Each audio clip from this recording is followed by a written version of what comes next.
what each of them did will just keep getting worse. Nitro Lord, also known as NCrystal81 and Lore Bunny, was a 20-year-old Roblox YouTuber with over 150,000 subscribers and millions of views. He became known for making videos about the game's history, which quickly gained popularity during 2021. What his viewers didn't know though was that behind the screen, he was doing something that should have been never linked to a kid's game.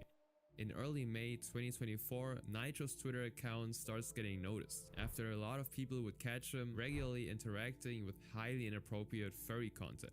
It's a strange thing to do, especially for someone with a young fanbase, but it's still nothing straight up illegal. However, something far more disturbing than that was discovered not long after. It turns out he also ran a second account named Lore Bunny, one that shows an even worse side of him. Completely different from the image he portrayed in his videos, on his alt account he would be found following both minors and explicit NSFW accounts at the same time, while also reposting disturbing material himself. Some of these posts would show suggestive drawings of human-like puppies with no clothes on. But what makes it even more alarming though is that his account was publicly linked to one of his Roblox alt accounts, meaning even his younger fans, through his game profile, could have easily ended up seeing all of that. And it actually gets only worse from there.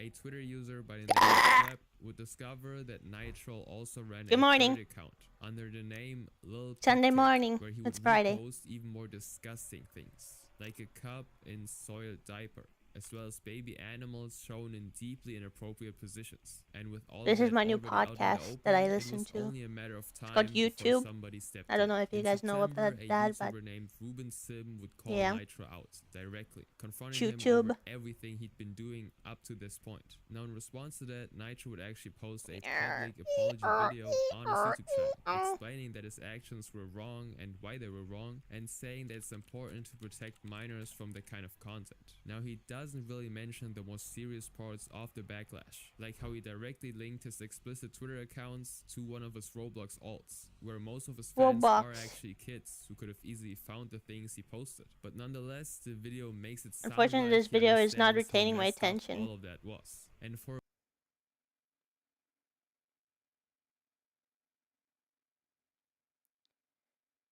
Don don don don don don don don don don. Ooh, creepy. Creepy. Ew, humanfleshdoll.net. They found my body.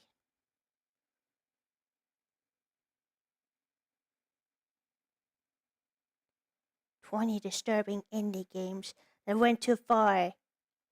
Iceberg explained.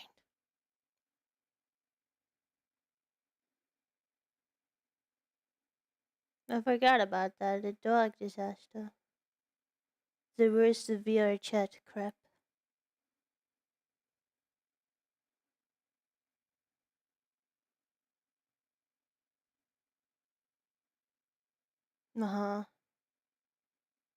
The secret recording. Oh my god, it's like an hour long. He was like, "Let's be Bonnie and Clyde." Okay, I already cringed.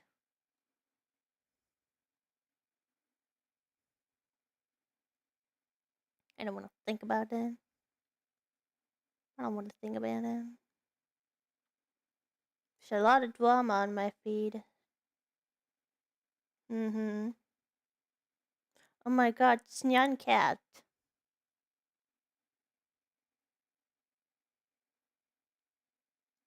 Ooh. Oh dear.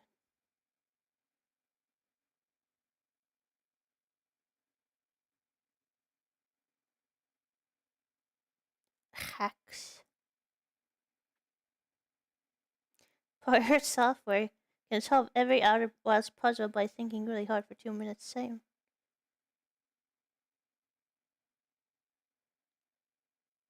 There's a lot of furries on my feed. What? Oh! Hi, Necro. Thank you for the 1 gift. subscriptions to the How community. you doing? Wait, why don't I hear the alerts again? Thank you so much, Necro. I appreciate it. How are you doing? Happy Friday to you too. What you been up to? I was like cleaning all day because I need to get out of my girl failure era, my girl failure temporary eras. Ooh, 3-hour nap. Was it a good nap or was it one of those ones you wake up groggy from?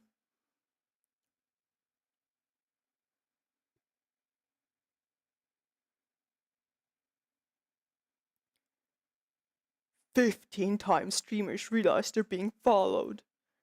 Me when I'm in public and there's a person walking behind me, but they're just a person walking behind me. And then there's people in public and they follow me because they have to go the same way. So in your girl failure phase, save you.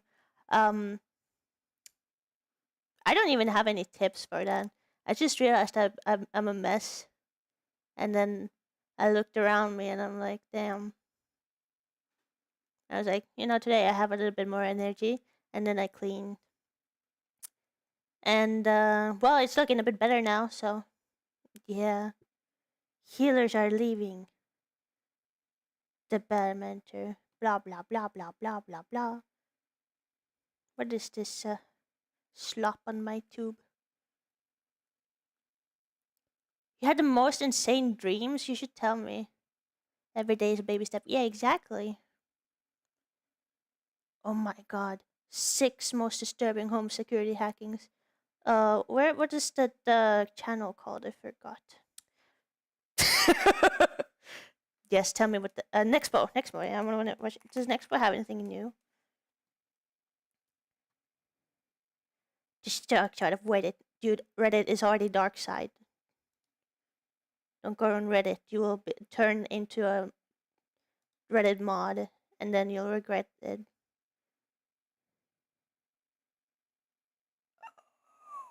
Is it scary? Am I gonna pee and poo myself? I'm probably gonna pee and poo myself. That's fine.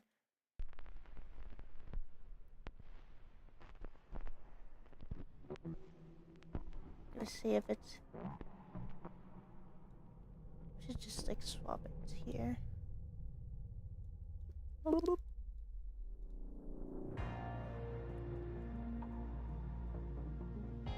Really creepy.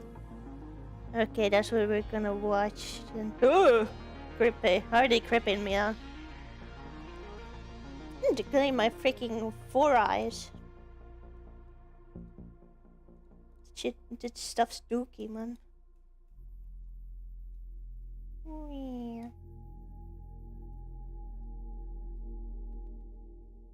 There's something inherently eerie about an audio recording. The idea of listening in on a horrifying incident, a freak accident. True. A glance into someone's life. That Don't leave me here, Michael! Yet so Michael! Don't leave me here! Across the internet, there are countless disturbing happenings that have been recorded. Media that we can readily view anytime we want. Yet tonight, I'd like to share with you 3 stories. Oh yeah, sure. Not of which we can say. But There. of those we can't. I wasn't sure if it was too quiet or not. Sometimes it lies to me.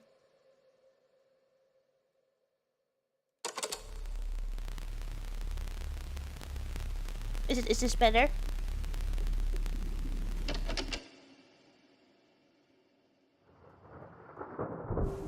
Put my pen. What? I just had it, I think. Wait, did I even have it? It's a stormy night. August 24th, 2019. A woman named Deborah Stevens is out delivering newspapers before the world begins to wake. It's loud and intensely dangerous. As she's driving, her car suddenly begins to hydroplane. Yet instead of regaining control, the waters around her rapidly rise, sweeping her car off the road and pinning it against nearby trees. Realizing that she's in danger, she immediately calls her mother-in-law, panicking, pleading for any sort of help. Oh dear. She's informed to call the police. Surely emergency services can help her out of this, right? And so, she situates herself, dials 911, and explains to dispatch. I've had nightmares of that. It's horrifying, man. Disconnecting keyboard. Keyboard.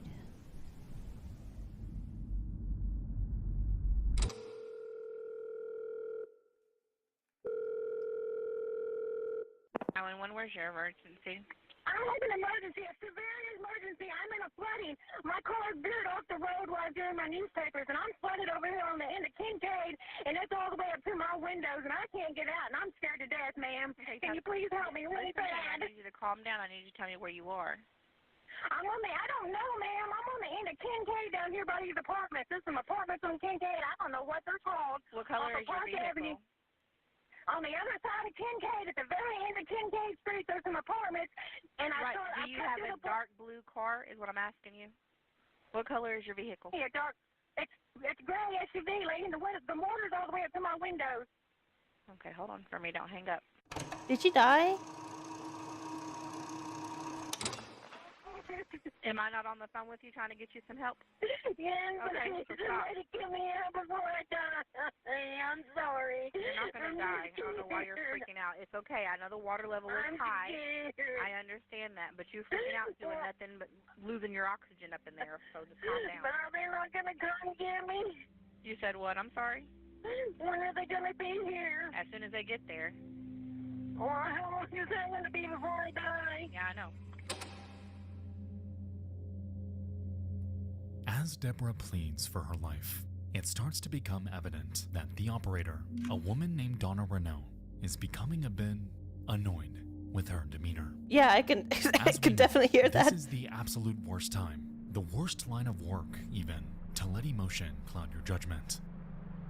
Deborah needs help. So where in the world is it?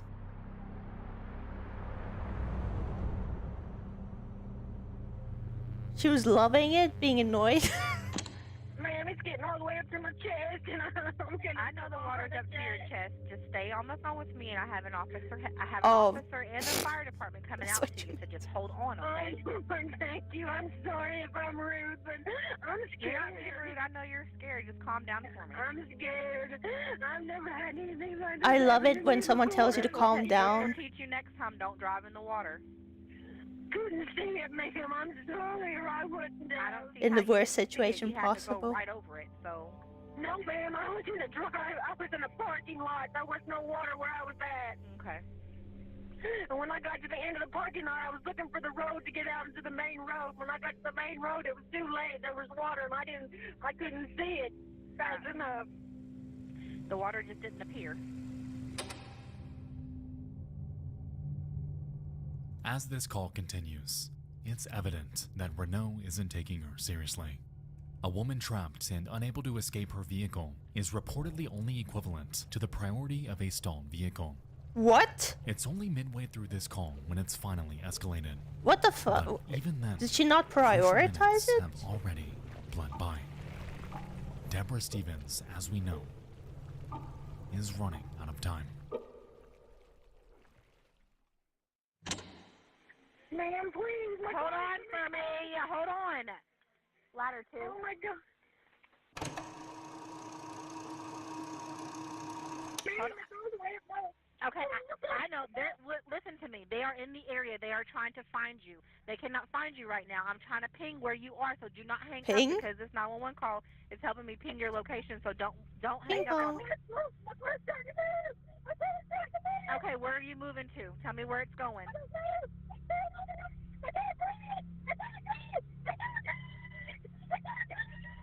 Okay, tell me where you are.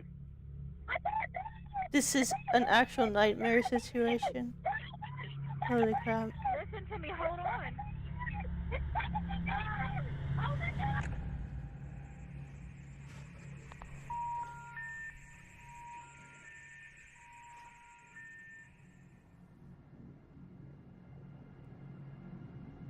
Deborah Stevens, following this call, wouldn't make it out alive. No. And her vehicle, a tomb, swept away in one of the most heartbreaking freak accidents that I have ever listened to. About 10 minutes after this call ended, rescuers were finally able to make their way to her. I just realized the video was not However, by then, updating. it was far too late. As it turned out, she had drowned inside, and a mother, a daughter, a friend who was simply out delivering newspapers to the public Holy had fuck. undeservingly lost her life. That's horrifying. Ooh. Sending shivers down my spine, actually. That's one of my fears of driving, honestly. Being locked in a car and drowning. Next tonight, the 911 outrage. Honestly, I feel like that's dispatcher everyone's on her fear, but you know final what I shift, mean. Taking a call from a woman stranded in her car as floodwaters rise. She panics, but it's what the... In the following months, it was found that Donna Renault was coincidentally working her final shift after having submitted her 2 weeks' notice 13 days prior. To call it like it is, she displayed a remarkable lack of compassion towards someone Wait, in such I a just dire realized, like, situation, it didn't even constantly transition. scolding and belittling Deborah in the final moments the of heck? her life. Oh, Never wait. once did she render any sort of legitimate advice to keep her from panicking. A massive mistake. Why did it, like, shrink especially so much? considering that she was dying. The backside of these apartments over here, where these people are at, they can all see me. They're all standing out there watching us. Miss Debbie, you're gonna have to shut up, okay? What? I need you to I'm listen. sorry. Listen to me. Miss? Didn't I just tell Surprisingly, someone to after an shut up? internal investigation, it was found that no policies were broken. No criminal action had taken place. None of what Donna Renault had done or said had violated anything. What the In fuck? essence, she had gotten off scot-free. And in her wake, Dude, what a family devastated and bitch! shattered by an accident that never should have happened. Much like with Loretta Pickard, the Deborah Stevens tragedy is equal parts heartbreaking and frustrating. Both were, even if in part, victims of external circumstance. Both were helpless as they were slowly consumed by the predicament around them. Both of them should still be here today. Like, They aren't. I don't understand. Did the operator just, like, not act on it fast enough? Because I thought there's multiple people, like, listening in on the call usually. Or calls. We'll return after these messages. Alright guys, before we continue, I'd like to talk about tonight's video sponsor, Factor. Factor. Alright, so I won't lie, I'm a pretty big Uber Eats guy. When I'm caught up with work and don't have the time to make the meals that I should, I always resort to that app. That dreaded app. Calling my name.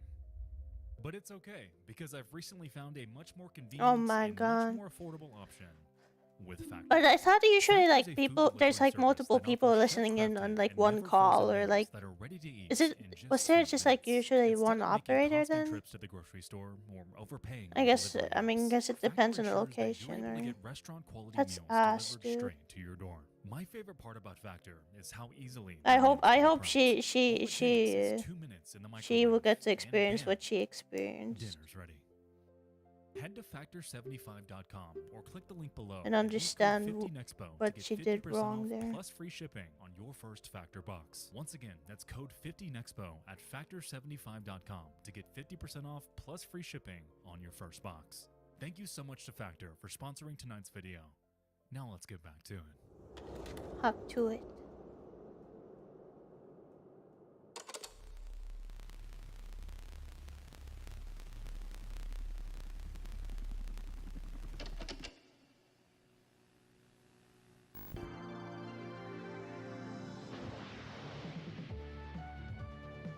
From WNBC TV in New York, this is Live at 5 with Jack Cafferty, Sue Simmons, and Al Roker. Why is it The so year quiet? is 1986, and on WNBC New York, a reporter named Jane Dornacker is giving her daily traffic report. Once a musician and an actress, she had found her home here in her late 30s, enthusiastically providing updates about accidents, traffic jams, what have you, to the affiliated Joey Reynolds radio show. For her, the news media was a job secure and consistent. So what could possibly, if ever, go wrong? Oh no. What's this?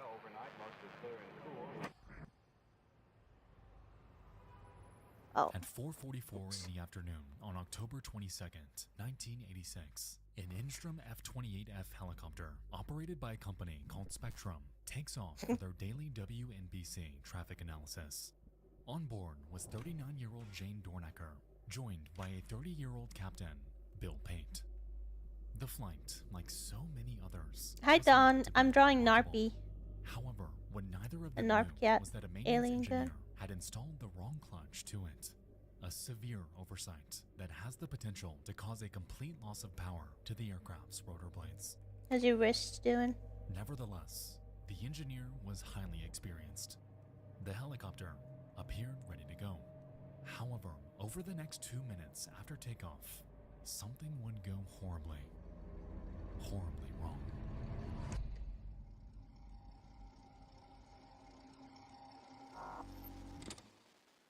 Okay, here's Jane Dornacker now on the helicopter.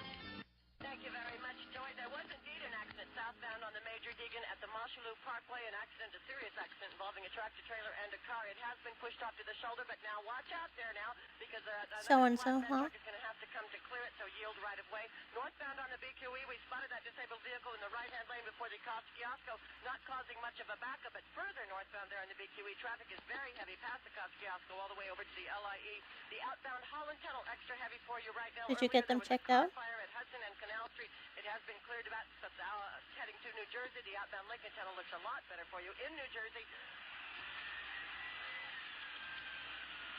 Get the water! Get the water! Get the water!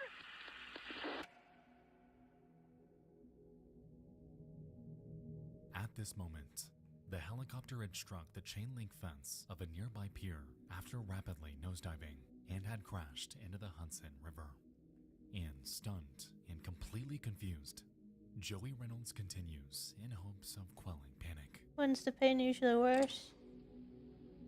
Okay, we're going to play some music here, I think. Find out what's going on with the helicopter. There's something happened there. It's 16 till 5 on WNBC on the Joey Reynolds Show. We're taking an helicopter report from Jane Dornacker. Let's check in, see how they're doing there. And then we'll come right back at you. Nothing happened with Jane. We had a helicopter report from the helicopter. Of course, you know, once before we had this happen. A few months ago, she went down in the drink. Yeah. Not she. I mean, she has a pilot. But this time she said, hit the water, something like that. So we're going to find out what's going on there. So stay tuned. We hope nothing. Say a little prayer. Hope nothing I hope the best for your wrist first.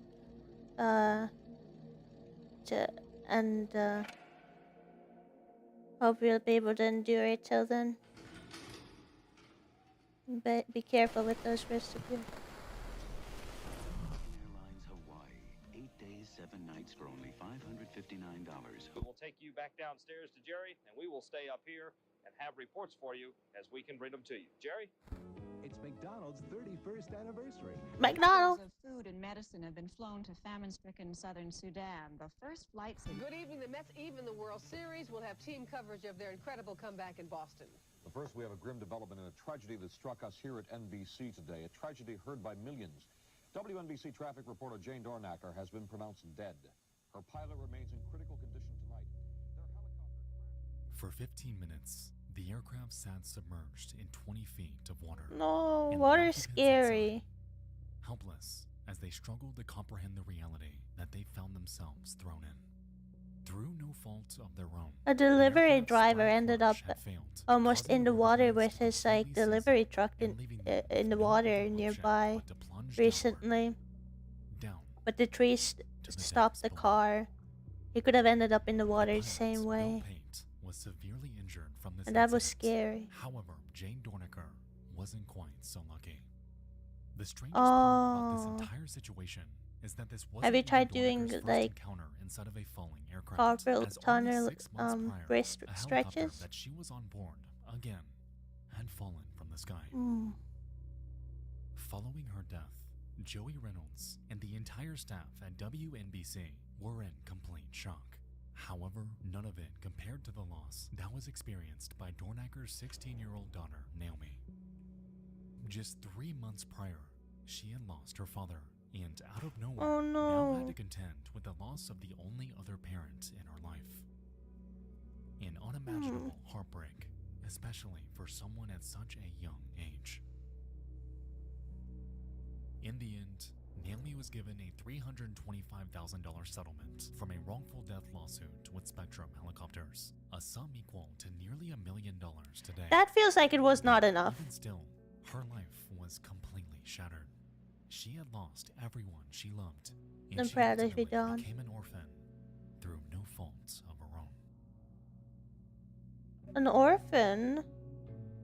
This incident all around is one of the Did most she at least get a heartbreaking cases family? that I have ever researched, and I can't even begin to imagine the horror that Jane felt in her final moments. All it took was one single maintenance mistake to flip an entire family's life upside down, and I truly hope that today, Naomi is at least doing okay. Vehicles kind of scare me.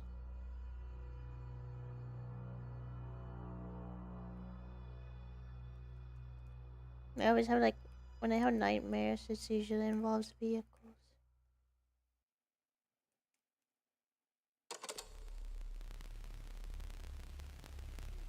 But I know technology is way better now, at least. What's that? It's June 2016. No, it's not.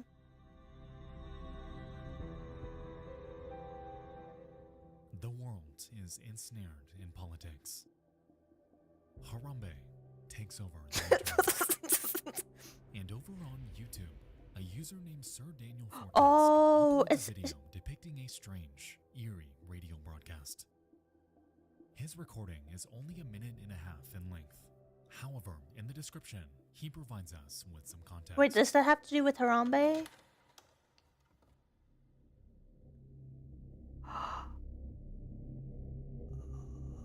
Oh my. And I'm a swing shift security guard at a bank management building located in Utah. Inside the security office is an old AM/FM radio. Was that room filled with water? Who listens to talk shows during his daytime shift.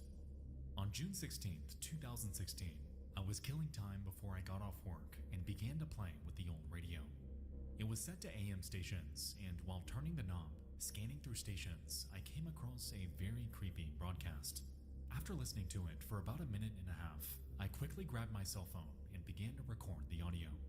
I could hear two voices during the broadcast. The first and most often heard is of a woman crying, in to me what sounds like fear or agony. While the woman's crying and speaking, you can hear faint words spoken from another woman or girl who sounds younger. I wrote down what I believe I hear the voices saying in the recording, but if you hear something different or can make sense of audio I couldn't understand, feel free to leave it in the comments and tell me what you think of it. I don't post videos to YouTube normally, and I don't focus this channel on anything specific. I simply recorded this video Hi, Deza. to post the recording here. Thank you for the I worked at Blizzard everything. for 7 years. What am I supposed to do for you? I worked at Blizzard for 7 years. Is the OP's recording. Okay, swish, shark, swish.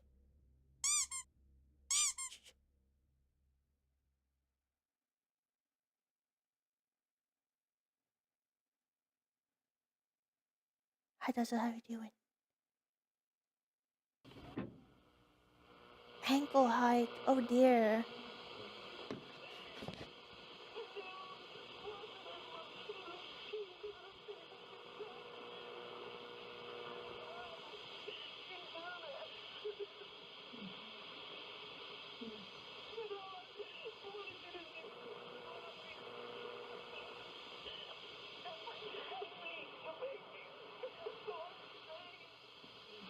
Right, full scale.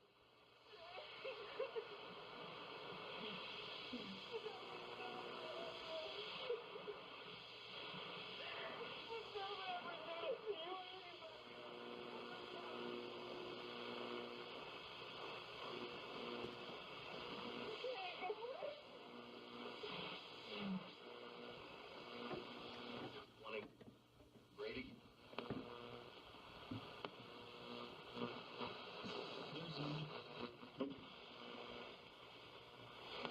They really do, yeah.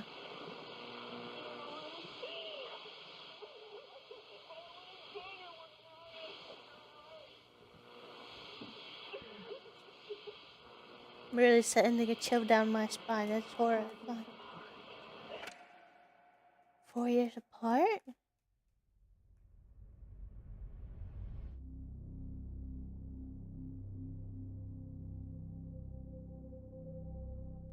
This broadcast, as we could hear, initially sounds like some sort of voicemail. A woman cries, pleads, begs for mercy. Yet throughout the entire recording, we never hear a response from whoever she's supposedly talking to. Did we not? What is she crying about? I thought there was a guy who spoke there, or like other guys or something. Looking up specific words from the broadcast turns up nothing. A recording of a movie or TV show? A nearly impossible dead It kind of end. did sound like a movie, This but audio just exists, cast out into the endless void of the internet for all of us to chew on and to become intensely creeped out by. 5 years ago, we dove into the bizarre no, mystery of it rushed Florida's all the 96.7 water in. FM Oh my and the god, strange broadcasts that were water emanating damage from is it for over a year. a hassle to Throughout my deal video, with. we narrowed the culprit down to a nonprofit called the Community Alliance of Tenants, whom, as expected, denied any involvement with it. While that's so, in that case, we were at least given a call sign, something to chew on to take the investigation deeper. Yet here, nothing. All we have is an eerie voice muddled in static, and a general location far too broad to narrow down. Given the nature of shortwave radio stations and how anyone can broadcast anything on them given the proper equipment, I do believe that this has the potential to be someone messing around. But like, why was that on radio? If it isn't, I'm curious if any of you remember anything like this taking place around Utah in 2016. I have a funny feeling that someone out there has some sort of recording related to this, and this is precisely where I need your help. What truly is the context here? What in the world is she pleading for? And most importantly, Oh, who exactly is the woman on the radio? did you get the like water damage inspected prior? I mean, afterwards.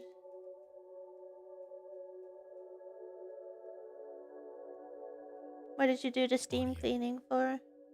A medium so intimate, so familiar, so intensely unsettling. A frontier where we as onlookers can allow our minds to wander, filling in the gaps of lost information with always the worst case scenario. Tonight, you and I dove into 3 cases of the darkest audio on the internet.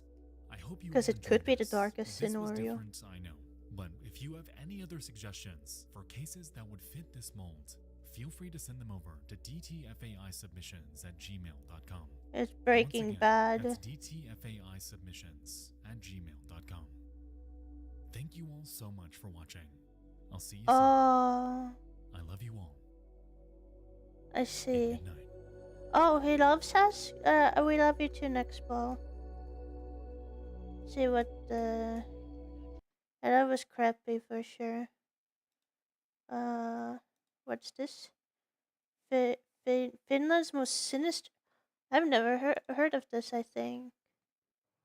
Wait. Where's the video? What? I don't know why it disappeared for a moment. Just like, On the 4th of June, dirt, I assume, 1960, yeah. 4 teenagers decide to camp at Or like Lake Bodo dirty. in Finland.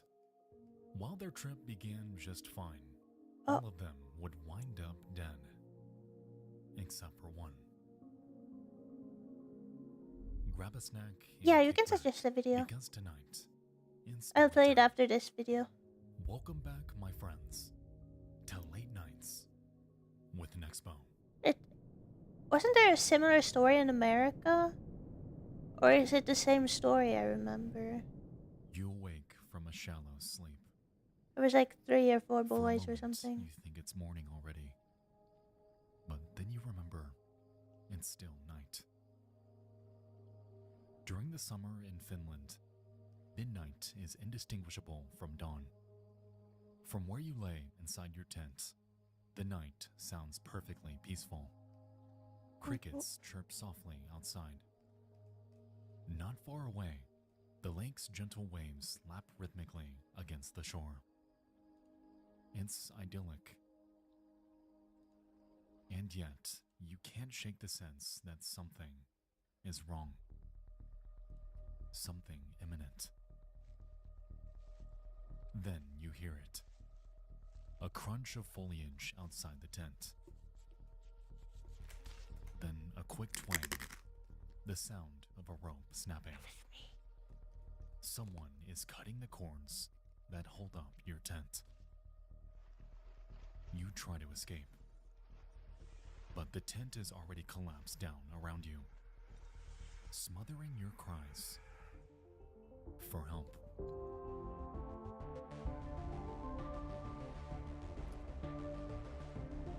It was the skinwalkers.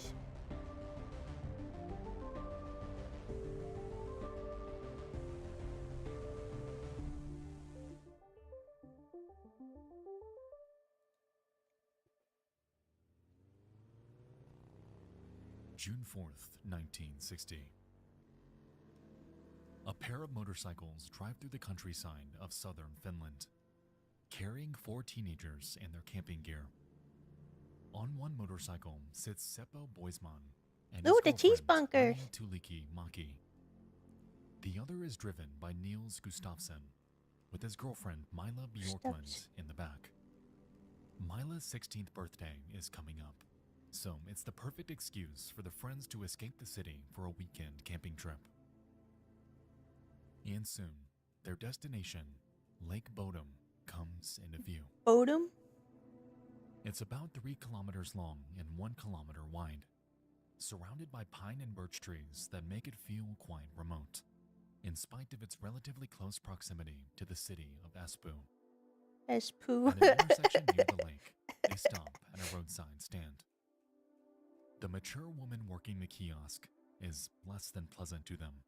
She seems wary of their group, and when asked, she suggests that they camp far away. What? Confused but undeterred, the group buys some soda and beer, then heads off to find a campsite. Wait, how old were they? As they pull away, Mila shoots a glance back at the stand. The woman is watching them go. Mila finds herself wondering whether it's safe to camp here.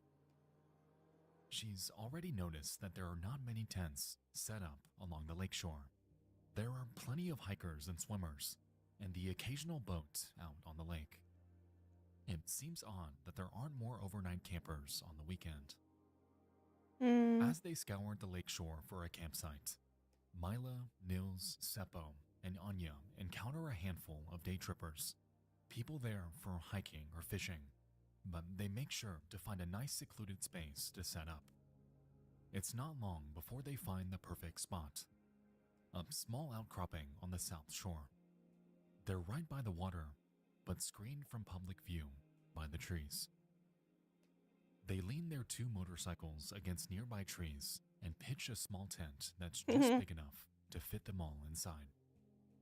Mila keeps thinking back to the woman who sold them their drinks, the look she gave to the 4 of them, her cryptic warning.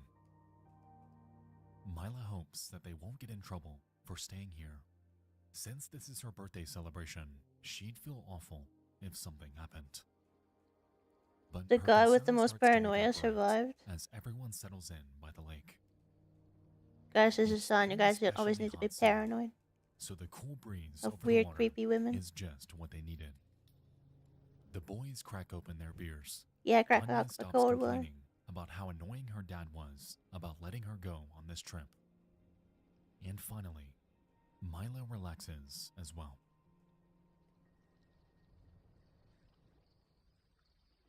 The day comes to an end, but the sun doesn't set.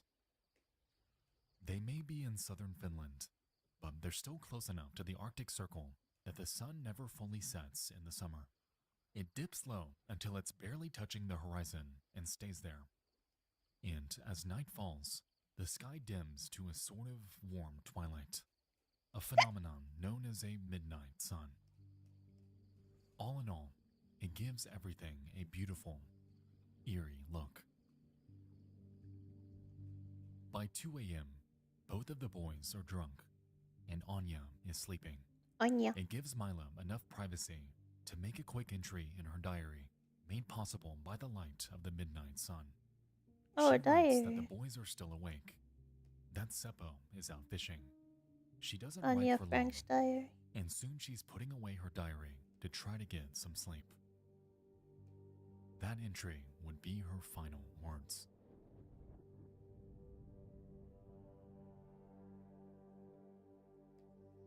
Nine hours later. Morning, by the shores of Lake Bodom. The midnight sun has brightened to a warm summer's day once again. A local man, Esko Johansson, arrives with his two sons. They take in the stunning scene before them. If today's going to be anything like yesterday, it'll be perfect weather for swimming. They make a brisk walk towards the lakeshore, eager to plunge into the refreshing water. Yet, on their way, an unusual sight stops them. From a distance, it looks like a pile of trash. Suddenly, Esko seems tense, uneasy. He stops both his sons from walking any farther and tells them to stay where they are. He's going to go investigate and make sure everything's all right. You gonna eat my He art? approaches and sees that the pile of trash is Sure. actually a tent. It's collapsed I don't in know on how itself, Narpi would taste like and there though. are dark stains all over the shredded cloth. It looks like blood. As he draws nearer, Feels like it would his taste fears are radioactive. confirmed. There's a bruised and mutilated boy lying on top of the tent, and the body of a young girl partially concealed by the torn fabric. Immediately, Esko runs to the nearest phone and calls 112, Finland's emergency services number. And within an hour, the police are swarming the scene. The body that had first drawn Esko's attention is that of Nils. He's barefoot and covered in blood. His face and skull show signs of intense blunt force trauma, and the tent beneath him is slashed. Do you think to it was the ribbons. woman who did it? The other body spilling out of the tent belongs to Mila, and the state of her body is even more horrifying. Her bones are broken, and she's covered with deep stab wounds. She's been stripped from the waist down. Inside the tent, the police find both Seppo and Anya with similar wounds all over their bodies, though none as extreme as Mila's. Each of the teenagers have been stabbed and bludgeoned. They all have broken jaws and severely fractured skulls. While searching the tent, the police make a shocking discovery. Uh-oh. Nils is still alive. The 18-year-old boy stirs, moaning in pain. Blood bubbles up from his mouth. Oh god. He can't do anything besides moan. His severely broken jaw prevents him from speaking. Where- And immediately, an ambulance whisks him off to the nearest hospital. But you said he By this survived, point, right? Bystanders are already starting to crowd around the crime scene. Morbidly Bystanders? curious How about are what there all so many commotion is about. bystanders? As the number of bystanders grows, it becomes clear. I that the thought they police camped have like neglected further to away set or up a something. perimeter. The crime scene becomes an absolute mess, with countless pieces of forensic evidence trampled or lost. How? Amidst the commotion, what police are able to piece together is this. There's no obvious murder weapon, though the tent has been slashed, as if by some sort of blade. It seems the attacker struck at them from outside the tent, and the teenagers fought to escape before succumbing to their injuries. Out of everyone, Nils was the only one Yeah. who managed to get out. And why were there so many of The tent them? itself seems to have been roughly ransacked, its contents scattered around the woods. I mean, I get A few the key items are curiosity missing, thing, but why weren't they including keeping them wallets and away? watches belonging to the boys, the shoes that Nils had been wearing, and the motorcycle keys. However, even so, the motorcycles have not been stolen, as both are still parked near the campsite.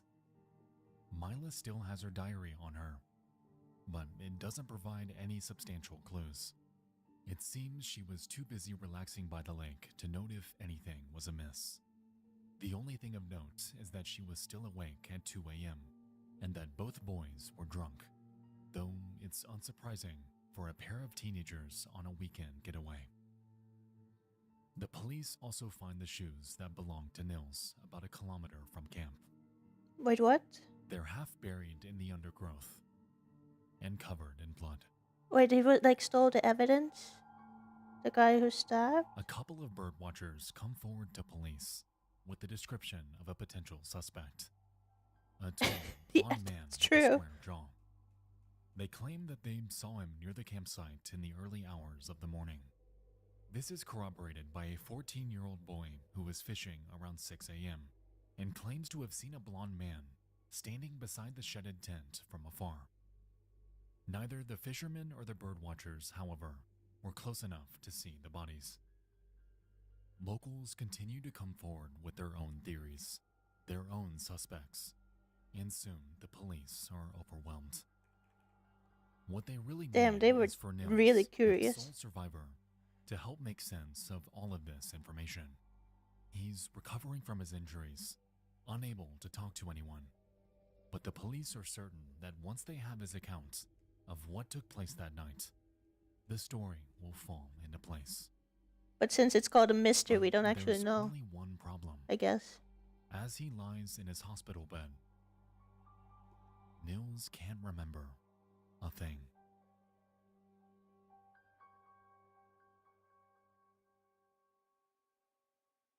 Later on, when Nils is finally able, he gives a short statement to the police. He remembers little to nothing of the day before.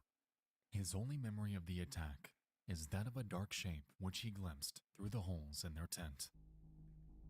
Any other crucial details have been lost in the head trauma he suffered. The police, drowning in clues offered up by locals, want to see if they can jog his memory. After he's discharged from the hospital, they pay him another visit, and with his consent, they hypnotize Nils and ask him again, "Who killed your friends? What did you see?" Or did they actually try that? In his interview, the results are more concrete. Nils describes the attack, fighting to get free of the tent as the intruder batters away from the outside. He says he got free of the canvas, only for the mysterious man to kick him in the jaw, breaking it and knocking him unconscious. Afterwards, he was left for dead. Nils describes the attacker as a man around 20 to 30 years old, What? about 5 That's so foot 8, young. with blonde hair combed back and a strong chin. This is promising news. His description seems to match up with the figure What, so the multiple hypnotism eyewitnesses actually placed worked? near the scene. The police Good luck, hypnotized the Reginald. 14-year-old who Thank claimed you to for have dropping seen by. the Have a man, good one. and again, ask for a description. He says the same thing. A blonde man with a square jaw. Using the descriptions given by Nils and the eyewitness, the police are able to create a rough composite sketch of the man they're looking for. The 3 deceased teens are buried the following week. The event is photographed by the press, and when these photos are developed afterwards, they reveal something that no one noticed at the time. Among the crowd of heartbroken mourners, there stood an unidentified man, a blonde man with a strong jawline. The authorities' first real lead on a suspect comes from the staff of Helsinki Surgical Hospital, located about 25 That's creepy, dude. southeast of Lake Bodom. On What did June he have 6th, against the them? Monday after the murders, a distressed blonde man is brought into the ward. He's requested urgent assistance, though the doctors don't notice anything physically wrong with him. His shirt is stained red with what he claims is paint. This man, as it That's turns out, interesting. is already known to the Finnish police. He's a 36-year-old German expatriate named Hans Osman. His background is shrouded in mystery due to his habit of lying and exaggerating his past. Unsubstantiated claims Hans has made about himself include that he was a Nazi guard at Auschwitz, was reassigned when he fell in love with a Jewish woman, and that he was recruited by the KGB after the war. Sheesh. In spite of his suspect backstory, Hans has an airtight alibi. He claims he was with a girlfriend in Helsinki at the time, and she and her family confirm this story. I mean, what would he have against those boys? All the way to Lake Bodom, commit a gruesome crime, and get back to Helsinki without them noticing. The authorities dismiss him as a suspect, confident that he's not the man they're looking for, and his red-stained clothes are never tested. Around this time, another suspect comes to their attention. It's a local named Carl Chillstrom. 50 years old, Carl owns the roadside stand that the four teens visited before heading to the lake. Though often day-to-day operations are handled by his wife and 12-year-old daughter, his wife had directly interacted with the victims on the day before the murder, while selling them soft drinks. Yeah, the shopkeep, yeah. I haven't Carl is the looked reason into there like were so few hypnotism campers much. by that side of the lake. I haven't read He's up on it known much. to be a temperamental alcoholic who treats the shore of Lake Bodom like it's his backyard. He's had numerous run-ins with campers and day trippers over the years, and has been known to throw rocks at people, cut the cords of tents, and even fire warning shots with his shotgun. He looks nothing like the blonde man in the police sketch, but otherwise he fits the perfect profile of someone who would have a violent I mean, I feel outburst like the at woman innocent knows teens. something then. On top of that, No? he lives just a mere 800 meters from the scene of the crime. However, he too... Maybe he was wearing a wig. Carl's wife claims that he was with her No, and it's their not two gonna be children used on stream. the entire night the murders took place. And Carl's 12-year-old It's just a daughter happy little guy. corroborates this story. No new leads turn up, and the case starts to grow cold. Starts to grow cold, but then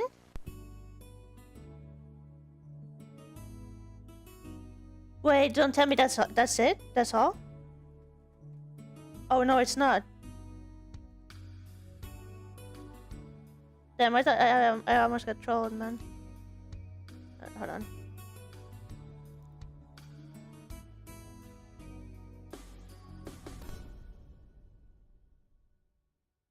And then August 1969, 9 years after the murders by Lake Bodom. oh, it was that long Carl ago. Chillstrom is drunk again, as usual. He's made his house a living hell for his wife and two kids. At the tail end of his most recent binge, his daughter, now 21, has had enough. The two of them get into a heated argument, during which she threatens to call the police. Carl leaves Saying the his house to Finnish cool father. off and finds a neighbor who will lend a sympathetic ear. The two men spend the afternoon together, and their conversation eventually turns serious. Extremely serious. Carl confesses that something has been quietly eating away at him for years. That he, Carl Chillstrom, is the man responsible for the Lake Bodom murders. Through tears, Carl asks what he should do. The neighbor, alarmed by this confession, replies that there's nothing for Carl to do. He might as well just walk into the lake, because he has no future but jail if he confesses to the police. Carl falls silent for a long time, then finally asks for another She's drink. saying like he serves zero That purpose. evening, someone tells Carl's son that his father was seen swimming in the lake a little before 6 p.m. Alarmed, Carl's son borrows a boat, speeding to his father's swimming spot. But he can't find him out on the water anywhere. The family calls the local authorities. Before long, Carl's body is found 3 meters from where the murders took place. He's clothed, with a pair of wine bottles floating alongside him. At first, Carl's wife rushes to defend her dead husband, insisting that the neighbor must have misunderstood what Carl was saying. But in time, she changes her tune. After years of claiming that Carl spent the night of the murders with her, she ultimately admits that Carl had slept on the couch that night. She had been too afraid That's why of her she husband knew to not protect him. and warn the boys. The Does press that mean labeled he's done Carl's something death similar as a before? suicide but this was never confirmed by police. For their part, they remain unconvinced that Carl is the killer. The confession was only witnessed by one person and under unreliable circumstances. Both men were drunk, and there's still no probable cause. I mean, Even though come Carl on. was a drunk who did hate campers with a fiery passion, there's a big difference between harassing people and violently killing them. For the second time in a decade, they dismiss the possibility. At this that point, Carl how do the Chilstrom locals not is a know who killer. was responsible? Meanwhile, the other long-dismissed Lake Bodom suspect, Hans Osman, actively cultivates a reputation as a Lake Bodom boogeyman. He eagerly tells fanciful, unverifiable stories of his life to true crime magazines. He claims, among other things, that he was a member of the German SS during the Second World War and that he was later employed by the KGB. Though he never admits anything about Lake Bodom, it's clear that he enjoys the limelight. Finally, in 1997, at the age of 73, he invites a journalist to his deathbed. In a rambling interview, he alleges his own involvement in a number of unspecified crimes. The journalist assumes that Hans is referencing another unsolved double murder in the area from 1959, just a year There was before more Lake of Bodom. them? This case, in which two young campers were killed in their tent at night near a lake, Yeah, bears two? undeniable similarities to the Lake Bodom case. However, when the journalist inquires directly about Lake Bodom, Hans doesn't confess. Ultimately, Hans Osman dies shortly thereafter, leaving his true life story clouded by exaggeration.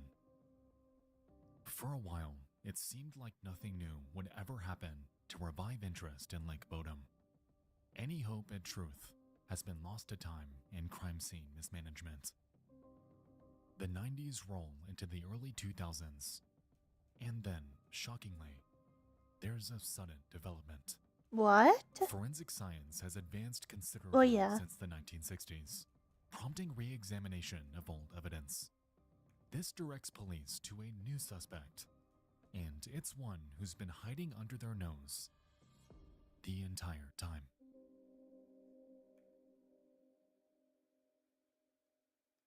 April 2004.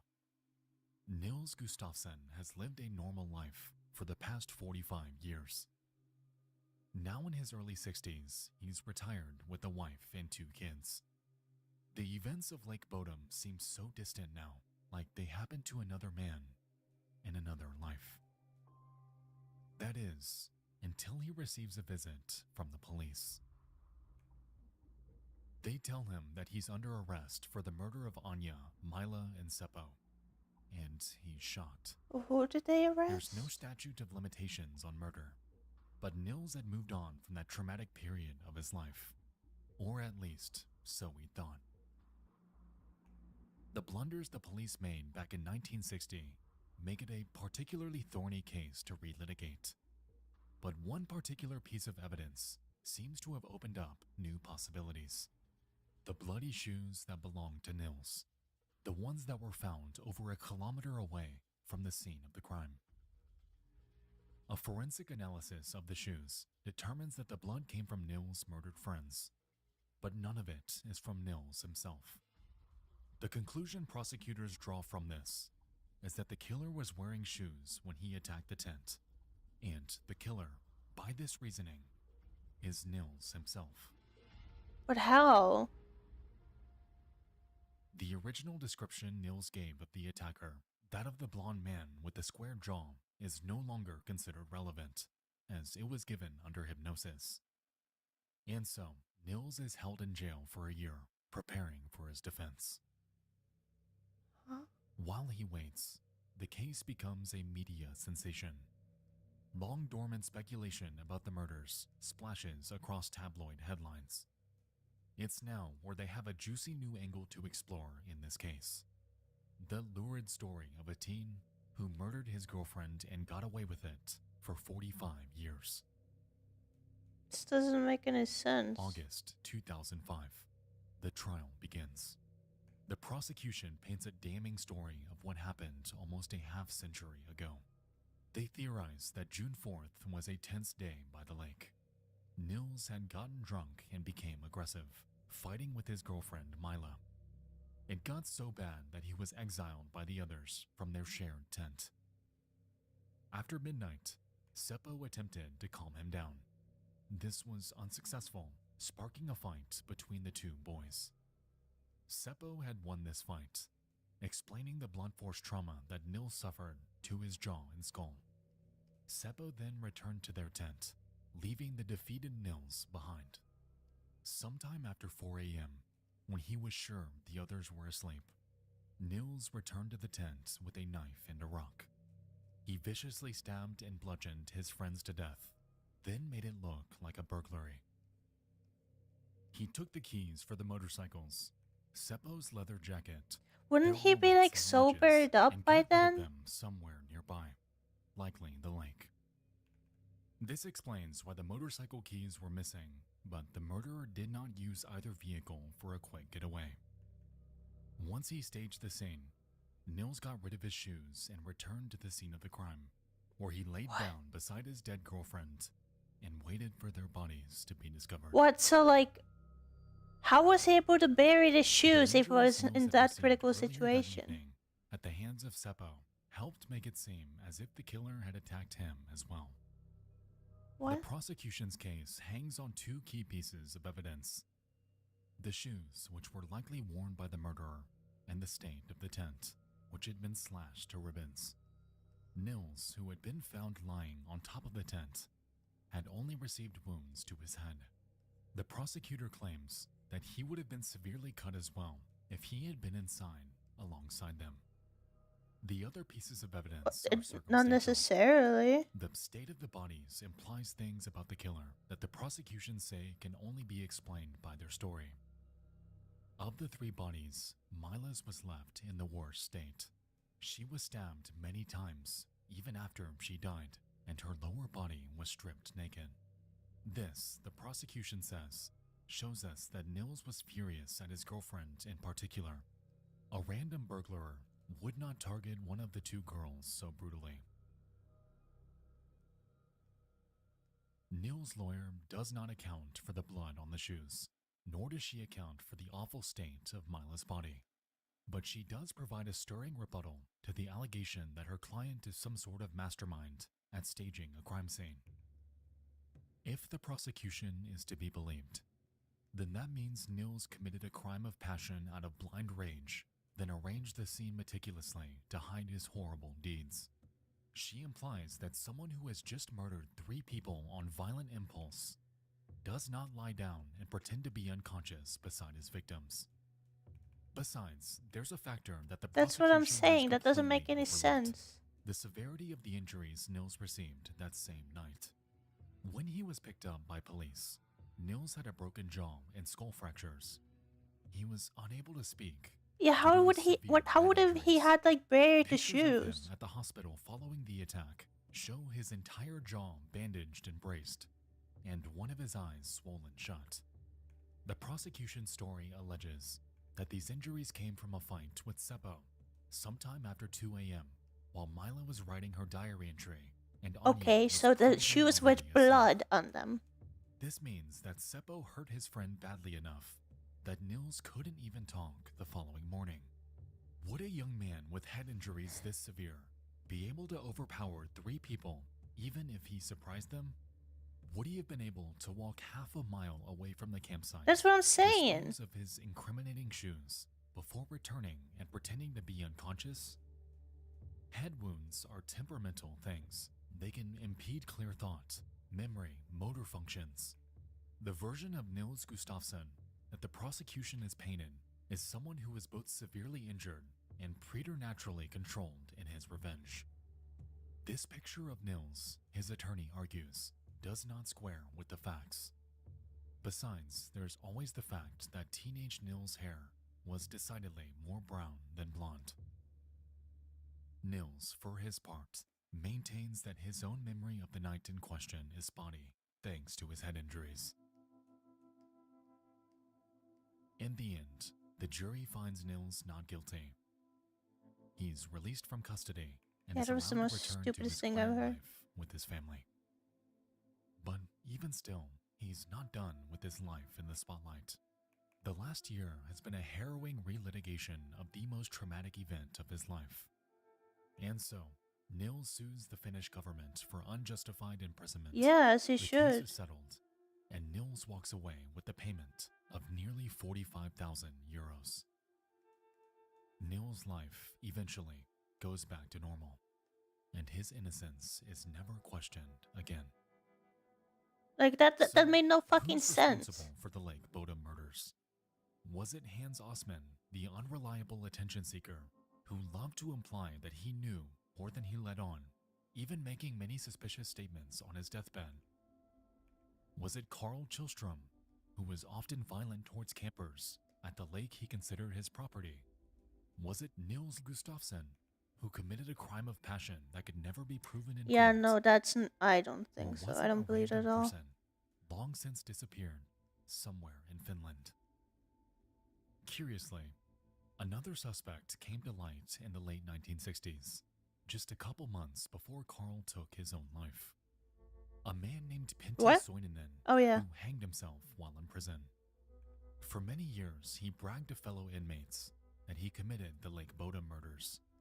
Okay, He did and indeed grow up near Lake Bodom, but otherwise his claims were given little credence I by police. feel like no. Soininen was only 14 or 15 years old at the time of the murders, and it seems unlikely he could have overpowered 4 people, 2 of whom were Yeah, 18 and that's what I'm years saying. old. How the fuck would have that kid Though done that? guilty of plenty of other crimes, Soininen is considered innocent Overpowered in the 3 Lake Bodom kids. Well, in murders. that condition, hello, makes no However, sense. his alleged confession shows a chilling possibility.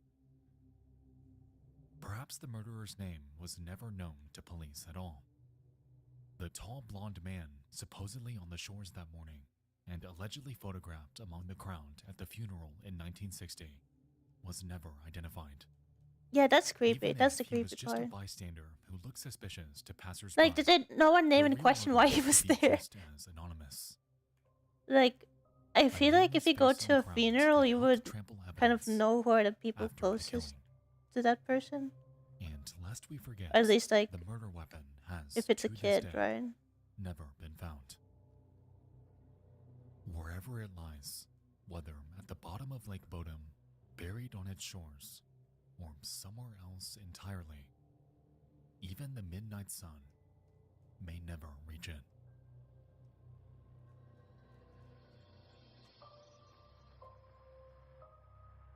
Yeah, even like especially if he was barefoot, they would find like walking through the forest, like nature like that, is going to leave bruises on your feet, right? So it would have left evidence of him like walking through the forest. Right now, there are tons of exclusive mysteries. Especially if he was drunk or right, or like in a condition where his like whole face was messed up. Like that made absolutely no sense at all. Thank you all again for Yeah, listening. America's Secret Underground. Are they actually secret? I know there's like underground bunkers, but there's secret ones?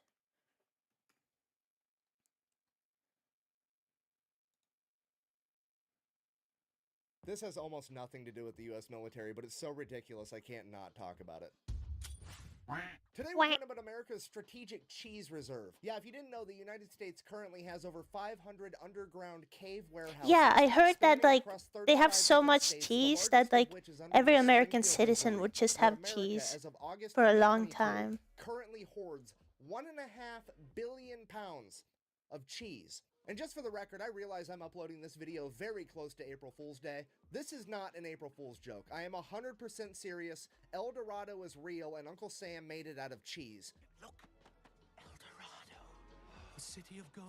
And I know what you're thinking. Right now, you're like, wow, that's a cool little factoid. I can't wait to share that with my buddy at the bar one day. But no, this is going to infect your thoughts for the rest of your life. You're never going to see the world through the same lens ever again. I mean, for don't know. example, let's just say you're at home watching The Walking I feel Dead. like You're gonna come to the I've heard realization I there'd would be hear way more fucking cheese in the crazier apocalypse things. than that. Okay, you're never gonna I know go there's a watch lot Mad of Max again cheese. without thinking about cheese. You have to come to the terrifying realization that you live in a world where there is a greater than 0% chance that one of these underground cheese caves gets mistaken for a government facility and gets nuked in World War III, and we're gonna have to deal with a radioactive tsunami wave of nacho cheese. And this is real. That would be so I cool. asked myself one question: how on earth did America get to this point? Because I know it didn't happen overnight. And what I found was the craziest real-world example of a butterfly effect that I have ever seen. And believe it or not, it all actually. I think ties back I into last remember week's what the video, reason ice cream was. ships of World War II.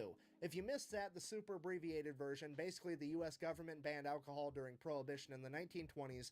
Because of that, all the bars in America turned themselves into ice cream parlors to stay in business. Ice cream stepped up to fill the social void. Yo, left by honestly, I alcohol. want an Ipso ice cream facto, machine. there was a I've been whole wanting generation the of Americans that treated ice Ninja cream Creamy. like it was alcohol. I want to make ice socially cream. speaking. As I'm sure you can imagine, this would drive up dairy consumption. Combine that with the fact that the 30s and 40s is when refrigeration would become readily accessible, meant that for the first time in human history there was such a demand for dairy products that farmers could exclusively become dairy farmers, meaning that this would be the birth of the entire dairy industry. And honestly, it worked out great.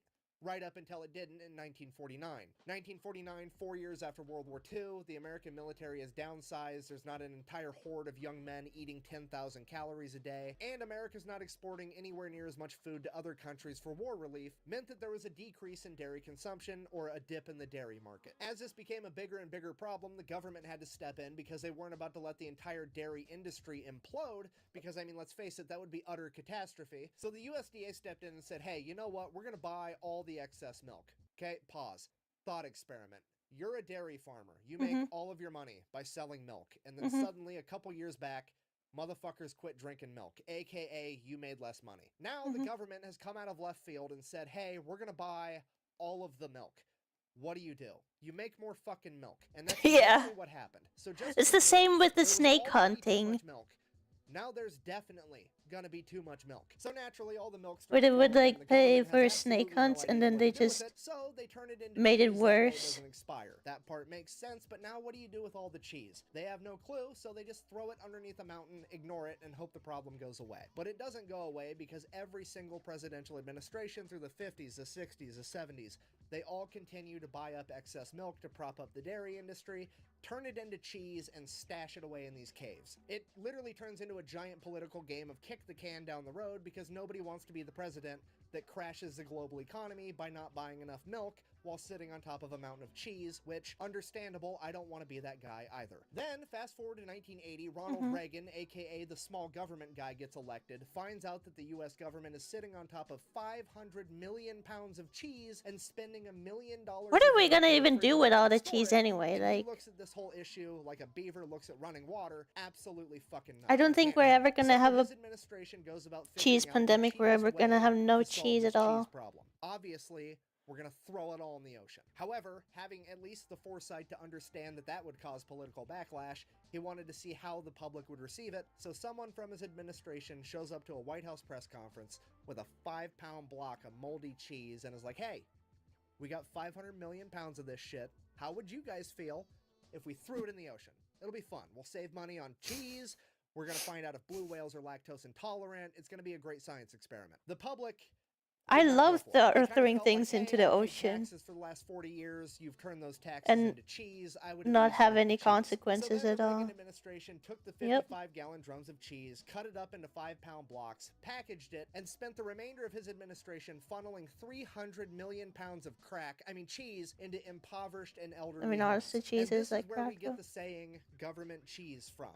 You're gonna end up eating a steady diet of government cheese and living in a van down by the river. The US government would then continue to give out government cheese until the 1990s when they seemingly ran out, because as of today, all 1.5 billion pounds of underground secret cheese in America is privately owned by corporations like Kraft and Velveeta. And this is the part where I wanted to end the video on a happy note of the government made a mistake, they fixed a mistake over 50 years, happy ending, Hooray. However, it didn't really make sense because something happened in the 1990s where the government was able to stop buying the excess milk. What happened? And that's when it hit me. It was absolutely the Got Milk ad campaign, the biggest, most iconic ad campaign of all time. I mean, every cafeteria and every school in America had a bunch of posters of famous athletes with milk mustaches saying, "Got milk, drink your milk." I vividly remember commercials as a child telling me that if I didn't drink enough milk, my arms would literally fall off my body. Well, Mr. Miller told me he never drinks milk. Look at him.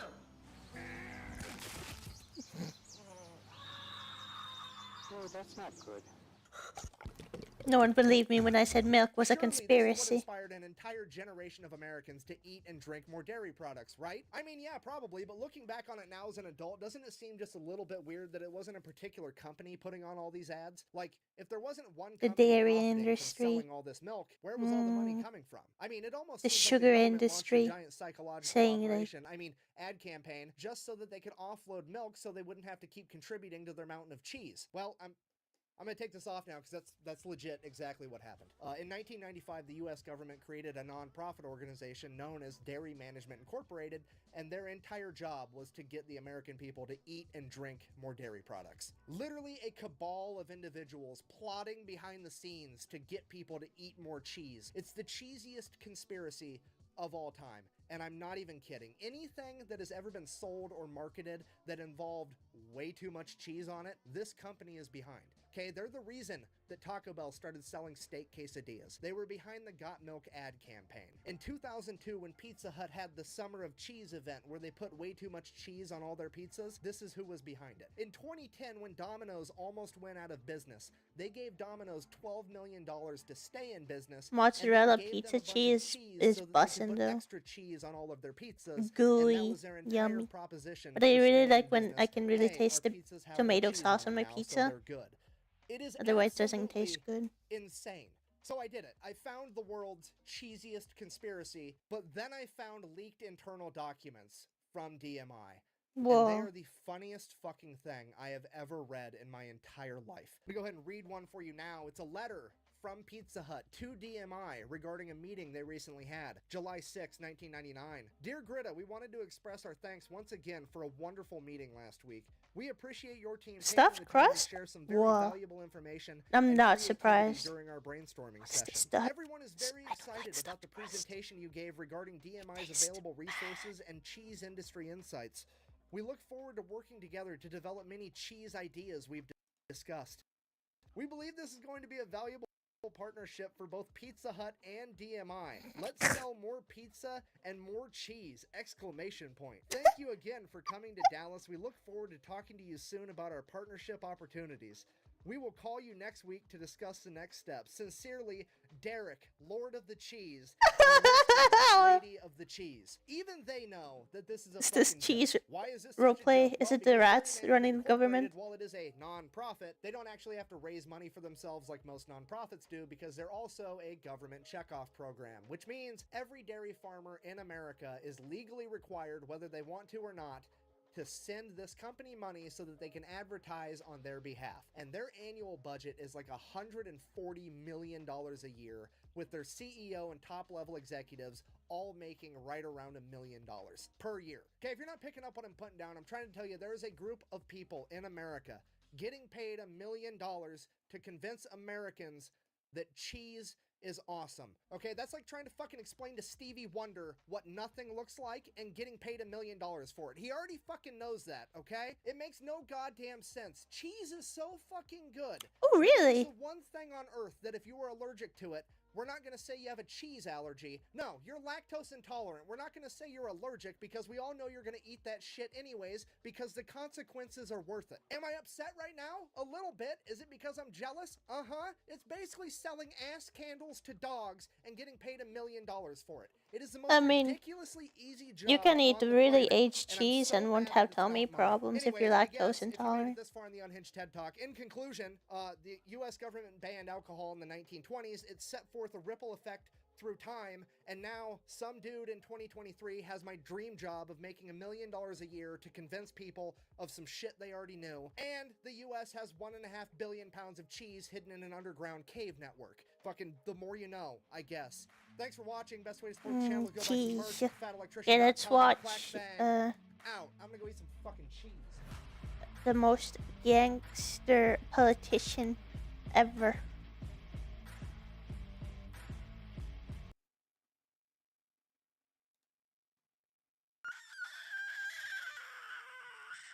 Same, homie, same. It's really good. All right, we gotta go. We gotta go. I gotta tell the internet about the guy I named you after, okay? You gotta go hang out with mom now.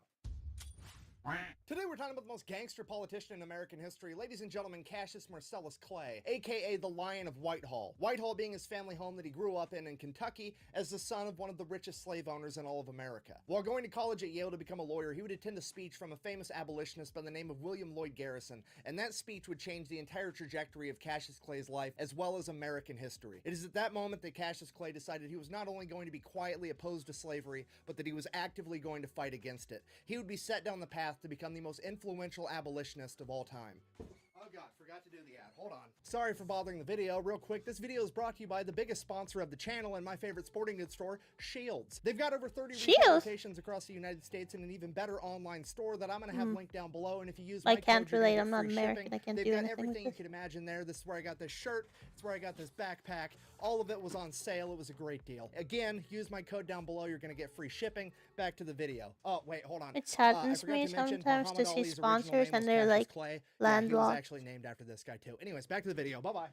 If you don't know, at this point in time, there's basically two different camps you could fall into for being anti-slavery. You could be an abolitionist or an emancipationist. An emancipationist is somebody that wants to vote it out over time, over the next 5, 10, 20 years, versus an abolitionist, which is somebody that believes we need to end slavery right now, and they're willing to fight about it. And in the case of Cassius Clay, he was willing to fight anyone, anywhere, anytime. You see, Cassius Clay wasn't just some So true, kid that bestie. went off to college and decided that he didn't like slavery. This was the son of one of the wealthiest slave owners in all of America. So for him to come out and voice anti-slavery views was a huge deal, and it Rebellious pissed son. off a lot of people. So, being that this was the 1820s, what do you do when you're pissed off? You challenge somebody to a duel. Imagine Needless to say, you don't the young actually just Cassius Clay found you himself want you partaking don't want in them an free. awful You lot just of want to duels, be and he rebellious never, against your ever parents. lost. So you'll do obviously, anything he's that pretty it good at takes. it, and what do you do when you find something you're pretty good at? You want to keep doing it, right? Right. So Cassius Clay starts challenging anyone and everyone to a duel that dares to oppose him. It became common knowledge in his community that Cassius Clay would be willing to fight the wind if it blew from the west and he wanted it to blow from the east. This man went on a dueling rampage, so much so that by the time he graduated college, he was considered to be the deadliest duelist in all of North America. This guy was putting slave owners in the dirt like he was Johnny Appleseed planting fucking trees. He became known as the deadliest abolitionist of all time. So he graduates from college, goes back home as a lawyer. Shortly after that, his father passes away and leaves everything to Cassius Clay. Cassius Clay immediately frees all of his father's slaves, costing himself $40,000, which is roughly $2 million today. And then he even gives some of the slaves land and money on top of it, absolutely infuriating the pro-slavery people in Kentucky. So, what do you do when half the local population hates your guts? You run for public office. That's exactly what Cassius Clay did. He served in the Kentucky State Legislature from 1835 to 1841, and then finally lost his re-election, to which the pro-slavery crowd breathed a huge sigh of relief because they finally defeated Cassius Clay, or so they thought. Clay immediately starts traveling the country, giving amazing anti-slavery speeches, winning over hearts and minds, and this absolutely infuriates the pro-slavery people because they don't know how to stop him. You can't legally stop a guy from talking to people that want to listen to him, and they can't legally kill Cassius Clay in a duel because he's the best duelist on earth. What do? You've got to illegally kill him. The problem with that is they can't find a hitman that's dumb enough to think that they can take out Cassius Clay, so they have to go to the one crevice of the planet where they can find somebody truly insane enough to think that they can do this job. And that man's name was Sam Brown, an assassin from New Orleans. 1834, Russell Cave, Kentucky. Cassius Clay's finishing up one of his world-famous speeches as he pulls out a burlap sack, reaches into the sack and pulls out a holy Bible and says, "For those of you that believe in the laws of God, I make to you this argument against slavery," sets the Bible on the table, reaches back in the sack, pulls out a copy of the U.S. Constitution, and says, "For those of you that believe in the laws of man, I present to you this argument against slavery," sets sets the Constitution down on the table, drops a burlap sack to the ground, and says, "For those of you that believe in neither the laws of God or man, I make to you this argument against slavery," as he pulls out both of his pistols and sets them on the table, which I think we can all agree is gangster as fuck. And at this moment, Sam Brown comes up on stage and shoots Cassius Clay point blank in the chest. Luckily, Cassius Clay never leaves home without his trusted Bowie knife, which resides inside of a metal sheath, and that metal sheath would catch Sam Brown's bullet, saving Cassius Clay's life, at which point Cassius Clay would draw his Bowie knife and charge Sam Brown. 6 of Sam Brown's friends in the audience tried to stop Cassius Clay. He would fight his way through all he had 6 of them, fucking making plot his way to Sam armor. Brown, promptly stabbing him in the chest, and then turning him into a Mr. Potato Head by cutting off his nose, lopping off his ear, and gouging out one of his eyes. Then the 6 men recovered and were able to peel Clay off of him. Not knowing what to do, knowing they couldn't stop Cassius Clay forever, they panicked, probably for fear that Cassius Clay was going to start shoving this guy's facial features up his ass next. They did the only thing they could come up with to get the two apart. They picked up their friend Sam Brown, threw him over a 7-foot-high stone wall. He fell down an embankment and into a creek bed to finally get Cassius Clay away from him. Somehow, Sam Brown survived, but not only was he lucky for that, he was also dumb as fuck because he then decided to take Cassius Clay to court because apparently after Cassius Clay stabbed him the first time, they were even on the whole assassination attempt thing, so Cassius Clay should go to prison for mayhem. So Cassius Clay calls upon his older cousin, one of the best lawyers on the planet that has never lost in open court with over 40 years of experience, Henry Clay. Henry Clay goes into court and his entire defense for his cousin is, and I quote, "Your Honor, this is just standard behavior for a Kentuckian." And the judge is just like, "You're innocent." Your Free to Honor, go. he's just a That's little it. guy. Best court case ever. Literally walks in and just goes, I thought this was America. Huh? Isn't this America? I'm sorry, I thought this was America. So after Cassius Clay was found innocent, Henry Clay decides that he's going to run for president, and Cassius is going to help him campaign. Cassius is going to tour the country, giving speeches, saying, hey, you know, vote for my cousin. Here's the rule with that. Henry Clay told him he's only allowed to tour the northern states because he's actually legitimately concerned that if he sends Cassius to the south, he's going to shoot so many fucking slave owners in duels that it could be considered voter True, fraud. though. So Henry Clay ends up losing the presidential election, and Cassius moves on to his next life adventure, which is becoming an author and writing anti-slavery news articles. The problem with that was none of the newspapers were willing to publish him, so he says, fuck you, I'll start my own newspaper, The True American. Now, as I'm sure you can imagine, starting an anti-slavery newspaper in fucking Kentucky in 1845 Guess I gotta was do not this very myself, huh? popular, and his business would receive death threats pretty much every day, some of which were written in blood. So Cassius Clay, in true Cassius Damn. Clay fashion, says, fuck it, I guess we're gonna fight about it. He then proceeds to up-armor his entire business and his printing office. He covers the entire front of the office in a large iron sheet. He installs several cannons down corridors, stocks the entire thing with loaded guns, and rigs it to explode. Here's the thing, he also doesn't expect his employees to fight to the death for him, so he installs an escape hatch and instructs them to escape if anything goes down, because he's gonna fight the entire mob by himself. How's he gonna do that? As soon as you walk in the only door to get into that printing office, you find yourself in a long, narrow corridor with iron on each side, just wide enough for a single man to get through. Cassius Clay is gonna stand in that narrow corridor and fight the entire mob one man at a time. Literally the mentality of, if you have a problem, take a number, I'll kill you in a minute. This man recreated the entire battle of fucking Thermopylae with 300 Spartans, except he's gonna do it all by himself. If you think fucking with John Sorry, Wick's I'll dog just is do a it bad myself. idea, the last thing you want to do is fuck with Cassius Clay's printing press, because this man is determined to defend the freedom of speech with the right to bear arms at any cost. Obviously, this escalates to Cassius Clay defeating an entire mob single-handedly, right? Wrong. The mob, being full of, you know, super brave pro-slavery men that know they're doing the right thing, do the honorable brave thing and wait till Cassius Clay is bedridden with typhoid fever. So they know Wow. he isn't going to show up. They show up to his business at night and burn the place to the ground because they're a bunch of fucking bitches. Now, Cassius Clay recovers from That's a typhoid pussy fever. move. He reestablishes a newspaper in Cincinnati, Ohio, which is an anti-slavery Face, stronghold. face The only on, problem come with on. that is being Face an it. anti-slavery stronghold, there's not going to be any conflict, and that's fucking boring, so Cassius Clay moves on to another life adventure, volunteering in the Mexican-American War. While serving in the Mexican-American War, he would be a captain leading a group of Kentucky soldiers, and they would be captured pretty much immediately, and he would spend the duration of the entire war as a POW. While serving as a POW, some of the men under his command would escape, meaning that the Mexican military was then going to put the rest of his unit to death. Cassius Clay said, hey, don't kill my men, Just kill me and my other fellow officers. We're the ones in charge. It's our fault that those men escaped. It's our responsibility. Please let the lower enlisted men go home. The Mexican military was so impressed by this that they decided to spare everyone, including Cassius Clay, and he would return Yo, home that's a some war hero. diplomacy. Returning home from the war in 1848, he didn't really know That's what to crazy, do, so he dude. starts giving his famous speeches again, this time leveraging his newfound title as a war hero. So obviously it doesn't take long for him to piss everybody off. He faces yet another assassination attempt. This time 6 brothers from a wealthy slave-owning family show up, the Turner brothers. They show up with clubs and knives and guns, and they beat the living shit out of Cassius Clay with the clubs. They stabbed him multiple times. Cassius Clay whips out his trusted bowie I guess knife, the starts Warner opening brothers up should these have brothers warned like them. they're fucking Amazon packages, making his way to the lead brother and stabbing him an excessive amount of times. We don't know how many times, but we do know it was a lifetime supply.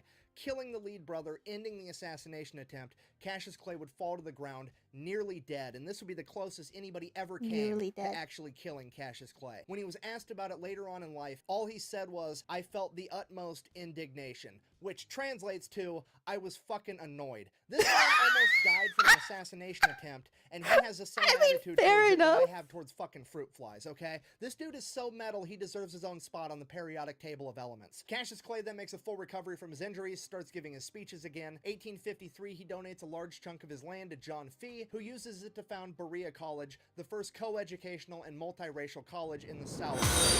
Fast forward to 1860, Cassius Clay is giving speeches in Illinois, where he meets a politician by the name of Abraham Lincoln, and they get along great. Cassius Clay is then slotted to become Abraham Lincoln's vice president. However, he's a little bit too Cassius Clay to be an actual big-name politician like that, so they give the job to Hannibal Hamlin, and Cassius Clay becomes the ambassador to Russia. 1861 rolls around, the Civil War breaks out. Cassius Clay is in Russia. Cassius Clay not only convinces Russia to not side with the Confederates, but he convinces Russia to tell Bro Great has Britain and France the that most, if they so like, much as riz. recognize the Confederacy, Russia will go to war with them. And this was a humongous step that nobody talks about in the winning of the Civil War. And it is 100% because of Cassius Clay. Fast forward to 1862. Bro is so Abraham Giga Lincoln wants Chad. to appoint Clay a major general in the Union Army. Cassius Clay publicly refuses the President of the United States, saying that he's not going to do it until the President signs the Emancipation Proclamation freeing the slaves of the South. Cassius Clay is literally the man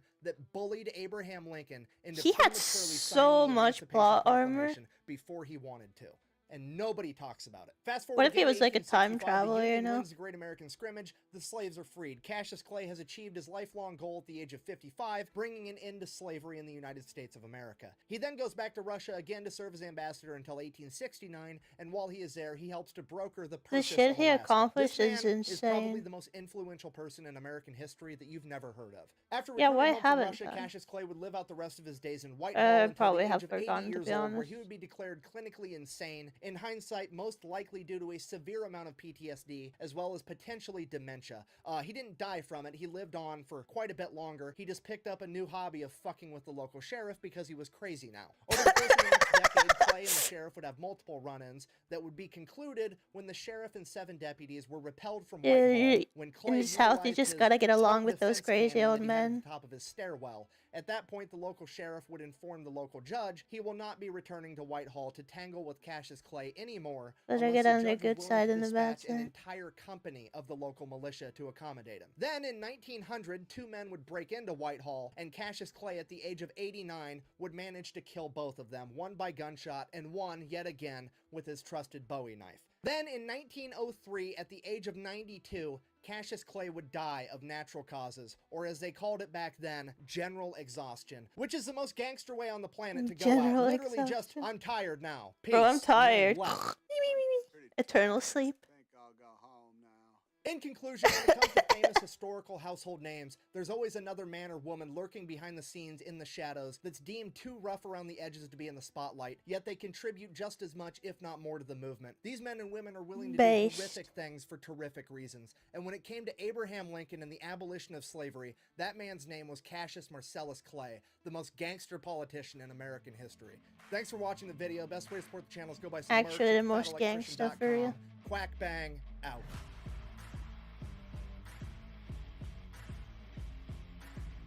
See what else we had for next. That was awesome. I don't want to watch the Blair Witch Incident. I think I've heard something about. I don't know what this other was. Siberia. Honestly, I feel like there's a lot of them in Siberia. Oh, okay, yeah, sure. 1 second. Eggnog riot at West Point. Ooh, Christmas story.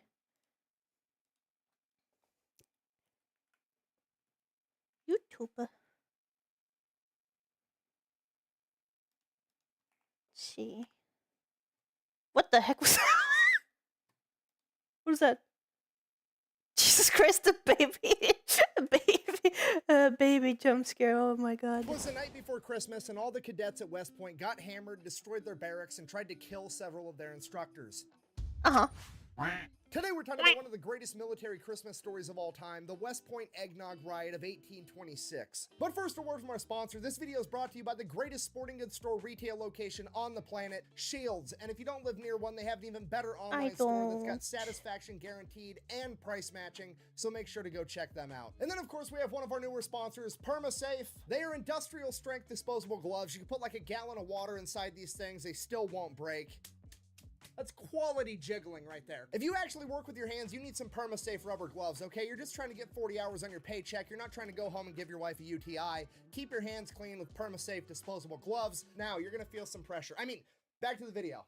All right, important background info. West Point, the prestigious military academy, was created in 1802, and from 1802 to 1817, it was a complete shit show. It had a terrible reputation for being complete and utter chaos pretty much all of the time. Cadets were allowed to come and go as they pleased, and then when they did show up, they were too preoccupied drinking or dueling one another to actually learn how to become effective military officers. Cue this man, Colonel Slivanus Thayer. He's going to be hired as superintendent in 1817, and he's going to turn this ship around. He's going to come up with all kinds of radical rules, and because of this, he is regarded as the father of West Point. And when I say radical rules, it was basically just him pointing out obvious shit that we shouldn't be allowed to do anymore, like get drunk all day, kill each other in duels, and you actually have to show up to class. What do you mean? The hardest of these rules to enforce was the no drinking, because there was 3 places to buy alcohol in very close proximity to West Point. They had North Tavern, which was pretty much on West Point. Then you had this little general store type deal ran by a guy by the name of Benny Haven and his wife Leleda, and then right across the Hudson, you had Martin's Tavern. So Thayer, in his war on alcohol, buys the building that North Tavern is in, kicks them out, and turns it into a hospital. Then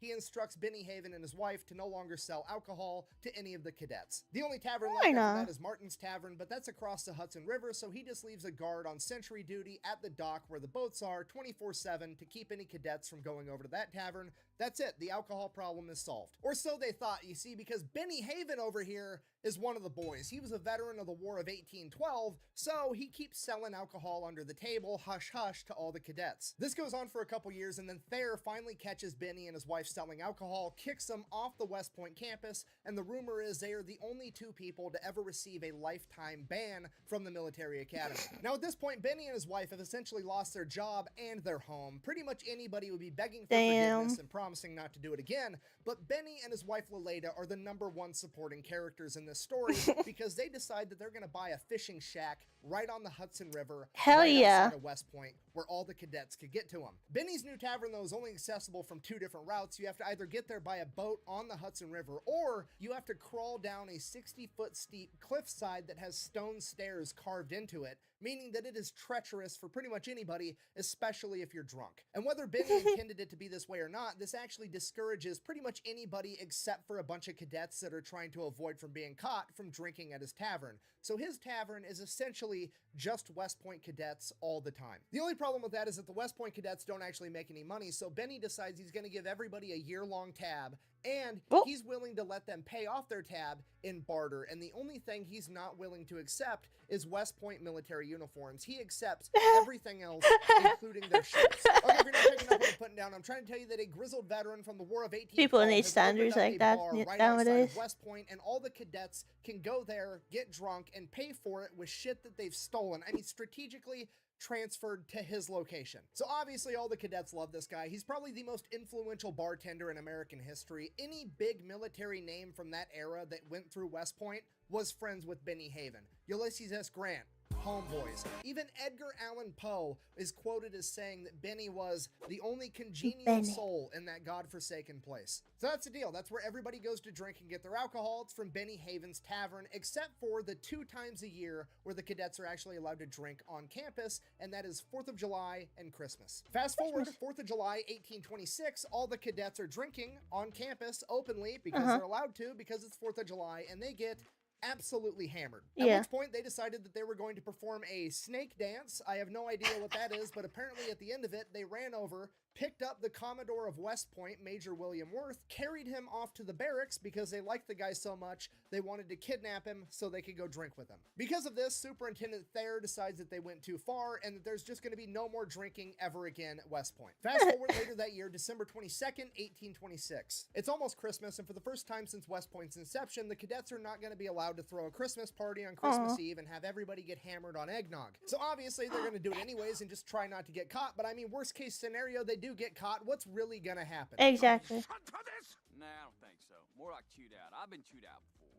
Some of the cadets sneak off and they go across the Hudson River to Martin's Tavern, where they can get a better deal on buying a bunch of alcohol, and their goal is to get at least half a gallon of whiskey for the eggnog. That being said, thank you for the follow, Exodus. How are you doing? 2 gallons of Welcome. whiskey, I and they appreciate get it. caught by the guard on the way back, a private by the name of James Dugan, and they end up bribing him with 35 cents to look the other way. Next day, December 23rd, all the cadets are still stealing food He's using and his anything else they mind can to want for this blow up party. While that's going on, the cheese. staff have their Christmas party at Thayer's A house. draw It's big at wheel this of Christmas cheese. party that Thayer decides that he's going to be a pretty cool guy. He knows that the cadets are going to drink tomorrow, but he's just going to turn a blind eye. He's not going to increase the amount of guards or the amount of staff on duty. He's just going to look the he other said way. duty. He's going to have the same old 2 officers on staff making sure everything's okay. He knows they're going to drink. They can drink. Let them think they got away with it. It'll be fine. So that gets decided, and the next order of business is to figure out what they're going to do with the class fuck-up, Jefferson Davis. Yeah, like as in the president of the Confederacy in the future at this point. Apparently he has quite the drinking problem, and he's not very slick about it because he has the distinct honor of being the first student to ever be arrested for going to Benny's Tavern, and he just got back from being hospitalized for 4 months because the second time he got caught at Benny's Tavern, he tried to make a getaway and ended up falling down the 60-foot cliff on the stone stairs to get there, and he's been hospitalized ever since, and he just got back to class. Fast forward again, December 24th, Christmas Eve, day of the party. During the day, all the cadets are going out, they're buying all the fresh eggs, all the fresh milk from the local farmers. Some of them go over to Benny's Tavern. They end up buying an extra gallon of moonshine in case the 2 gallons of whiskey aren't moonshine, enough. too. I wanna- And Benny's wife Lolita also I makes them a like- bunch of mutton, which they're going to I take think back honey to the meat is barracks really and heat cool. in the middle of the night as a drinking snack while they're getting drunk on eggnog. Eggnog and mutton, which is disgusting to think about. All right, fast forward a couple hours. Everybody's been released for the day. They're all hanging out at the barracks. It's nighttime. It's time to get this party started. They break out the wooden buckets. They start mixing the eggs and the milk and the booze to make their eggnog. The 2 officers that are in charge of everybody, Captain Ethan Hitchcock and Lieutenant William Thornton, are going to bed at like 11, midnight. That's when the party's really going to start. And that's pretty much exactly what happens. Hitchcock and Thornton go to bed, and then everybody else just kind of starts drinking quietly in their barracks rooms amongst themselves, hanging out in the hall, having a good time. And naturally, as the night goes on, things get a little bit louder and a little bit louder as everybody gets drunker and drunker. And finally, at 4 a.m., Captain Hitchcock is awoken by a bunch of noise. So Captain Hitchcock gets up out of bed. He's They going to made a go little beep. investigate, but he knows exactly what he's going to find. This dude's been in the army his whole life. He knows it's just a bunch of cadets drinking on Christmas Eve. It's not really that big of a deal. All he's going to do is he's going to go find the first group he can, tell them to be quiet. They're going to tell everybody else, and everything's going to be completely fine. Yeah, so yeah, that's yeah. exactly what he does. Sure. He goes upstairs to the Sure. first of many barracks rooms. It has a bunch of cadets drinking inside of it, pokes his head in the door, and is like, hey, shut the fuck up and go to bed. And they're like, cool, our bad. And he leaves. He goes back to his room. They ain't gonna That be should have quiet, been are the end they? of The entire thing. So Captain Hitchcock is laying in bed. Sure enough, somebody starts banging on his door. So he pops up, goes to check the door. There's nobody there. Looks down the hallway.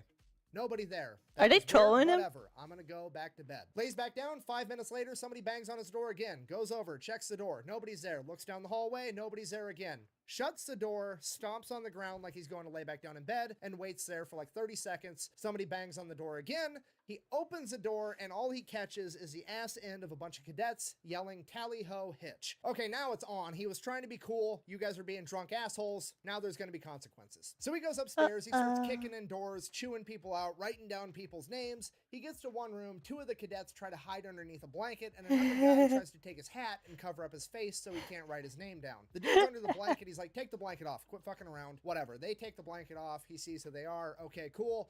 Dude with the hat won't take the hat off of his face. He tries to walk past him. He ends up pushing him back into the room, and he's like, no, take the hat off your face so I can see who you are. And the dude doesn't do it. So he's like, take the hat off, or I'm going to take the hat off for you. And then he rips the hat out of the dude's hands, sees who it is, writes down his name, no big deal, goes over to the next room. Now, the logical thing to do here would be to go to bed and deal with your punishment in the morning. It sounds like a very, at this point in time, they decide that since Hitchcock actually like a touched tale one you of tell them, it was kids. an attack on their honor, and they needed to retaliate. So they went and got bayonets and knives and pistols, and they were going to hunt Hitchcock down and kill him.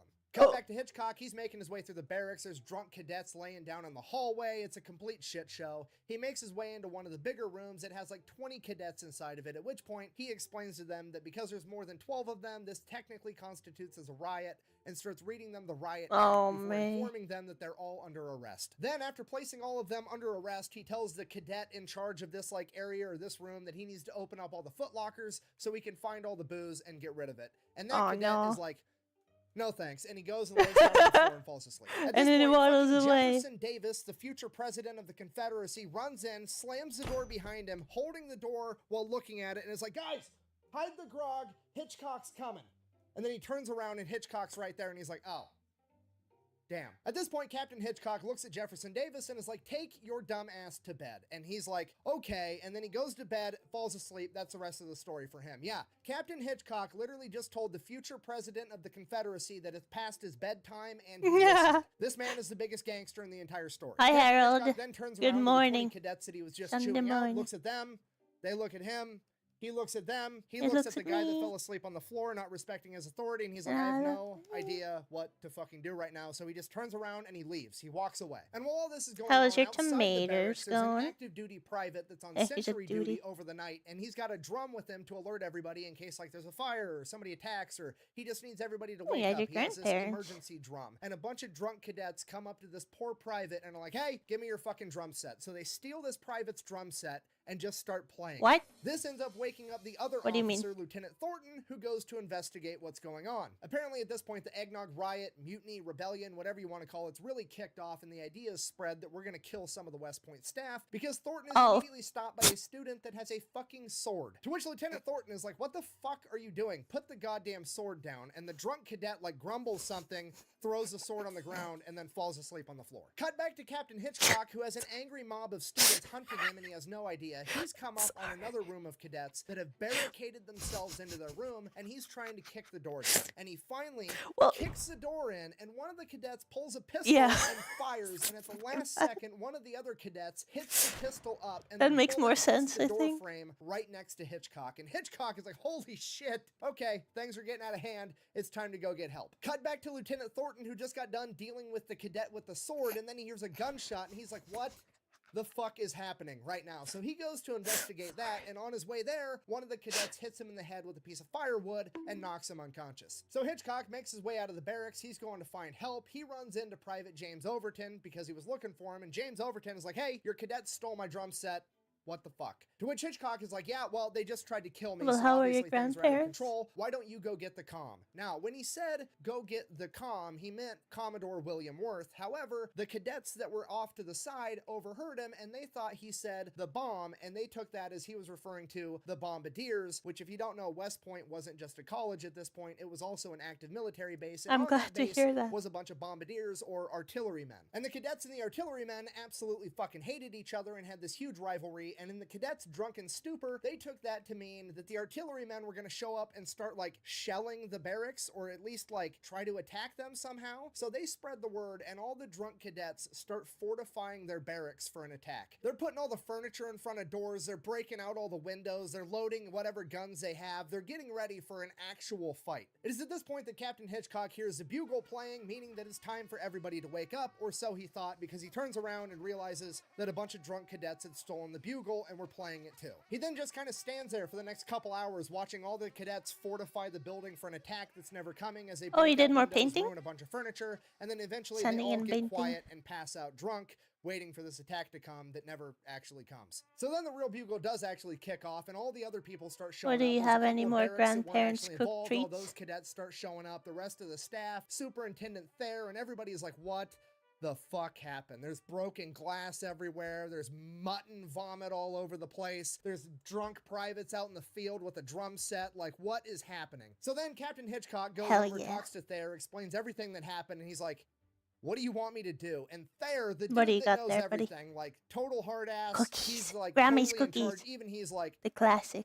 I have no idea. So they just kind of go about their day like nothing happened, and then slowly over time they kind of figure out, okay, well, we have to do something. So they launch a little internal investigation. They figure out that there's like 90 cadets involved in this riot, and 90 is like roughly a third of all of West Point. So obviously they're not going to be able to kick out everybody. So they decide they're just going to take like the top 20 worst offenders and they're going to expel them. And like all but 2 of them were invited back the next year. So basically it was just a for show punishment. Some of the more notable names of people that were expelled include Hugh Mercer, who ended up being a general for the Confederacy in the Civil War. excited. Then you had Samuel Roberts, who ended up being the Secretary of State for the Republic of Texas. You've got Benjamin Humphreys, who was expelled, who ended up being also a Confederate general and the governor of Mississippi. Jefferson Davis famously didn't get a punishment at all. And then you had John Campbell, who they tried to expel, but he argued his way out of it, and he went on to sit as a Supreme Court justice later in life. Which, I mean, you have to admit, between a bunch of future Confederate leaders getting in trouble for a grog mutiny and a future Supreme Court justice arguing his way out of his punishment, it's some of the best examples of foreshadowing I've ever seen in my entire life. In conclusion, the moral of the story is that if you're gonna do the wrong thing, do it with a lot of your buddies, because they can't get all of you in trouble at the same time, because teamwork makes the dream work, even if the dream is to be an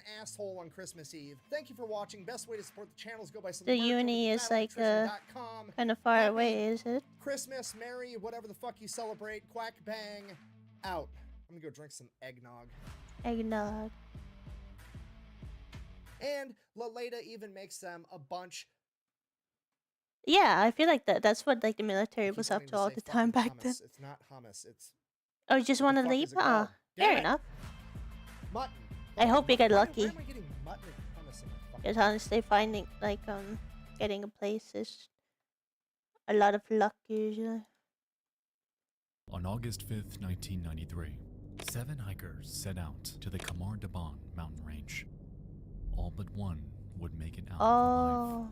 Yet to this day, the circumstances surrounding this incident remain as one of the strangest mysteries in history.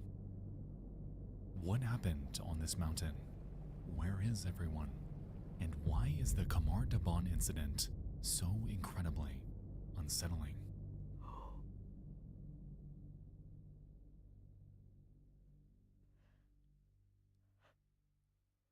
Tonight's video is sponsored by Me. I'm just kidding. Oh. Guys, I am so excited. Today is the day where I get to show you something that I have been working on for months. Welcome to Late Nights with Nexpo, my brand new podcast that launches today on all fair podcast enough. platforms, with new episodes dropping not every month, not every 2 months, but every single week. To celebrate the occasion, myself, with the help of my team at Ballin Studios, have gone ahead and animated this launch episode to give you something to chew on tonight. So if you end up liking it, let me know in the comments, and we may end up doing more of these in the future. Before we get started, think of these like campfire stories, something to throw on and let your mind escape. For a while now, I've been wanting to bring you guys something more casual, less intensive, and more frequent while I crack It's away at the big Narby boiler bloods. blowing And I up think bringing you guys podcast episodes every single week is the perfect way to do wheel that. of Before we cheese get with his started, mind. I'd like to stress that none of anything Yeah, about they this are. podcast replaces It's very good at anything telling you the know and story. love about my channel. This is merely something extra for you guys to chew on. Without further ado, welcome my friends to Late Nights with Nexpo.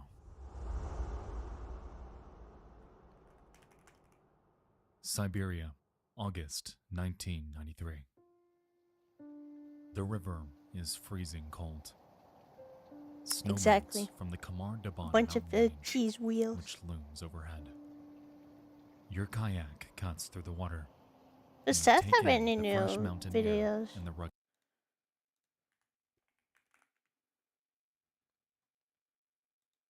Or is he on another autism journey hey. again? I was 3 months ago. Sad. Landscape. It's a long overdue escape from the city. Out here, Oh no, the I'm only not signs of animating. civilization are power lines running over the mountains. I'm not which are easy I'm not a enough to genius ignore. at animating. But out of nowhere, something catches your eye, and the peaceful atmosphere dissolves. It's Then just a visual someone standing on the representation of foreshore of the him river, blowing up a wheel framed cheese in his starkly mind. against the trees. It's a teenage girl. She's waving her arms frantically, screaming for you to stop. From this distance, you can't quite make it out, but Genius? it looks almost like her jacket is stained Oh. with blood. You don't Good hesitate. point. I never thought of that. You dive into the frigid water and swim to shore. Mm. And when you reach the girl, she Ooh, collapses. I am into a your genius at this. She's delirious, inconsolable. You can barely make out half of what she's saying through her songs. She says she's scared, that she's all alone. Genius. You wonder why this girl's out in the wild by herself. Yeah, But I what think she I says broke next it. answers your Because I'm question. that good at it, so. It makes your blood run as cold as the river. Everyone River. else is dead. What's dead? Huh? Huh? The timing. Oh yeah, the tits is not broken again, so. What am I supposed to do? I worked at Blizzard for 7 years. Yay, ferrets! I can't wait for all of them to get banned. I can't wait for all of them to get banned. August 2nd, 19. Thank you. Two hiking groups from Kazakhstan climb up a steep trail Kazakhstan. away from the nearest Who town. wants to go on a summer trip to They're heading into the Kazakhstan? wilds of southern Siberia's Kamar-Daban mountain range. They're a school-sponsored hiking expedition, mostly in their teens and early Ow. 20s. They're so heavy. One group is led by a man named Konstantin Kazantsev. Yes, he would. The other is led by Lyudmila Korovina, an experienced hiker who has traveled these mountains before, and who also happens to be the mother Maybe I of need one to of reduce the amount of Konstantin's student sharks. hikers. Because they fly around for so Lyudmila's long. group will be taking a high-altitude route across the mountain range, before descending What back the down heck? towards civilization. On the map, their route follows a rough arc across the mountains, and back to a small lake called Lake Padavoy. They Padavoy. have two Padavoy. tents and will camp along the 40-kilometer route. While Lyudmila's group takes the summit, Konstantin will guide his group along a lower altitude valley Konstantin. route following the river.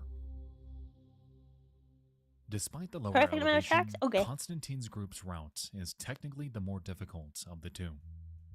The difficulty of All the I'm Russian hearing alpine is skill routes issue. are measured on a scale of 1 to 6, with 1 being a beginner slope and 6 being near vertical, only to be attempted by experts. Wow. Lyudmila's route is rated a 3, which makes it a moderately difficult slope, around 35 to 45 degrees and icy. This requires confidence and sure footing, but it's not a grade that requires special equipment. Konstantin's route, by comparison, is a 4, which usually indicates some steep rocky sections at an incline Steep of more than rocky 55 sections? degrees. The plan is for the two groups to begin and end the multi-day hike together, with several days in between, in which the two groups will separate and hike their respective routes. So when the trail forks, the valley group will take the low road, What the fork? the summit group will take the high road, and on August 5th, they'll meet back up at the designated lake. Meet up. While it's still summer, weather up in the mountains can be fickle in Siberia, with snowfall beginning as early as late August. Anticipating Wow. this, Lyudmila contacted local weather My monitoring name- stations ahead of time. What? They told her the worst she could expect is a mild chance of wind and rain. Nothing Why, to be why? too concerned about. Well, except for this. They were given a stark, cryptic warning the as skill they issue? departed a nearby town for the mountains.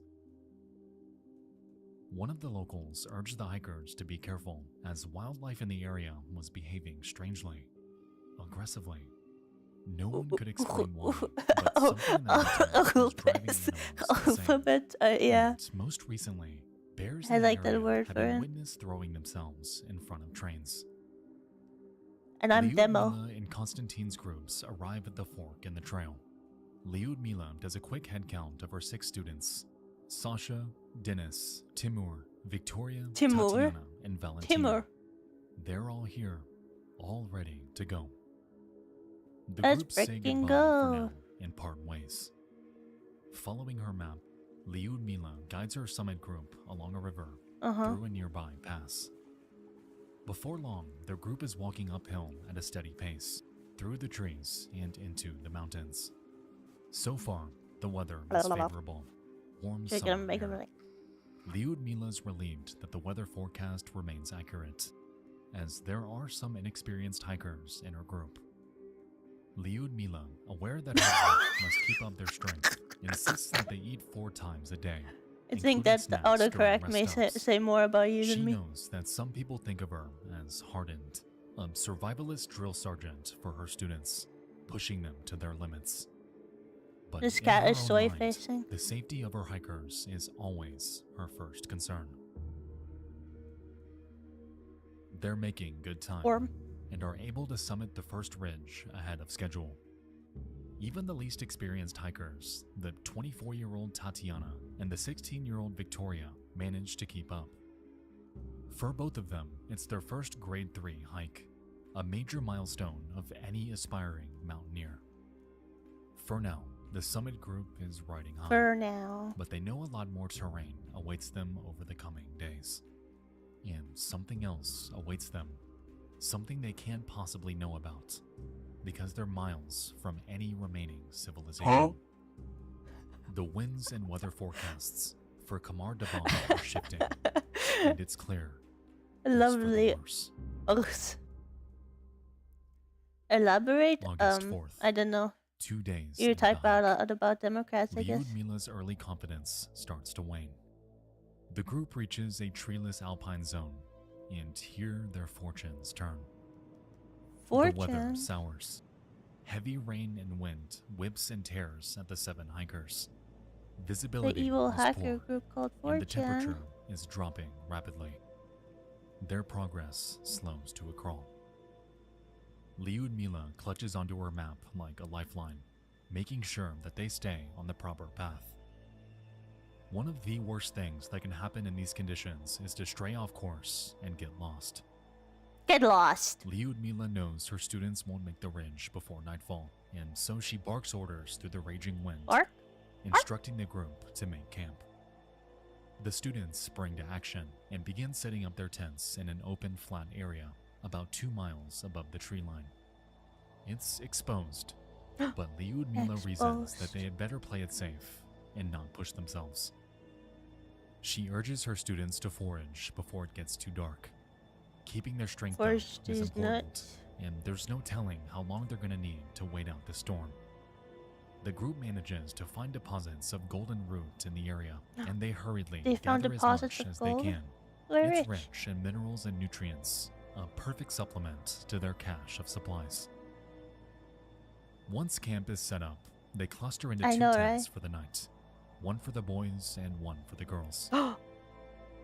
Lyudmila hunkers down with Tatiana, Getting lost with the Victoria, and boys. Valentina, trying their best to stay warm.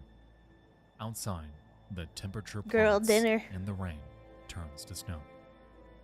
Lyudmila does her best not to show it, but she's concerned. This isn't where they were supposed to camp for the night. It's too exposed. Also, for days, she's been growing increasingly concerned that her map of the area is inaccurate. Uh-oh.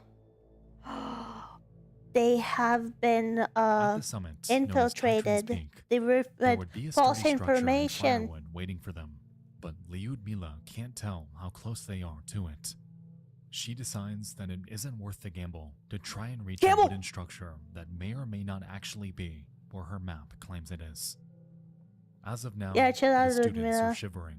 but Everything will be otherwise seem okay in good according to the spirits. title of the YouTube video. Lyudmila's concern is growing. If the storm goes on for much longer, things could turn sour very, very quickly.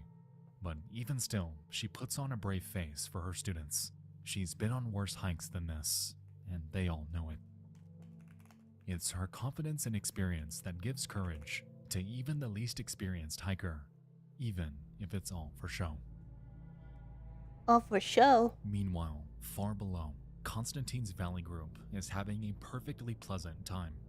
At their lower elevation, there's no wind or snow, and they all get a restful night's sleep in relative comfort.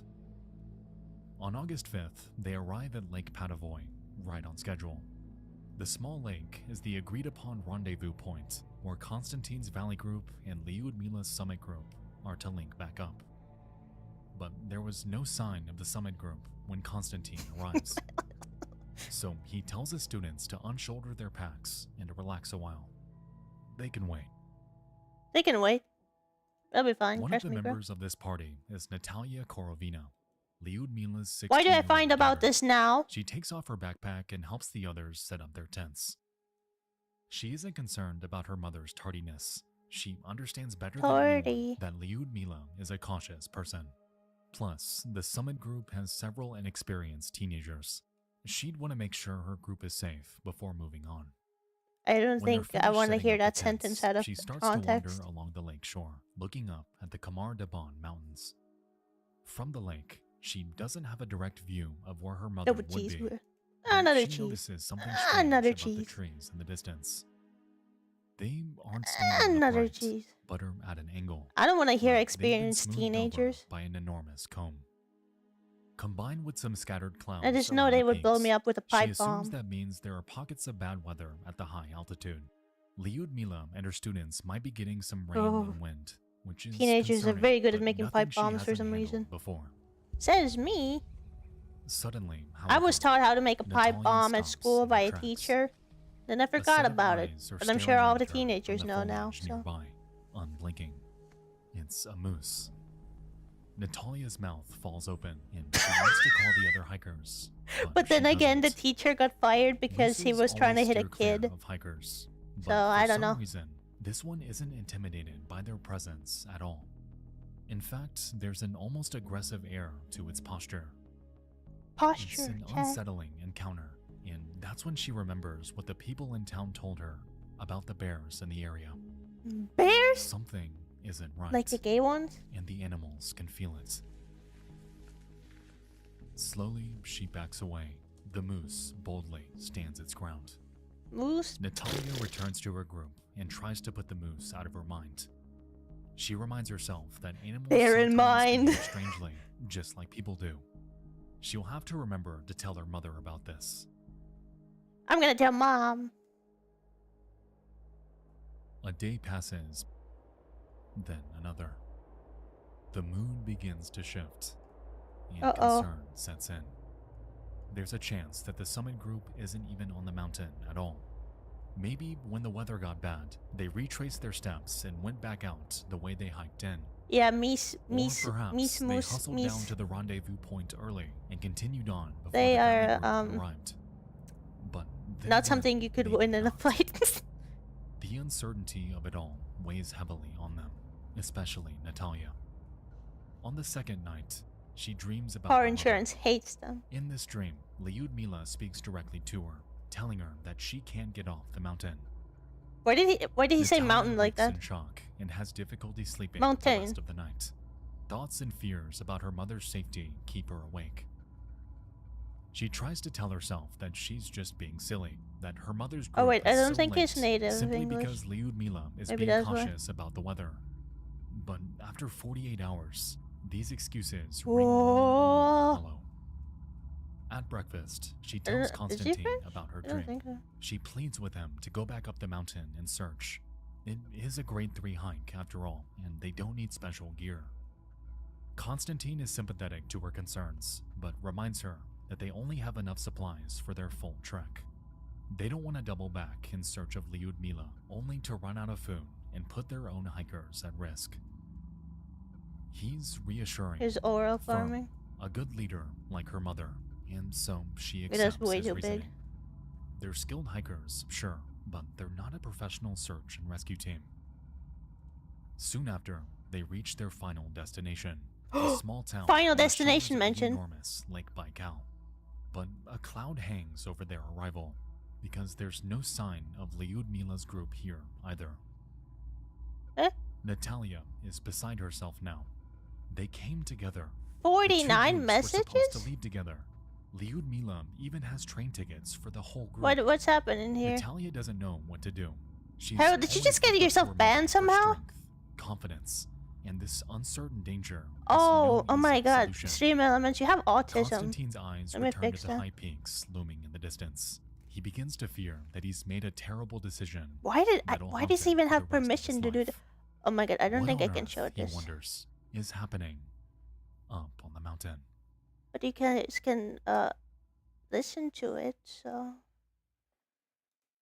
I don't know how long it's 300 seconds, but I think you'll be like, The night of August 4th. where the heck On are the we? peak, Lyudmila and her students aren't getting any sleep. Firefox. In the early morning hours, There we one go. of the students from the boys' tent trudges over to Lyudmila's tent. It's Sasha, an inexperienced 23-year-old Here, hiker. first of all, let's He's fix like a this. surrogate son to Lyudmila. He tells her that the boys are uncomfortable. The wind and the cold are too much to bear. At this elevation, How do I, there's no tree cover, undo no that? protection from the storm. Their tents are no match for the relentless wind. At 4 in the morning, the tether snaps. Fucking Stream Elements, I swear to god. Everyone scrambles out into the bitter cold, struggling to resecure their shelters. feet. Snow seeps into the tents, Not even an soaking activity through the sleeping bags. It's a miserable, punishing night. Finally, at dawn, Lyudmila tells them it's time to go. They must descend immediately. After a quick breakfast of canned stew, the What group did I begins just do? hiking back down the mountain to the Did I south. do something? While they're still roughly following their planned route, they've abandoned any attempt to summit the peak and instead seek protection from the severe weather Oh, I 2.5 see. miles below where there's tree cover. On time. There we go, I found a button. The heavy winds continue, making it difficult to progress. Visibility is dismal. Then suddenly, at about 11 Why does he even have a.m., permission to do Sasha that? falls down.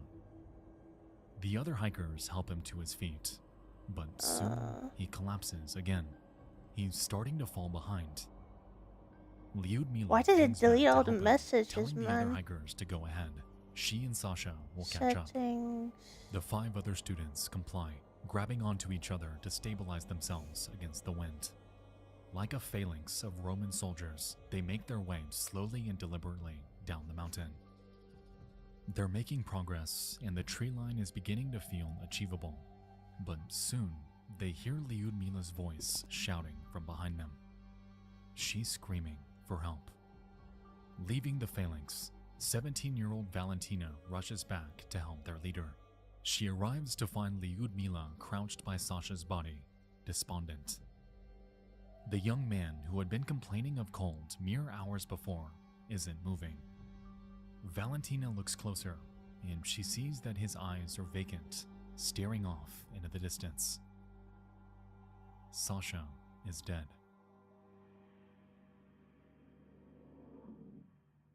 Overcome with shock, Valentina is momentarily unable to speak or breathe. It feels like she's stumbled into a nightmare.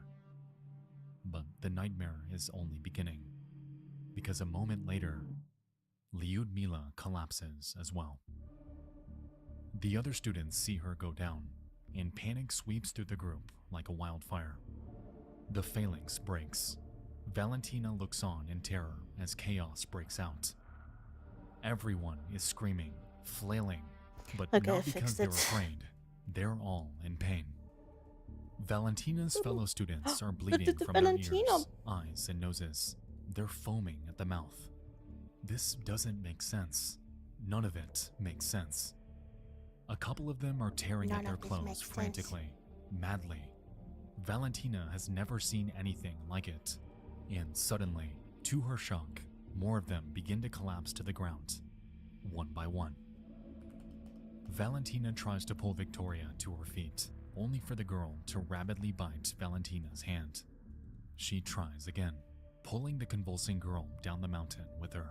Wait, who's They're broken? only able to make it a few more steps before Victoria fights free again. You know, But what did you doesn't go message far. that it like She timed falls you to the out? ground and Zalco stops text moving. is like that weird Valentina keeps wavy going. long Maybe if she makes vertically it to a nearby text cluster that of can like rocks, maybe then she'll be safe from this madness. look really When she nears freaky the rocks, she and it can halts, go stopped like in her tracks really by far yet up another and down, terrifying sight. like the lines. One of the other girls, Tatiana, is Usually they already do at the that in like rocks and is bashing creepypasta her own head themes or against something. them over and over again. A curtain of blood obscures her face from view. Tatiana keeps smashing her head into these rocks until eventually she stops moving. What did Valentina you is send? frozen, paralyzed, Yeah, I with think my complete bot was shock having a and panic. seizure. In the span of minutes, and with zero warning, her entire group has dropped dead. Oh, group! Suddenly, a hand shoves Valentina, shaking her out of her stupor. Someone What the is heck still is alive. the tool? It's one of the boys, Dennis. He's on his hands and knees, bleeding from the ears and mouth. Yet he's able to muster up enough energy to give her one single command. Run. One command. One. This shocks Valentina into action. Wait, what? She bolts downhill, making for the tree line. Oh. Behind her, Dennis tries to crawl after her, but he has no strength. She glances over her shoulder to make sure he's following, yet he isn't. He's lying face flat in the snow, completely immobile. By now, it's just Bye Valentina, now. overcome with fear Oh. and a burning desire to survive. I have a question for She the girls advances about how downhill they through want the swirling to do wind this weekend. and What we do? blinding snow. What do we need for Stumbling, dinner tonight or crawling tomorrow before, evening? I at don't want last, them she to you finally guys reaches the having tree a line party and and not a getting shelter party from the wind. or something. But I'm She not going digs a out of my sleeping mind. bag I out just of want to her know how much backpack money I and can. crawls inside. She Uh-huh. huddles into It's the a dumb ball for autofill. warmth I see. Before she passes Damn, out. you're a girly pop.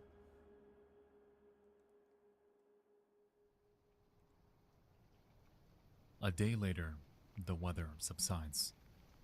Valentina wakes up on August 6th, and it's quiet. No screams, no howling wind. Just the gentle rustling of trees and the drip, drip, drip of the melting snow. She cautiously emerges from her sleeping bag. The sun is out. Even though she slept for almost 24 hours, she doesn't feel rested. The horrific sights from the day before are clear in her mind's eye. She wishes that she could dismiss it as a nightmare, something caused by a lack of sleep or exhaustion, but she knows the truth. What happened? She can't kid herself. She's alone. Aww. Valentina slowly starts to trudge back up the mountain. Red She's lip gotta sync in see my her fellow hikers. white Valentina She bed? needs to have some sense of what happened. Before too long, the bodies come into sight. A cluster of 4 of them by the rocks, and 2 farther up the slope. They're all still and silent. Steeling herself, Valentina walks from body to body. She can't do anything for them now besides close Oh my their eyes. god. She passes Tatiana, the image 24-year-old looks so secretary, creepy. the It one looked who like smashed a her face person into the rocks not when long I ago. looked at it from like the She preview for passes the the small stream. body of Timur, who was only 15 A years old. He creepypasta. was the youngest of the group. Good morning, Sigma Pack. Rise up Victoria and was rise also and there. grind. Valentina couldn't So help true. but feel some kinship with the other girl. Genshin? Only a year younger than her, she had been so eager to hike that she had her parents persuade Lyudmila to let her join them, even though she was an inexperienced hiker. Oh.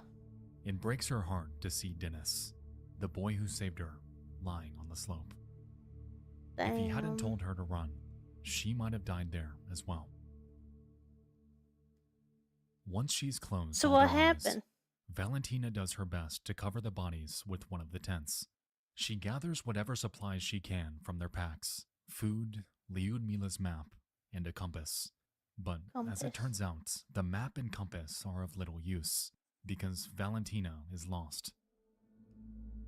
Bad loot The RNG. snowdrifts make it impossible to follow the path that Lyudmila planned for them.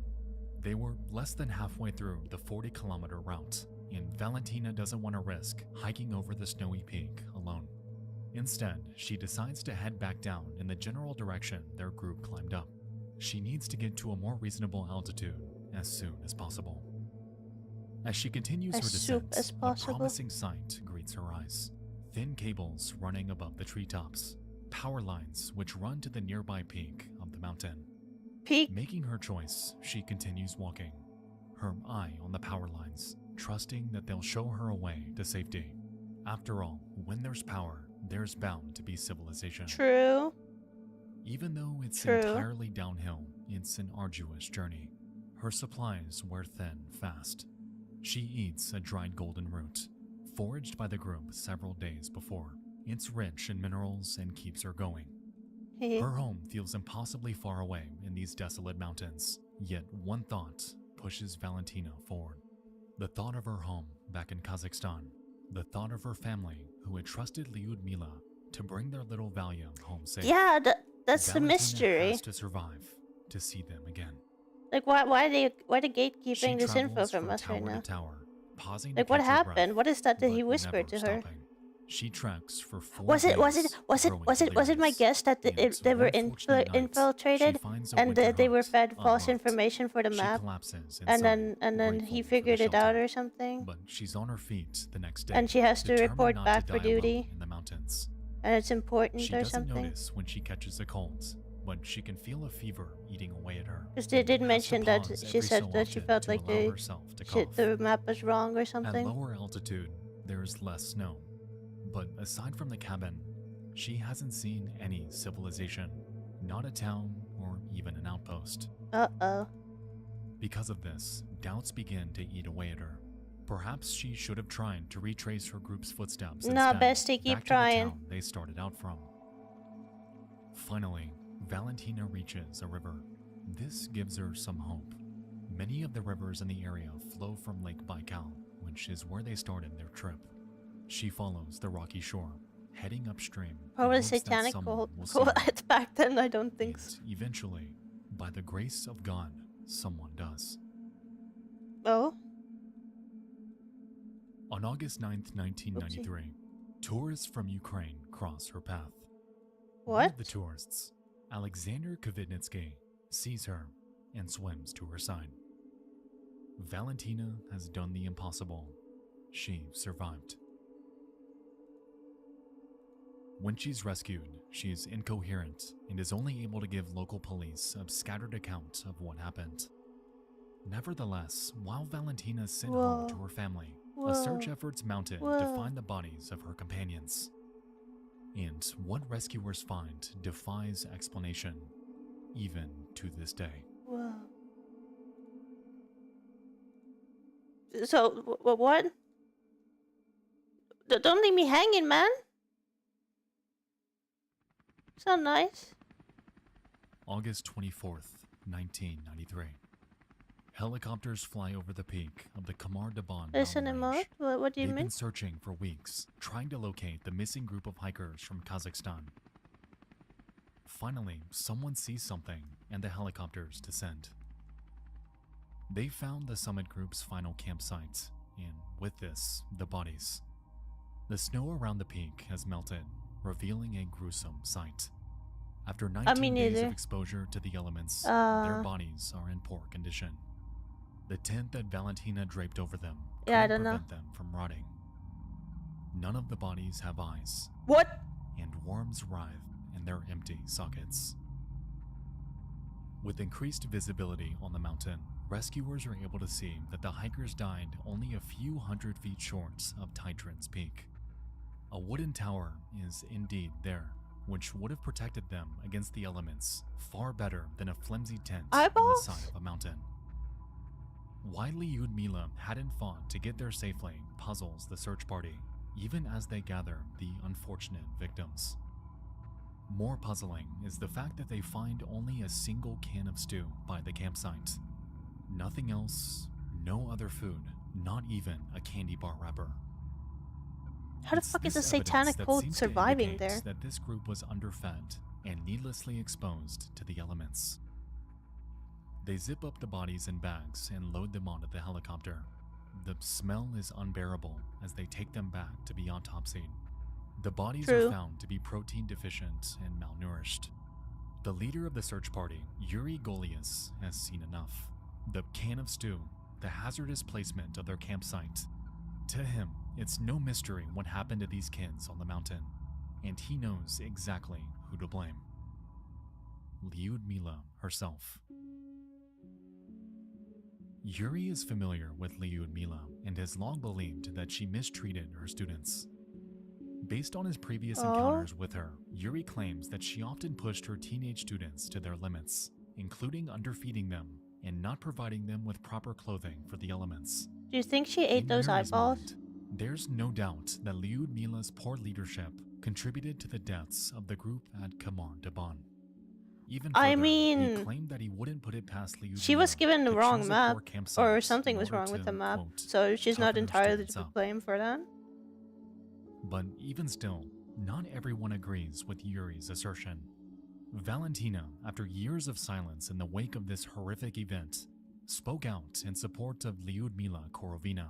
She claims that the summit group was well fed and cared for throughout the hike, and that Lyudmila knew that they were hikers of varying experience, and so she planned for a diet of 2,400 calories a day. That's The a lot official of. cause of death for the No, five actually, students no. is listed as hypothermia. That's As the for proper amount of Lyudmila calories, herself, it's especially believed for that she died of a hiking. heart attack upon seeing The Sasha required die amount, before her but- eyes. That's how But the did they? details of the event itself defy such How an did easy she conclusion. carry so much For food, instance, though? why was Valentina able to survive well. if all of them were in the same state of malnutrition and exposure? How was she, a 17-year-old girl, able to outlast an experienced mountaineer and her own peers? Yeah, that is the And mystery, right? most of all, why did their deaths happen so suddenly and within such close proximity? Satisfactory Yeah. answers, unfortunately, remain elusive. However, as it stands, the facts are these. 6 healthy individuals died very suddenly in close proximity to each other. All of them displayed strange, unexplained symptoms in their final moments that included self-harm, bleeding from the ears, eyes, or throat, and sudden, debilitating pain. All of these details come from Valentina herself, who describes the experience like a horror movie. Now, hypothermia could explain some of the symptoms Valentina noticed, such as the attempts to frantically disrobe. This is a phenomenon known as paradoxical undressing. In extreme cold weather, a person's blood vessels constrict to save heat. As hypothermia sets in, the constriction of But these the blood ear vessels bleeding? fails, causing warm blood to flood back into the extremities, making someone feel like they're overheating even as they literally freeze to death. People in this state frequently tear off items of clothing, only hastening their own demise.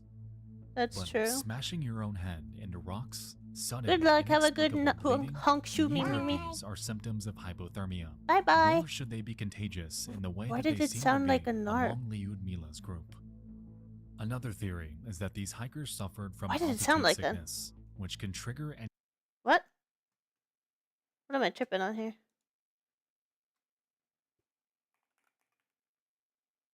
Bye. What the heck? It sounded so different when it played. I don't know. I'm number tripping on of something. adverse effects in the human body. Among these can be pulmonary edema, a buildup of fluid in the lungs, which can trigger heart palpitations and bloody coughing. Perhaps it could have been something they ate or drank.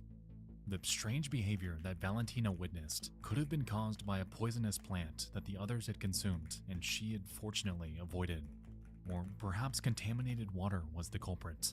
Lake Baikal is known for high levels of contamination, and if hikers filled their water bottles from one of its rivers, they could have poisoned themselves without even knowing it. In the pursuit of truth, curious researchers have turned away from the direct events of the hike and towards increasingly elaborate conspiracy theories. The most dramatic of these is that these hikers were unwitting participants in a Russian weapons test, victims of some nerve agent that got unleashed under the cover of the storm. Novichok chemicals, for instance, were developed Yeah, that's in what the I was late thinking. stages That of the it kind Cold of sounds War like by the radiation Soviet poisoning, Union. no?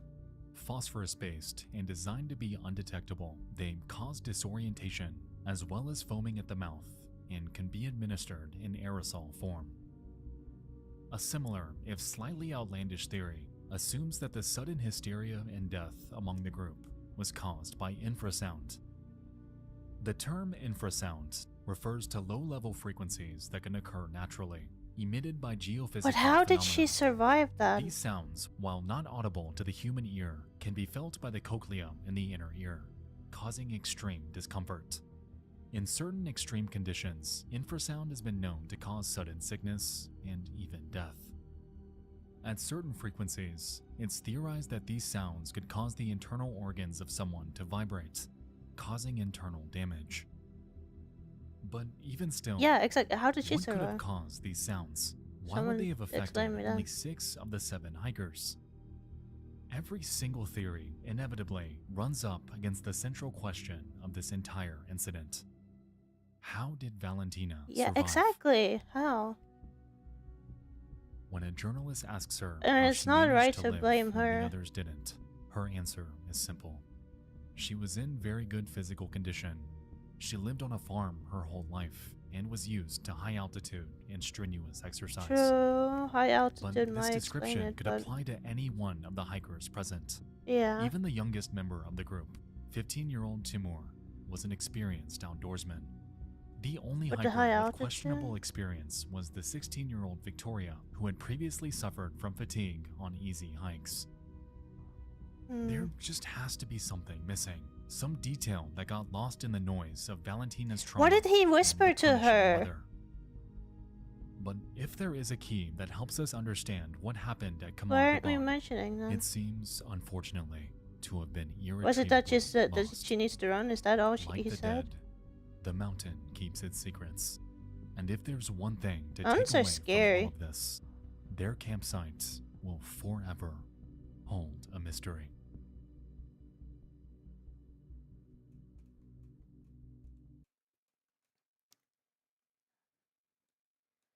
What a crazy story of a lady spy in World War II, the limping lady. Ooh, yeah, yeah, of course, sure.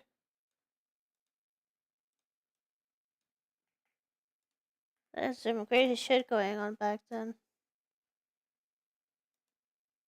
I don't have a daughter, but if I did, this is who I would want her to look up to. Today we're talking about Virginia Hall, aka the Limping Lady, probably the most effective American spy of World War II, and she managed to do that with one leg. But first, a word from our sponsors. This video is brought to you One by leg? Ridge Wallet. If you've been How on the would internet in the last having decade, one you know leg what Ridge Wallet is. I'm not going to waste restrict your you? time. Ridge hired Other me than to tell physically? you to buy your dad a Ridge Wallet for Christmas. If your dad's anything like mine, his wallet probably looks like a Gutenberg Bible and his back hurts, and nobody has ever pointed out to this poor guy that, hey, maybe your back hurts because every time you sit down, I mean, you've if you got a have one phone leg, book underneath you one would be butt less cheek, of a and you look like suspect you're to the be a Leaning spy, Tower of kind of, Pisa you know? inside of a chair. So head over to ridge.com/TFE And that shop the holiday she sale. took You're gonna save advantage up of to 30%, that, and when you use my link, you're also going to be automatically enrolled in a chance to win a $4,000 bundle from Ridge. Let's get back to the video. All right, Virginia Hall, born in 1906 in Underestimation of Baltimore. her. She grew up in a really wealthy family and was a complete tomboy the entire time, and her father absolutely loved it. He taught her how Yeah, to she's hunt, a and bit he completely quiet. endorsed her being not very ladylike all of the time. In addition to being a tomboy, she was also highly intelligent, graduating from high school with ease and getting accepted into the top female colleges in the country. Her mother, on the other hand, had different plans because immediately after high school, she expected Virginia to get married to a young man from another wealthy family in the area so they could combine their family businesses. So she gets engaged to this guy at 18 years old. Fast forward 1 year, she's 19 years old and she keeps catching her fiance cheating on her, so she calls off the engagement and runs off to college despite her mother's wishes. She immediately attends the top 2 female colleges in the country, Top Radcliffe 2 and Barnard, female which are the equivalent of colleges. Harvard and Columbia. She Burger studies King economics and foot foreign class. languages, deciding that she wants to become an American diplomat. She wants to live in an embassy and represent the United States of America. However, this is the Represent. 1920s and the odds of a female landing that job are slim to none, but she wants to maximize her chances, so she learns as many foreign languages as possible. Yes. She becomes fluent in German, Italian, and French and finishes college abroad studying in Germany, go. France, and Austria. While finishing college in Europe in the late 1920s, she would bear witness to the birth of fascism and the rise of the Nazi Party and have a better understanding of how dangerous that ideology was than 99% of Americans. She would return home in 1929. A few months after that, the stock market would crash, the Great Depression would start, and her father, a wealthy business owner, would lose almost everything, and the increased stress would lead to him having a heart attack and dying. This made Virginia even more determined to accomplish her goal of becoming an American diplomat, so she got a job working for the U.S. Embassy in Poland as a secretary. She worked there for several years, and every year she would apply for a promotion to become a U.S. diplomat, and every year something went wrong. The first year, they lost her application. The second year, her application made it through because she delivered it herself, and she was a shoo-in. She could speak 4 languages, she was a college graduate, she was highly intelligent, well-spoken, so she passed the application portion of the hiring process and had to have an in-person interview, and conveniently, they accidentally told her the wrong place and the wrong time to be, so she got disqualified again. Realizing that embassy had it out for her and was not about to let a woman become a diplomat, she transferred to a different embassy in Turkey. So now it's 1933, she's living in Turkey, she's working as a receptionist at the embassy still, and she's just waiting for that next opportunity to apply to become a diplomat. One of her hobbies at this point in time is to go out hunting with the shotgun that her father had bought for her when she was a kid. It's an irregular hobby for a woman, but Virginia's a regular type of woman. So she goes out hunting with her friends one day, and they're hunting for snipes, which if you don't know is this little tiny bird. Apparently they're really hard to hit, and this is where the term sniper comes from. Regardless, oh really? I had no she idea. Has to hop over a fence. She forgot to turn the safety on her shotgun and accidentally blew her own foot off. Gently stroking Arby's tail. Yes. To the hospital in time to save her life. While she's in the hospital recovering, she would end up getting gangrene, which is a very, very serious type of infection, especially back then in the 1930s, because antibiotics weren't going to be widely used or available for another decade. And I mean, the doctors back then are basically just grunts with scalpels, so they come over to Virginia and they're like, hey, here's the deal. You're going to die. There's one chance that we can save you. Basically, my medical opinion is your leg is pissed off and it's trying to kill you. My strategy is I'm going to kill it first. I'm going to cut it off and throw it away. So Hell that's yeah. what they do. She gets amputated from the knee down. Later in her life, she would admit that while she was recovering in the hospital, her father had come to her in a dream and told her that she had to get through this because she had important work to do. What so was that's that what she does. mean? She makes a full recovery, gets a wooden He came to prosthetic, me learns in how a to walk dream. again, and goes right back to trying to be an American diplomat. However, you got to remember, she's a complete tomboy, and what's the first thing a dude does when he gets a new car, a new set of wheels, a new gun? He always gives it a name, right? Right. Virginia named her wooden leg Cuthbert. So she was trying to become a diplomat. However, now they have a legitimate reason to not let her become I love one. this. They don't need to lose her application. They don't need to give her the wrong dates and the wrong times anymore, because apparently there was a pre-established rule that amputees were not allowed to become diplomats. Why? Why? I have no idea, but it turns out that Virginia has now both literally and figuratively shot herself in the foot. Ha! They took an arrow to the that she knee. is, though, isn't about to take no for an answer, so she begins lobbying to have the rules changed altogether. She doesn't have much success. Fast forward 1940, Germany invades that was France, fast. and Virginia is like, fuck it, I'm gonna go be an ambulance driver and help out the French because I hate Nazis. And that's ambulance. exactly what she does. Virginia, a 35-year-old woman that was physically unfit to be an American diplomat where she would have to sit in an office and talk to people, is now on her way to France to be an ambulance driver in an active war zone. So she's an ambulance driver all throughout the Battle of Paris, and she Damn, is she was one girl of, if bossing. not the first Americans to actually stand up and fight against the Nazis. After France falls, she has to flee, so she hops on a train and makes her way over to Spain. making While she's at the standing train jokes, station, I she see. meets a British intel officer, and she tells him her story. This guy is so impressed that he's like, hey, take this phone number, call my friend. He can probably help find you a job over in England if that's where you want to go. So she calls the number looking for a England. job, and that number puts her in contact with a man by the name of Nicholas Boddington, one of the head guys of the newly formed British SOE. SOE standing for Special Operations Executive, which is just the new spin-off of Great Britain's Ministry of Ungentlemanly Warfare, aka their equivalent of the CIA. So she talks to them, and they pretty much immediately want her to be a spy. She speaks German, she speaks French, she's lived in France, she understands the culture, and She most is importantly of French. all, she's an American. And this is Oh. important because that means she can use her actual American identity and all her real documentation to give to the Germans to get into France, posing as a journalist. Virginia immediately agrees and goes into training for the next 6 months, learning everything there is to know about espionage, or at least as much as she can in that amount of time. Fast forward 6 months later, mid-1941, Virginia Hall, the spy, gets dropped off in Vichy, France. Which, if you don't know, at this point in time, France is split in two. There's occupied France. Oh and my there's god, unoccupied that France, explains so also much. referred to as Vichy France. Now, Vichy France is technically supposedly free, but pretty much everybody knows that it's a puppet state for the Nazis at this point. And Hall's job is to go in there, posing as a journalist for the New York Post, build a spy network, and do anything she can to fuck with the Nazis. Okay, and just so we're on the same page, this isn't like the movies where she has like instructions to go meet with some guy that's her connection and she like integrates with this already existing spy network. No, she was the first spy to go in. She had to go in and build the network from scratch. They literally took Hall, a 35-year-old woman with a wooden leg, gave her some money and some cyanide pills in case she got caught, sent her into enemy-held territory and was like, fucking figure it out. So Hall shows up in Lyon, France, and she doesn't even have anywhere to stay. All the hotel rooms are full, all the houses are rented. So many people have been displaced from the war, there's nowhere for her to stay. So when she first gets to France, she ends up living with a bunch of nuns at first. And she like had a curfew, the whole 9 yards. Then after a couple weeks, she finally gets a hotel room, and that's where she sets up her headquarters and makes her first contact. She goes straight to the U.S. Embassy and tries to get their help. And the head of the U.S. Embassy is like, absolutely not. America's neutral. We want nothing to do with it. But the second in command of the American Embassy pulls her aside and he's like, yes, I'm willing to help. And this is really important because this is the only way she's going to be able to communicate with London. You see, because it's an embassy, they have a diplomatic bag. So it's going to be mail that's not being screened by the Nazis before it goes out. So if this guy's willing to slip her messages to London into the diplomatic bag, it's going to be the only way that she's going to be able to get communication outside of France. So she gets it done. She establishes a connection. She now has a way to communicate with the outside world. On to the next order of business. Go see the gynecologist. Go see.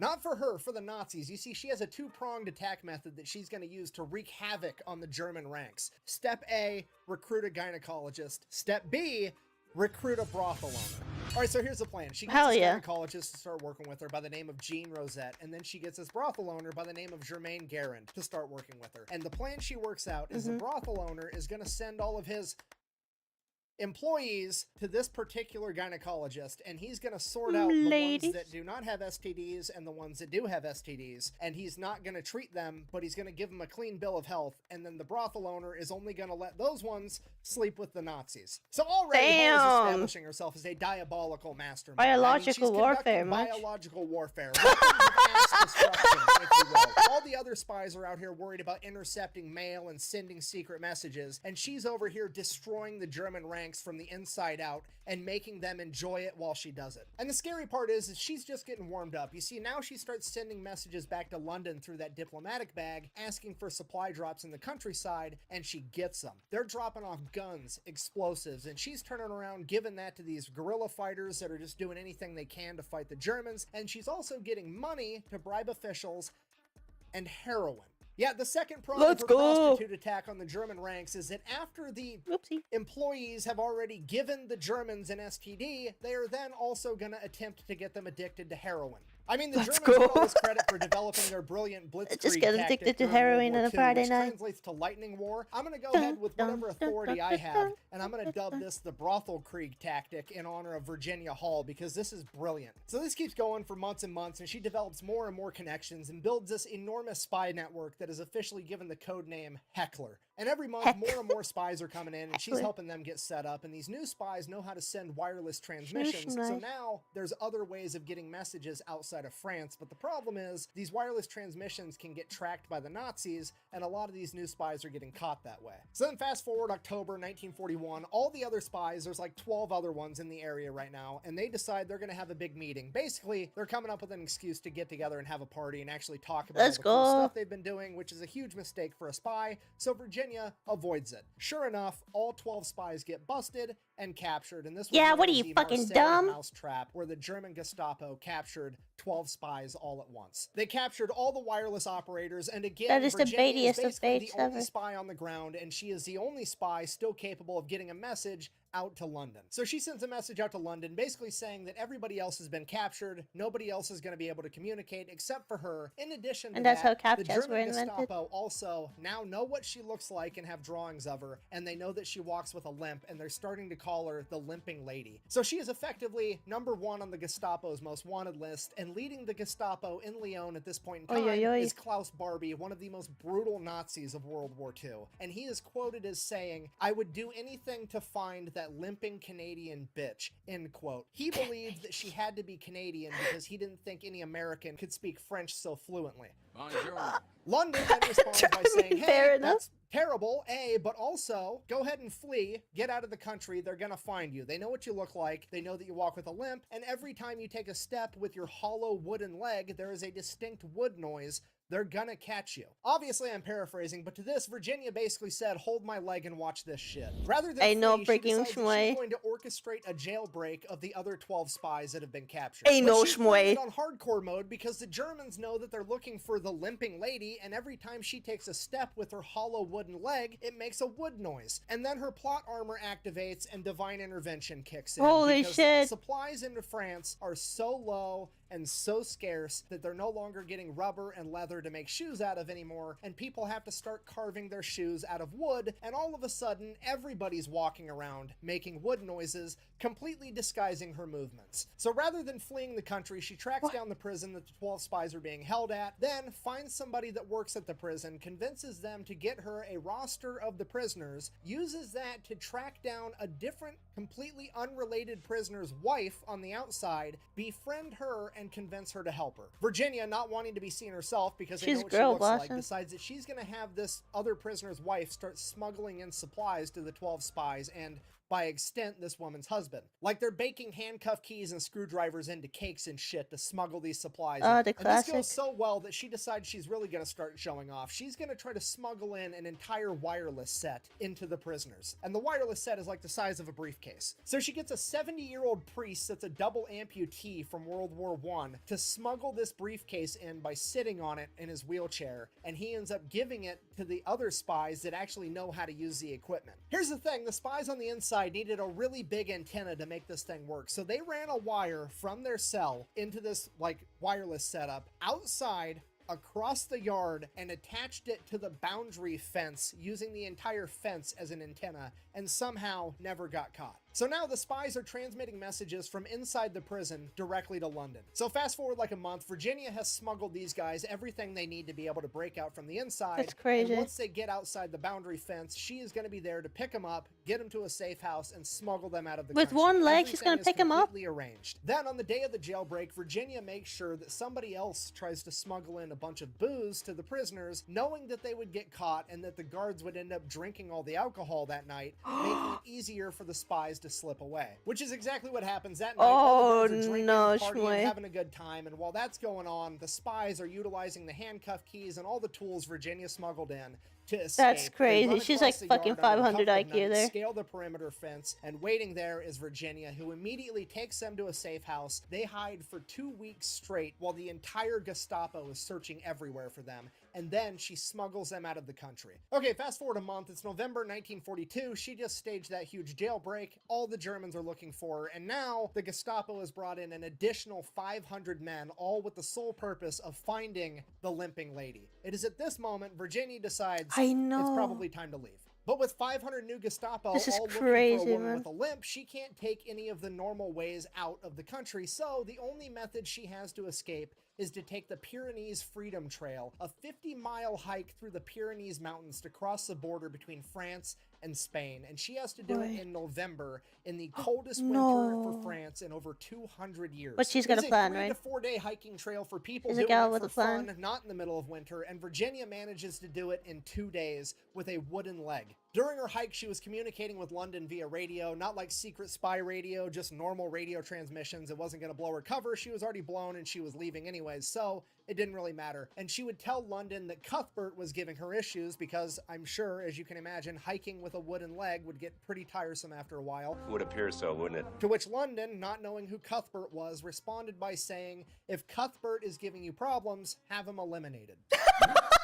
so true. Take him out. So she crosses the border into Spain after 2 days, complete badass. She is Just get rid of him, man. 48 hours after she leaves Lyon, her entire hotel room gets ransacked because the Germans finally figured out who she was, and she had escaped just in the nick of time. And then she promptly gets arrested by Spanish authorities. She for has illegal so much immigration. plot So then armor. She has to get a message out to London, out to America. They finally come, bail her out. She goes back to London, working with the SOE, and she's like, okay, well, cool, send me back in. And they're like, no, your cover's blown. You've done all you're gonna do. That's it for you. We're not going to let you do anything else as far as like actively working undercover goes. Again, I'm paraphrasing, but Virginia Hall basically says, okay, well, peace out, nerds. I'm going to go work with the Americans. She goes over to America, goes to the OSS, the direct predecessor of the CIA, and is like, hey, I'm more experienced than any spy you guys have.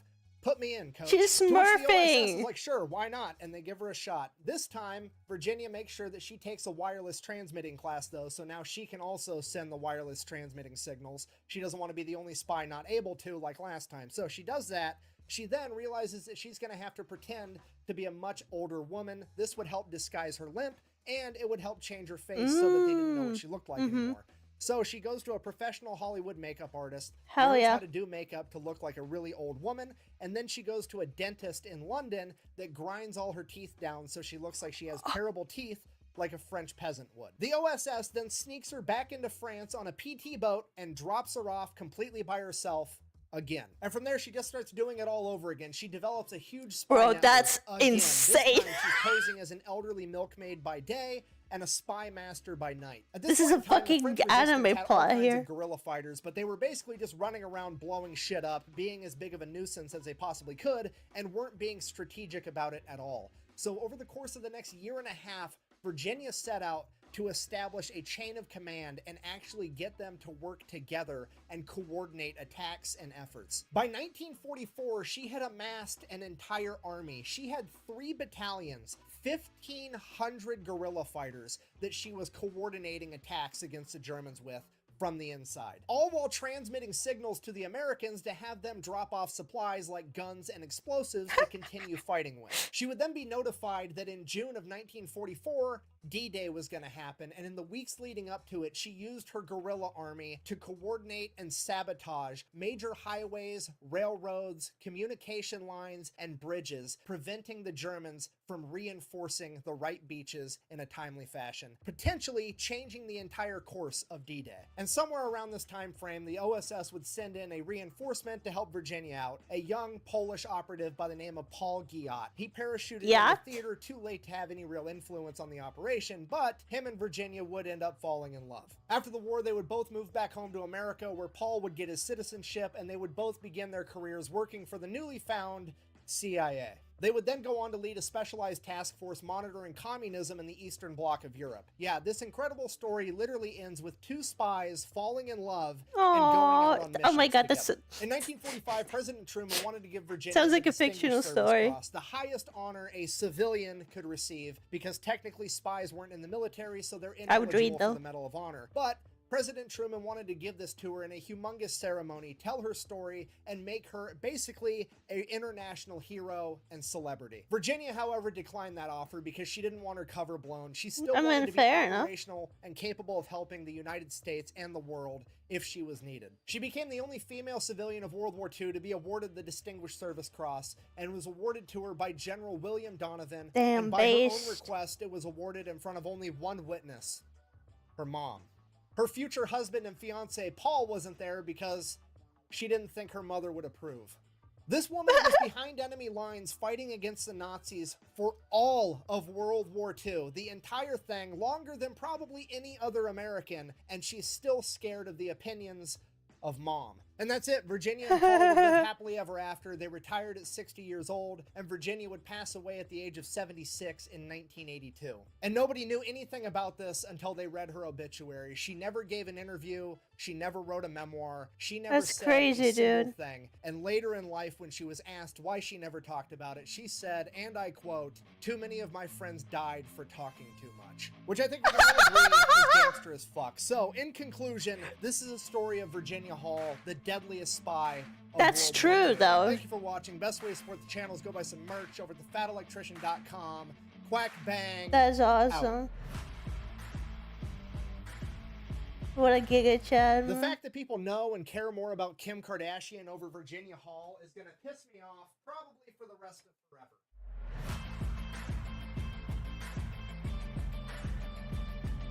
That was crazy. What the heck? That's awesome.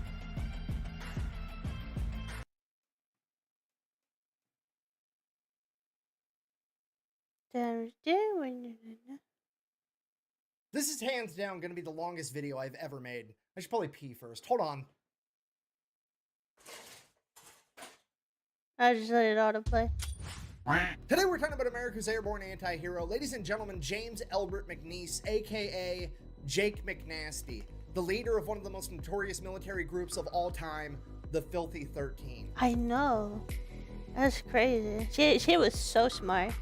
And just to clarify, in case you don't know, being an anti-hero is not a bad thing, despite how it may sound. You see, the textbook definition of an anti-hero is a hero that does not display typical heroic qualities, which honestly is pretty ambiguous, but it's one of those things where you know it when you see it. So for example, a regular hero would be somebody like Superman. He's invincible, he shoots lasers Or like from his Robin eyes, Hood and or he something? always does the right thing 100% of the time. He never roughs up the bad guy. He always takes him straight to jail because the justice system never messes up anything. He only has sex in the missionary position. He always changes the batteries in his smoke detectors on time. It's boring, unrelatable, and completely inhuman behavior.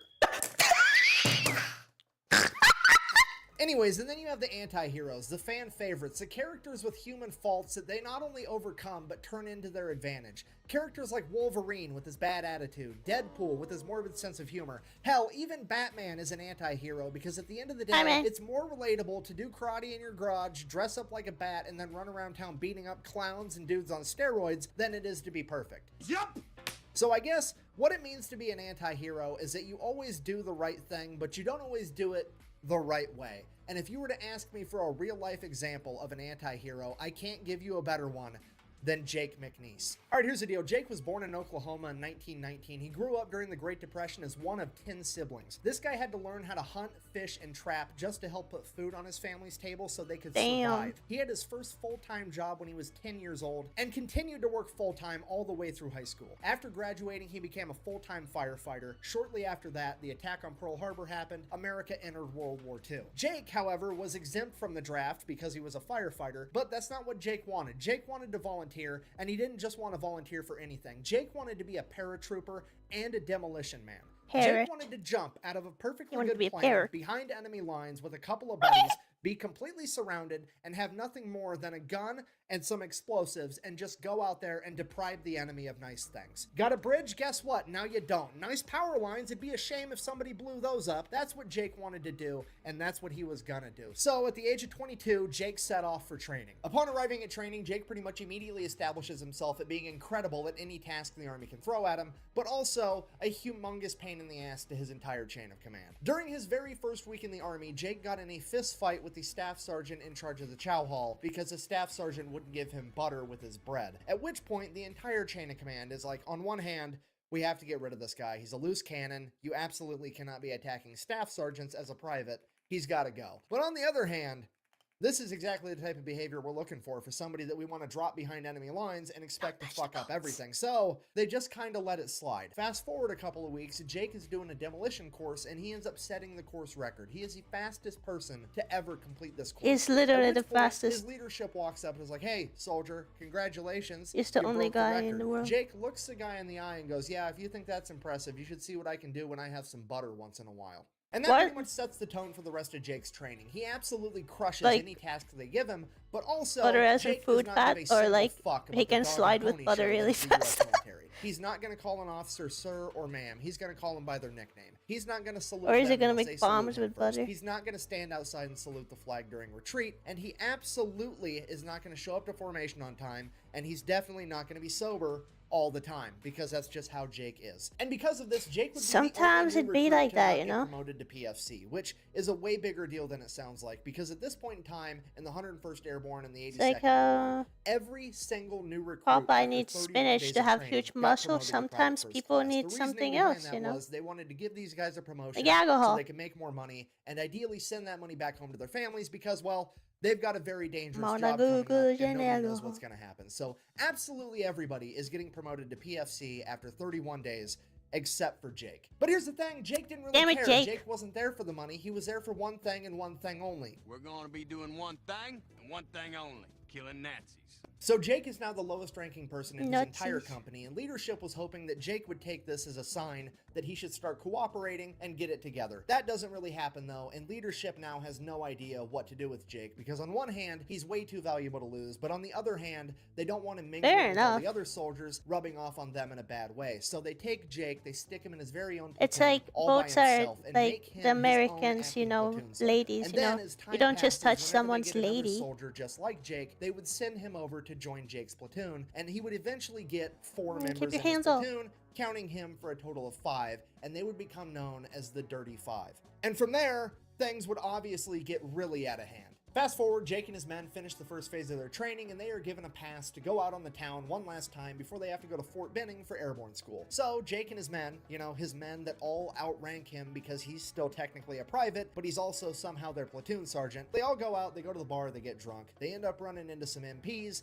One of his men starts lipping off to the MPs. The MP goes to beat him with a nightstick. Jake interferes and says, hey, he's really drunk, let it slide. In Jake's own words, and I quote, he's so drunk he couldn't hit the floor with his hat in 30 throws. Okay, so just let it slide. He's gonna get his men back to the barracks. It's gonna be fine. The military police, the MP, then tells Jake, mind his own business, as he turns around to hit Jake's guy with a nightstick, at which point Jake proceeds to beat the shit out of 2 MPs, taking their Colt 45 1911s, firing all the ammunition into a nearby street sign before handing them back their empty guns and saying, okay, now you can take me to jail. The next morning, Jake's commanding officer shows up to the stockade to talk to Jake, and he's like, look, not surprised you're here, don't really care what happened. Here's the deal. The Japanese have the world record for the longest ruck march, and I want to break that record by having a group of guys march from here all the way to Fort Benning, 136 miles, and I think you and your men are some of the guys that are going to be able to pull it off. Are you in? At which point, McNeese is like, 136 miles isn't a problem at all. I won't change my socks, and I won't even get a blister, which, if you've never been in the military and you've never ruck marched, saying that you're not going to change your socks or get a blister on a 136 mile fucking ruck march is an unprecedented amount of shit talking. It's like a NASCAR driver saying that he's going to win the Daytona 500 without having his tires changed a single time. It's like going out Dude, drinking, ending up I'm at gonna Taco go Bell at 2 in the by morning, this week eating a without bunch of steak shitting quesadillas, myself. waking up the I'm next not even day, gonna taking a shit. I'm not and even not going on the wiping, toilet. okay? It's just, it's not possible. So then the commanding officer was like, great, cool, I'll see you at the ruck march. We're going to go ahead and leave you in the stockade for the next 10 days. Until then, though, Jake's like, cool, no problem, I'll hang out. 10 days later shows up. Jake is in a prison uniform with a giant P on the front, and 3 MPs show up with 12-gauge shotguns loaded, and they escort Jake to the starting line of this fucking ruck march like he's Hannibal Lecter. There, he changes into a normal uniform and takes off on a 136-mile ruck march to Fort Benning so he can go to airborne school. And sure enough, true to his word, Jake is one of only 75 men to finish this ruck march, and he did not change his socks, and he did not get a single blister, which I cannot stress to you enough is a superhuman feat. So Jake and his men go on to do airborne training. he has Absolutely cheats no problem. on. Nothing really of note happens here, except for the fact that Jake is still a private and has still not been promoted in any way. After completing airborne training, Jake and his men are going to go to Camp McCall, North Carolina, where they are to receive expert saboteur training. They'll be receiving extra training in demolitions. They'll be receiving training in how to drive tanks, how to drive bulldozers, how to drive excavators, how to drive trains, pretty much anything and everything. How to that train your teach these dragon. guys to be able to wreak havoc on enemy infrastructure is what they're learning in Camp McCall, North Carolina. Jake and his men continue to do what they do. They wreck every task that they're given. It goes perfect. And kiss Jake and his every men are now man. about to go to England, at which point they are given one last pass to go out on the town one last time before they ship off. So Jake and his men go out drinking. Somehow or another, they end up at this little tiny diner neighboring a train yard, at which point one of the trains pulls up, stops, walks across all the other tracks, and the conductors go in and they start eating at this diner. Jake is super drunk and he's like, I don't want to walk back to the base. I'm stealing that train. And that's exactly what he does because the army just taught him how to drive trains. So Jake proceeds to steal a train and drive it all the way back to just outside of Camp McCall, where he abandons the train, goes in, and goes to bed. But everybody knows Jake did it. Nobody's turning him in, so Jake gets away with it again, and now Jake and his men are off to England. So Jake and his men arrive in England. At this point, Jake has 13 men in his platoon, including himself, and they all come to the Jake's same got exact 13 conclusion. men. English food, fucking sucks, which is on par with every opinion of it I've ever heard, which seems weird to me because it's a country that took over most of the known world for the sake of trading spices, and apparently nobody came to the conclusion that, hey, maybe you should put some on the food. But whatever. Because the food sucks, Jake decides, hey, I'm a master at hunting and fishing and all this other stuff. I'm just gonna kill enough animals to feed my entire platoon by myself. And that's exactly what he does. The only difference is he has military grade equipment to do it. Jake is going out in the woods at night with a spotlight and an M1 Grand, and as soon as a set of eyes looks at him, it's getting blown to smithereens. Jake has his men going out fishing with explosives, okay? They are eating everything. Couple of problems with that. One, Did they go there's fish strict blasting? water rationing going on. The soldiers are only allowed to have 1 shower a week is how little water they have to spare. So Bro, all 13 of his that's men come easy, together and dude. decide, hey, we're just I not could gonna go take like showers 5 and years we're without gonna use all of our showering. water rations That's to weak clean and talk. cook all of this game that we're killing. And because now they started stinking, they would all become known as the Filthy 13. The other problem with that was apparently all of the game was technically the property of the king, and the only people that were allowed to hunt it were the lords and ladies of the land, which definitely was not Jake McNeese and the Filthy 13. So Sir Ernest Wells ends up figuring out what Jake's been doing. He gets super pissed, ends up suing the government for like $10,000 for all the animals that Jake and the Filthy 13 ate. The entire unit gets in a bunch of trouble, and Jake's kind of just like, meh. I mean, what are you gonna do? I was hungry, so I ate some food. What do you want from me? If I'm in trouble, Food. go ahead and punish me. What are you gonna do? Stick me Hit in that an airplane, hit that make me like jump button. out into enemy-held territory where a Smash bunch of that Germans bell. are gonna try to kill me? Joke's on you. I'm into that shit. And the entire military is just kind of like, we literally have no way to punish him. So he gets away with it yet again. Fast forward June 5th, 1945. The day before D-Day, Jake and the Filthy 13 are given a separate and pulled the extremely reverse dangerous Uno. mission of going out, capturing and occupying an enemy-held bridge that's supposed to be able to help Allied tanks penetrate further inland. After a day, Penetrate. they'll be reinforced from troops landing on Utah Beach. And if Jake can't 13 capture and men occupy the penetrating. bridge, he is to blow it up so that the enemy can't use it for reinforcements. This mission is deemed extremely dangerous and borderline impossible, but leadership figures if anybody can pull it off, it's going to be Jake and the Filthy 13, because let's face it, the entire command structure at this point in time is basically looking at Jake's platoon like a fragmentation grenade of fuckery and bad attitude that they finally get to yeet at the enemy. So after receiving their mission, Jake and his men go out to start boarding the C-47s to take off at midnight to jump into Normandy. At which point Jake decides that he's going to whip out his straight razor and shave himself a mohawk. He tells everybody that he's part Choctaw Native American and he wants to honor that heritage. However, in reality, while he was part Choctaw, he had heard that Germany had a lice epidemic and wanted to go there with as little hair as possible. Regardless, his men followed suit and all shaved mohawks. They then began donning black face Afraid of a paint, little at which bug. point Jake is like, this is cool, but we can make it cooler. So he goes over to the C-47 that had a fresh white stripe painted down the side of it to identify friend from foe, and the paint was still wet. So he runs his fingers through the paint and goes around painting all of his men's faces. Oh my god, they're avatars now. Unbeknownst to Jake and the Filthy 13, there were camera crews there taking pictures and recording them, and they would actually end up going viral, and the entire nation would be captivated First by the viral unique and video dangerous ever. look of these men as they prepared to jump into enemy-held territory. So much so that it would actually inspire a movie to be made known as The Dirty Dozen, and Jake and his men would be Damn, none I the thought it was wiser gonna be to any of Avatar. it until after World War II. June 6, 1944, Jake, the Filthy 13, and 18,000 other paratroopers take off in C-47s as they prepare to jump behind enemy lines before the amphibious invasion at D-Day. About 20 miles from the targeted drop zone, Jake's plane gets hit with enemy flak fire and is losing altitude, and they have to bail out early. Moments after McNeese jumps out of the plane, the entire plane explodes, killing some of the Filthy 13 and scattering the rest miles apart. So Jake lands, he's completely unharmed, and he has all of his equipment. The only problem is he doesn't have any other Americans anywhere near him. So he just kind No. of takes off. He gets in a couple of long-range firefights with the Germans, takes a couple of them out in close-quarters combat, and he's just going around trying to find any other paratroopers to group up with. And it's going on for hours and hours, and he can't find anybody. Oh And no, he's starting to think maybe matchmaking, the bad whole thing was a RNG. catastrophe. Maybe it got called off. Maybe I'm the only guy out here right now. What am I gonna do? And he finally comes across one other American paratrooper, and it's a machine gunner that lost track of his machine gun during the jump, and this guy is running around Normandy with nothing but a belt of machine gun ammunition and no gun. And Jake is like, Jesus, okay, well, you're with me now, I guess. Here's my You're my grenades. friend You now. take We're having those. I'm soft gonna keep tacos my later. M1 Grand. Follow me. So now Jake and Grenade Guy set off to find more paratroopers. So they keep looking, they find some more. They find a squad of mortar guys. They find some guys over here, some guys over here. Slowly, Jake amasses an entire platoon of about 35 paratroopers, and they're all gonna help Jake in his mission to take out this bridge. So Jake and his new companions start making their way to go blow up this bridge, at which point they would eventually come up on an entire American unit being led by this colonel, and the colonel is like, hey, you're working for me now. I don't care about that bridge. I need you to go pull security over on this part over here. McNeese tried arguing with the colonel, but the colonel wasn't having it. He gave a direct order, and McNeese is like, okay, fine, whatever. I'll take my 35 guys, and we'll go guard this for you. So they take off headed there. They get to the point they're supposed to guard, and McNeese just keeps walking because it was the same direction as the bridge. All of his men are like, hey, we're supposed to stop here. McNeese is like, you do what you want. I have to go take care of this bridge. You can come with me. I'd appreciate it. If not, stay here and guard it. I really don't care. All of the men go with Jake and proceed to make their way to this bridge. So Jake and his men show up to the bridge, they capture it, they build up some fortified fighting positions because they now have to hold it for a day until reinforcements from Utah Beach can arrive. So the Germans start showing up, they fight the Germans back every time. One day passes, no reinforcements. Day 2, they keep fighting the Germans back, holding the bridge, no reinforcements show up.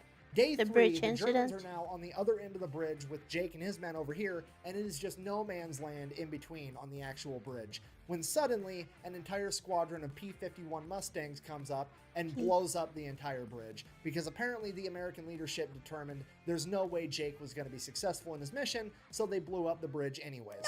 Thankfully, Jake and his men would make it out okay. None of them were harmed in the blast from the P-51. Now, at this point, Jake decides, hey, we're going to continue to hold our position here, because if anybody is going to try to cross this ravine, they're going to do it right here where the bridge used to be. And sure enough, an entire German infantry battalion shows up on the other side of where this bridge was. At this point, the German officers make their way through the ravine. I know that track in the background. Where they're like, hey, go ahead and surrender. We've got 700 men. It's the soundtrack for the History Channel. Jake is like, no, but you're welcome to surrender to me. The German officer thoroughly Blacksmith like, show. what are you doing in that mohawked head of yours? I have 700 men. You need to surrender or I'm going to kill all of you. At which point, I'm paraphrasing here, but I would assume Jake said something along the lines of, you've got 700 men, but you're going that way and the battlefield is that way, which tells me that all my buddies showed up on Utah Beach and they've been kicking your ass so bad that now you're trying to run away from them. So, the way I figure it, you've got about 3 options. Option A, you surrender to me right here, right now, and you all live happily ever after. Option B, you go back to your men, you hold your position right where you're at, and all my buddies show up in a little bit with a bunch of Sherman tanks and proceed to un-German engineer all of you motherfuckers. And option C,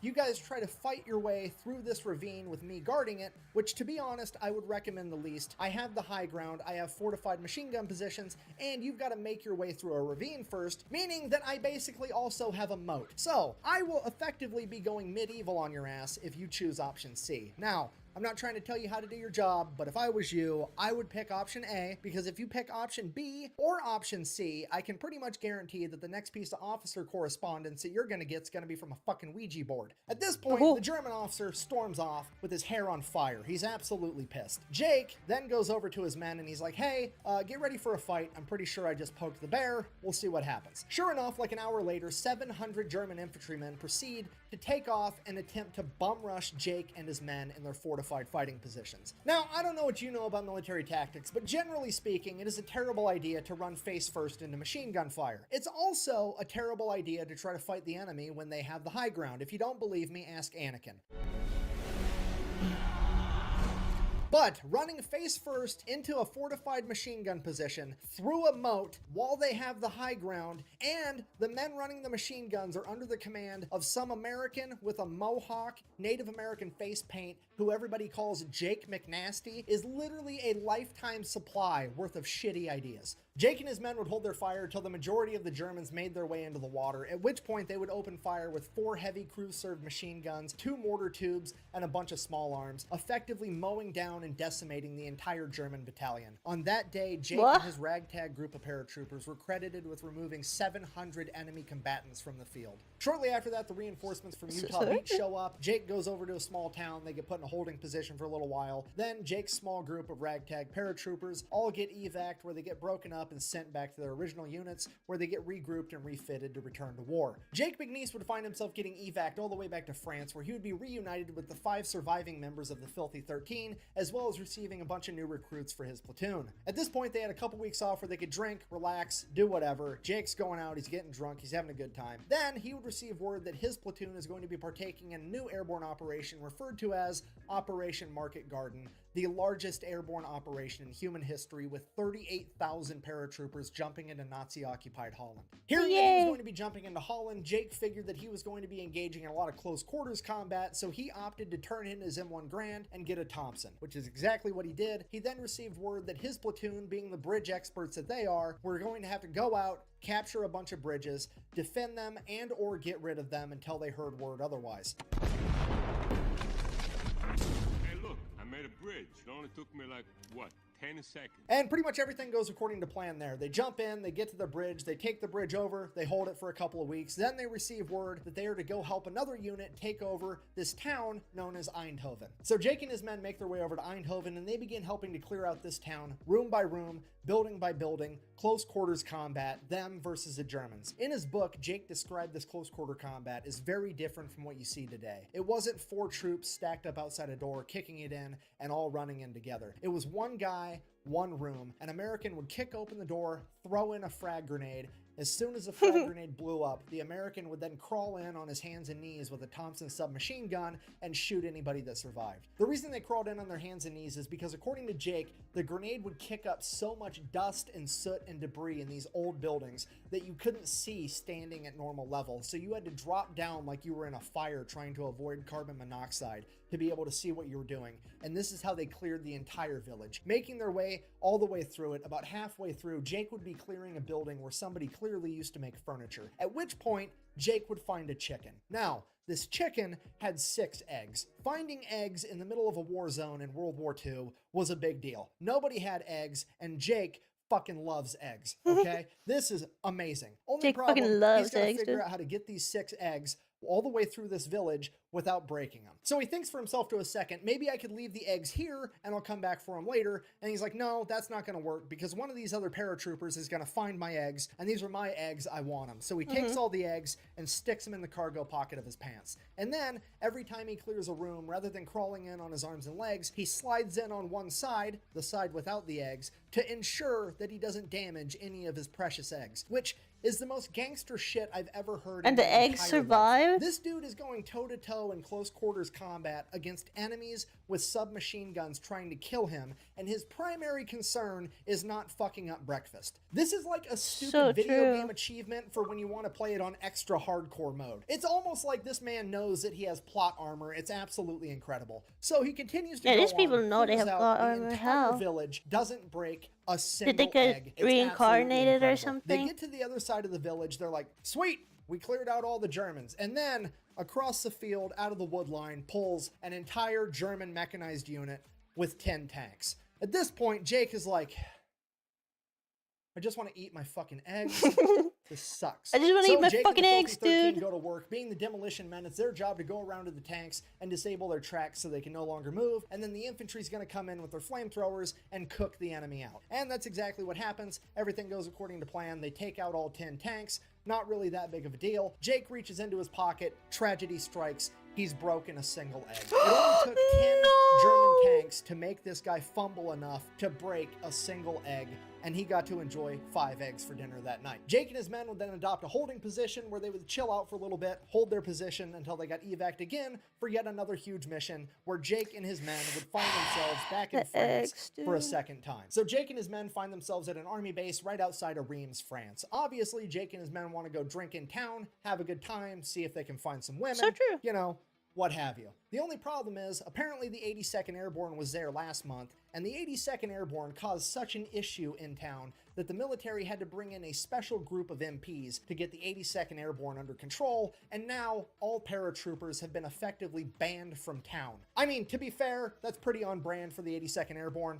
Bunch of rowdy dudes. If you don't know, that's their logo. On paper, AA stands for All American, but everybody knows that it actually stands for Athletic Alcoholics. Now, Jake, wanting to drink anyways, comes up with a plan. He's got to hook up with a distillery all the way over in Paris, which is like a 2-day trip away. So, Jake gets a 72-hour pass, starts leaving to go to Paris. His commanding officer stops him and is like, Jake, These guys are what are you crack. doing? I'm going to Paris to get some booze for the boys. Jake, Paris is 2 days away. Do you really think that you're going to be able to take 2 days to travel to Paris, go on a week-long bender, and then travel 2 days back all in 72 hours? At which point, Jake looks at the officer and says, and I quote, I don't know.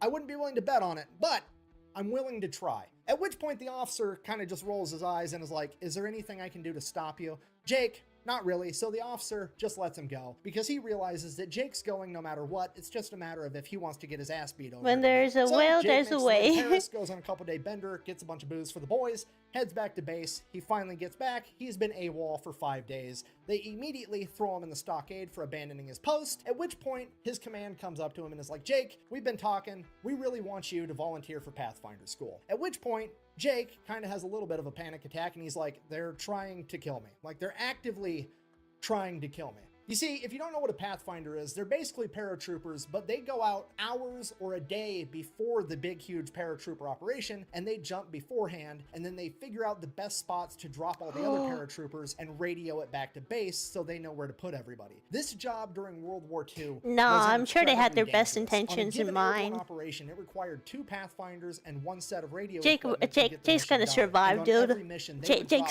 10 Pathfinders Jake's and meant 2 for sets of this, equipment okay? because they knew that on average, 8 of them were going to die and 1 set of equipment was going to be damaged or lost. They had a 80% fatality rate on any one mission at any point. Nah, during World Jake's War built II. different, And that is dude. why Jake thought for sure they're trying to get me killed. The only silver lining here is they can't make him do it, because Pathfinder is so dangerous that it was strictly a voluntary basis only. But Jake wasn't one to act too quick, so he said he'd think about it. And he goes and he thinks about it, and he's thinking about the war, and he starts to think to himself, you know, Pathfinder school's all the way over in England. By the time they send me there, I start school, I finish school, there's a good chance this war might be over altogether, and I'm not gonna have to make another combat jump. It'll be great. So he's like kind of on the fence about it now, and then he really starts thinking about it, and he's like, man, Pathfinder School's at an Air Force base, and even back in World War II, the Air Force had way better food than the Army. So now he might not have to do any more combat jumps, and he's gonna get some good food. He's And gonna get then some it fucking dawns eggs, on him. dude. The Air Force base where they teach Pathfinder School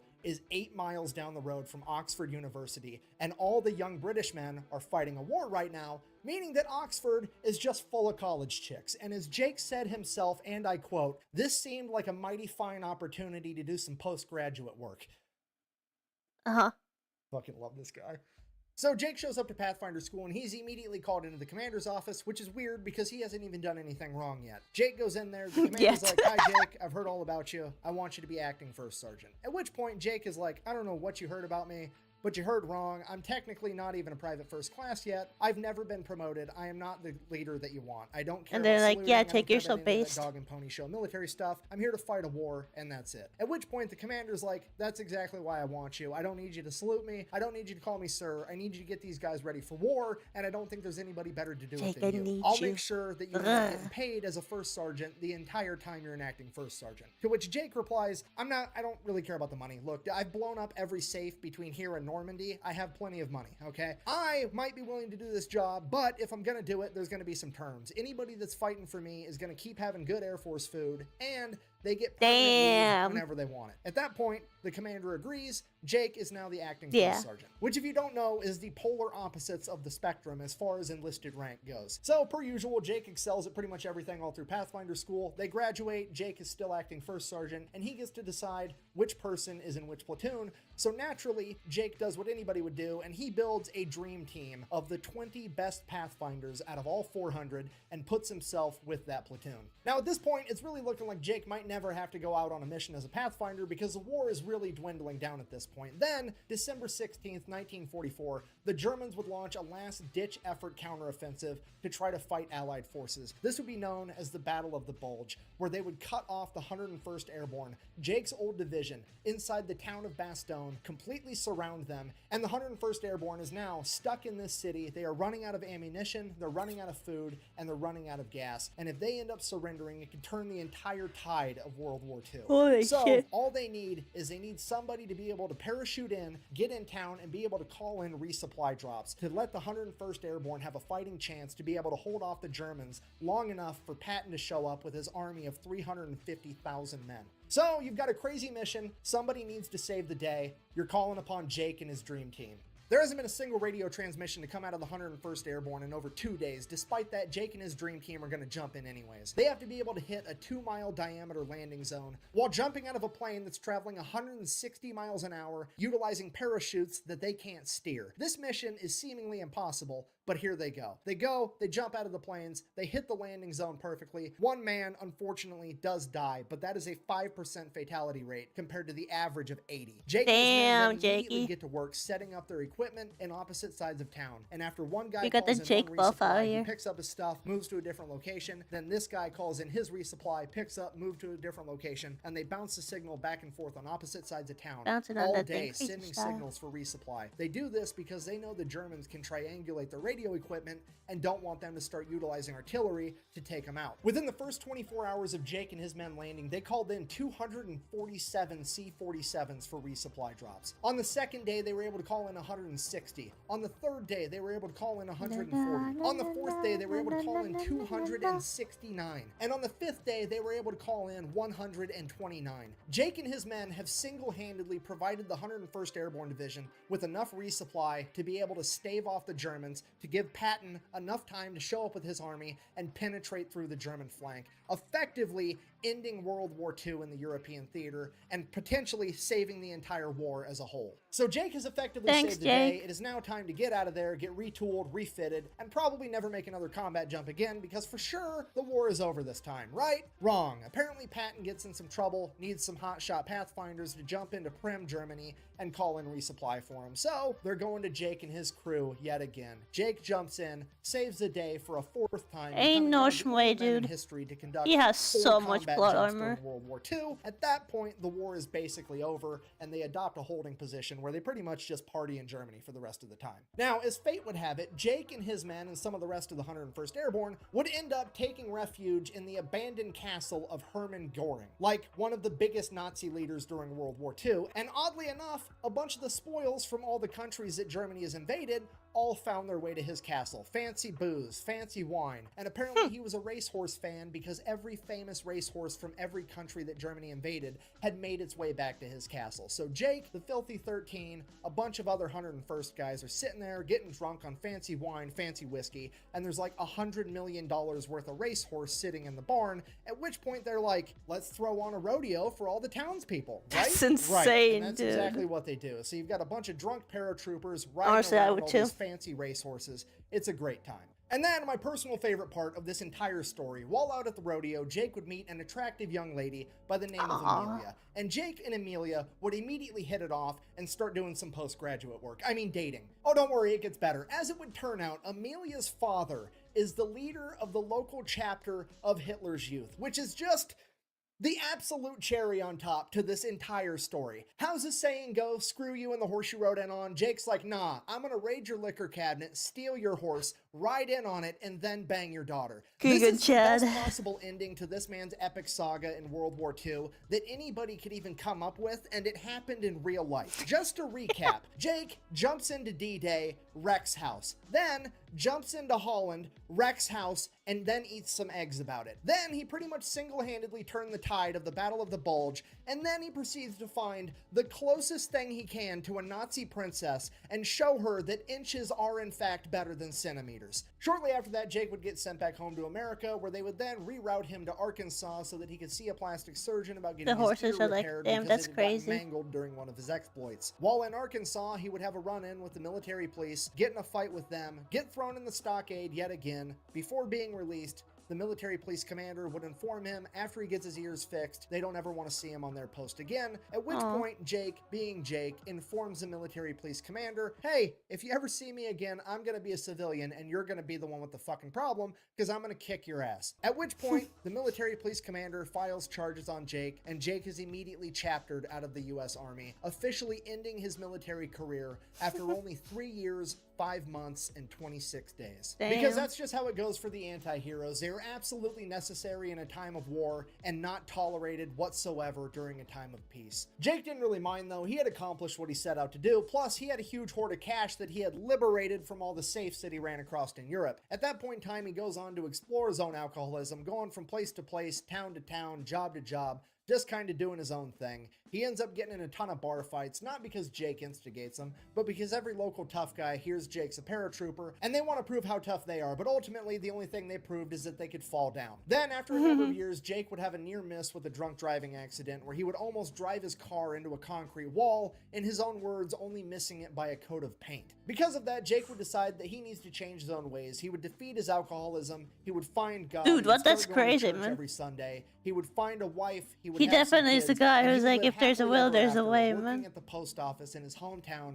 of Ponca City, Oklahoma, selling stamps and slinging packages, and nobody was none the wiser that their friendly neighborhood mailman was one of, if not the greatest anti-hero of all time. So in conclusion, it's hard to put into words what an anti-hero is, but you know it when you see it. However, the best definition I have ever heard comes from Jake McNasty McNeese himself. When asked in an interview later in life how he managed to survive all of his crazy exploits, he said, and I quote, "I think I made it because God didn't have anywhere to put me." At that point in time, he was so busy, he was only putting people in one of two places, heaven or hell, and I think he knew that I would have goofed up either one of them. So here I am. That's And what I I'm think saying. that He might got be the fucking closest thing to a reincarnated or perfect something. definition that we're ever going to get when it comes to defining what an anti-hero is. So, thank you for watching. The best way to support the channel is to go buy some merch at thefatelectrician.com. Quack bang, out. Well, I should retreat that evening, and then went in town that night and got on a big drunk. The MPs was really mistreating a soldier boy. I stepped in and told The him to stop soldier it, boy and again. said, Oh. we'll do it anytime we want to. So I took their nightsticks away from them, beat them to the ground. And then I took their 45s off of them and shot up all the street lights and everything around there. And I wasn't shooting at any people, I was just shooting lights. And then we Yeah, went for on in sure. with them to the stockade. And I never did have to It's stand retreat again. like, it's so astounding to hear all of the stories that they were capable of. It's just like, what? Ah, yes, the time that the U.S. Navy got upset and destroyed half of Iran's entire naval fleet in a single 8-hour workday. Today we're talking about Operation Praying Mantis. But real quick, this video is sponsored by Zydax Custom Gaming PCs. They are all built right here in America with American-based tech support and a lifetime warranty. It's the computer that I use and the one that I would American recommend. I'll tech have them linked support, down they below like, if you do want to not check them out. redeem. Let's get to this video. All right, important background info. 1980, Iraq decided to invade Iran. Why? Don't really care. Not pertinent to the story. However, at the end of that war, Iran decides, hey, we're going to pull a page out of the old Art of War by Wait, Sun I Tzu. didn't even We're look gonna at cut what off the the enemy's title supply lines, deprive the enemy of nice things. It's going to work out great. Oh, okay, Iraq's he got a weak actually navy. said We're the going to whole wipe out thing, their so. navy, and then every time they send out an oil tanker through the Persian Gulf, we're going to blow that up. So they can't sell any liquid dinosaur. They can't make any money. They go broke. We win the war. Liquid Hooray. It's a dinosaur. solid plan. So they do exactly that. Then Kuwait comes out of left field and they're like, hey, we've been financially backing Iraq through this entire war for the past 7 years. We need to make sure they win so we can get our money back. So we're going to go ahead and let Iraq use our oil tankers to export oil. So Iran is like, well, that's an easy problem to solve. I'll just blow up all the Kuwaiti oil tankers as well, which is exactly what they do. But here's the catch. Kuwait at this point in time is like the one major exporter of oil that wasn't really part of OPEC, meaning that they were selling oil on the global market significantly cheaper than everybody else, driving down the entire oil market. And now that their oil tankers are getting blown up as well, it means that Kuwait can no longer sell oil on the cheap, meaning that Iran has now inadvertently committed the cardinal sin of the late 20th century, raising gas prices. Now the entire Western world looks over at the Persian Gulf like, the fuck? The ghost of Sun Tzu's sitting there shaking his head like, that's the one exception. I would have messed with any supply line except for that one, because we all know what happens next. America. Yeah, America then proceeds to assemble the largest naval convoy operation Surprise, since World War Pikachu. II, send them into the Persian Gulf to protect Kuwaiti oil tankers. It is at this moment that Iran should have been like, well, that's unfortunate, time to figure out plan B, because this obviously is not going to work out. However, they decide that they're going to double down. What they're going to do is they're going to take a bunch of magnetic underwater mines, and they're just going to spread them out all over the Persian Gulf in international waters, and that's not going to have any consequences. What were at the all. consequences? So fast forward, April 14th, 1988, the USS Samuel B. Roberts, a guided missile frigate, which is basically brand new at this point, this is like its first big operation, is out there escorting a Kuwaiti oil tanker, and it runs into a minefield, hits a mine, blows up the keel of the ship. The keel is this bottom part right here. It like supports and stabilizes the structure of the entire ship, and it gets blown completely in half. At this point, the only thing holding this boat together is the actual deck. 1 second, everything's fine. The next second, there's a 15-foot wide hole in the bottom of your ship. Everything's on fire and water is rushing in. The USS Samuel B. Roberts took on half of its weight in water in the first minute. This is a catastrophic amount of damage that would sink 99% of ships, but as fate would have it, the crew of the USS Samuel B. Roberts had already been winning competitions for having the best damage control crew in the Navy. So the entire crew gets to work. They're putting out fires, they're plugging holes, they're literally cinching the hull together with steel cables trying to stabilize it because the only thing holding it together is a deck at this point. Over the course of the next 5 hours, the entire crew fights their ass off and somehow manages to get the situation under control and limp the ship all the way back to Dubai where they can get it to a port. And the most incredible part of all of it, not a single American was killed, only 10 men were injured during the fire and the initial explosion. So the crew survived, the boat's basically completely destroyed. Then America sends in an underwater crew, figure out what happened. They find the remnants of the mine, they check out the other mines. Yep, they're Iranian. At this point, now somebody has to inform the president because this is a big deal. And the president at this point in time is, let me check my notes, fucking Ronald Reagan. I'm from the government and I'm here to help. So they go ahead and they brief Ronald Reagan on everything that happened. He's super happy that everybody survived and he's like, okay, well, here's what we're gonna do. We're gonna issue a proportional response. And what the US Navy heard was awesome. All right, so here's the plan. Iran currently has 3 oil rigs in the Persian Gulf that are not being used for drilling oil, but as military bases for their naval operations. So the US Navy is going to go ahead and take out all 3 of those. Now, I don't really know what the guided missile frigate to oil rig exchange ratio is, but we're going to go ahead and err on the side of caution and say that it's not quite proportional enough yet. So Iran also really only has like 2 modern naval vessels. That's the Iranian frigate Sahand and the Iranian frigate Sabatland. They're going to go ahead and take out at least one of those, maybe both. We'll see how proportional they want to get. And then by the time they get all that done, that should be a nice 8-hour work day. It'll be time to clock out and go get some ice cream. So in order to get all this done by quitting time, they're going to go ahead and establish 3 different surface attack groups. Each group is going to have 2 destroyers and 1 bonus ship. That bonus ship is either going to be an amphibious landing ship or a frigate. Either way, they're all going to be identified as Bravo, Charlie, and Delta. Bravo group is tasked with taking out 2 oil rigs. Charlie group is tasked with taking out the 1 remaining oil rig. And Delta's mission is to go hunt down those 2 frigates and take them out. And then, just for insurance purposes, we're also going to have the USS Enterprise parked right outside the Persian Gulf to provide air support, you know, in case we need it. So, April 18th, 1988, 4 days after the mining of the USS Samuel B. Roberts, Operation Praying Mantis goes into full swing, and Bravo Group shows up at their oil rig first. At which point, they radio over to the oil rig and inform them that they will be blowing it up in 5 minutes and that they should all leave. So, a bunch of people start leaving. They hop in tugboats and take off. Bravo Group, seeing that they're making an honest effort to actually evacuate, agrees to give them 15 more minutes. So, fast forward 20 minutes later, they send out another radio message, hey, time's up. They then fire the 5-inch guns right over the top of the oil rig with the rounds set to airburst, hopefully scaring off any stragglers. And it is at this point that some Iranian military member decides that he is going to audition to be the main character of this story because he hops on a 23mm anti-aircraft gun and opens fire on Bravo Group. And without skipping a beat, one of the 5-inch guns on one of the destroyers just goes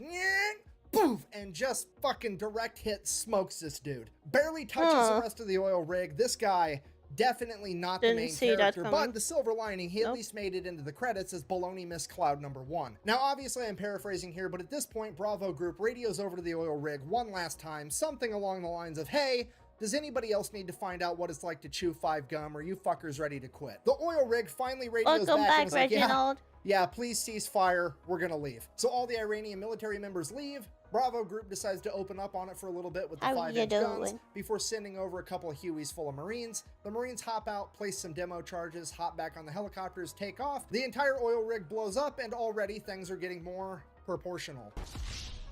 Oops.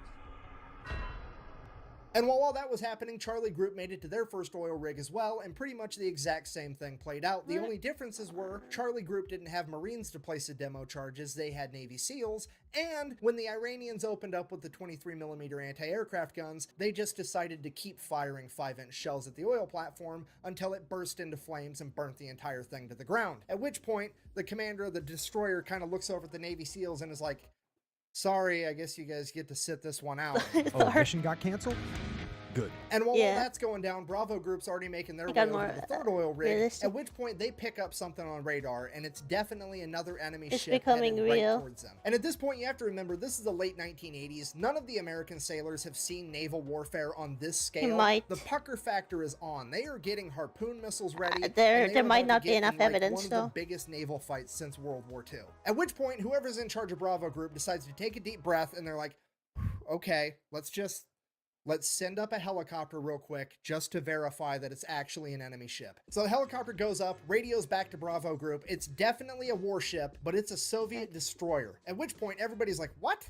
What is happening right now? So they radio over to this Russian destroyer and they're like, what are your intentions? And the Russian commander radios back in broken English. I swear to God, this is a real quote. I'm just here to take pictures for history. Look, I know that I bash on the Soviet Union and communism every single chance I get, but this time around, I gotta give it to them. These guys know how to party. Just straight up rolling into the middle of the largest naval operation since World War II to eat popcorn and watch.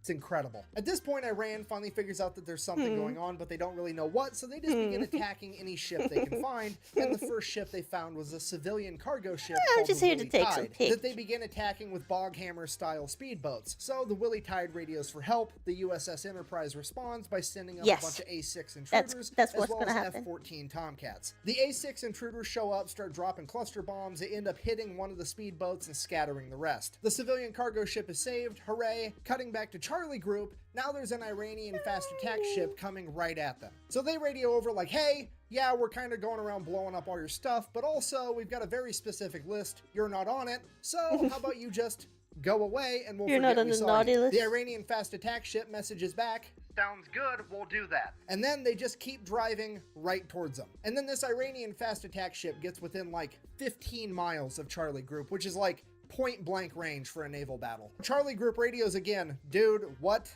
are you doing? To which they respond, I'm following orders. And then they proceeded to lock their radar on Charlie Group, which Charlie Group can see. At which point Charlie Group immediately launches 5 missiles directly at the Iranian vessel. The Iranian vessel fires a harpoon missile back at Charlie Group. Both groups now have Bing missiles bong. in the air screaming towards one another. The Americans launch countermeasures, shooting up chaff rockets that end up catching the harpoon missile, detonating it in midair. The Iranian vessel, on the other hand, did not have any countermeasures capable of stopping the newer technology behind the American missiles, and it would end up getting sunk pretty much immediately. Then, before anybody can really even fully digest what just happened, radar picks up 3 Iranian F-4s screaming towards Charlie Group. Charlie Group then No turns, worries. fires a bunch of Man, surface-to-air missiles at the F-4s. You want the to F-4s see them coming, they're probably like, do oh anything. shit, they pop a U-turn and try to outrun them. F-4s, while they are extremely fast, I am gonna can't finish outrun up the missiles, stream so after one this of the video, missiles though, ends up because it's blowing getting away really off hot one of in the my room. F-4s. Now America has taken out an entire naval vessel and an F-4 that they did not plan on taking out,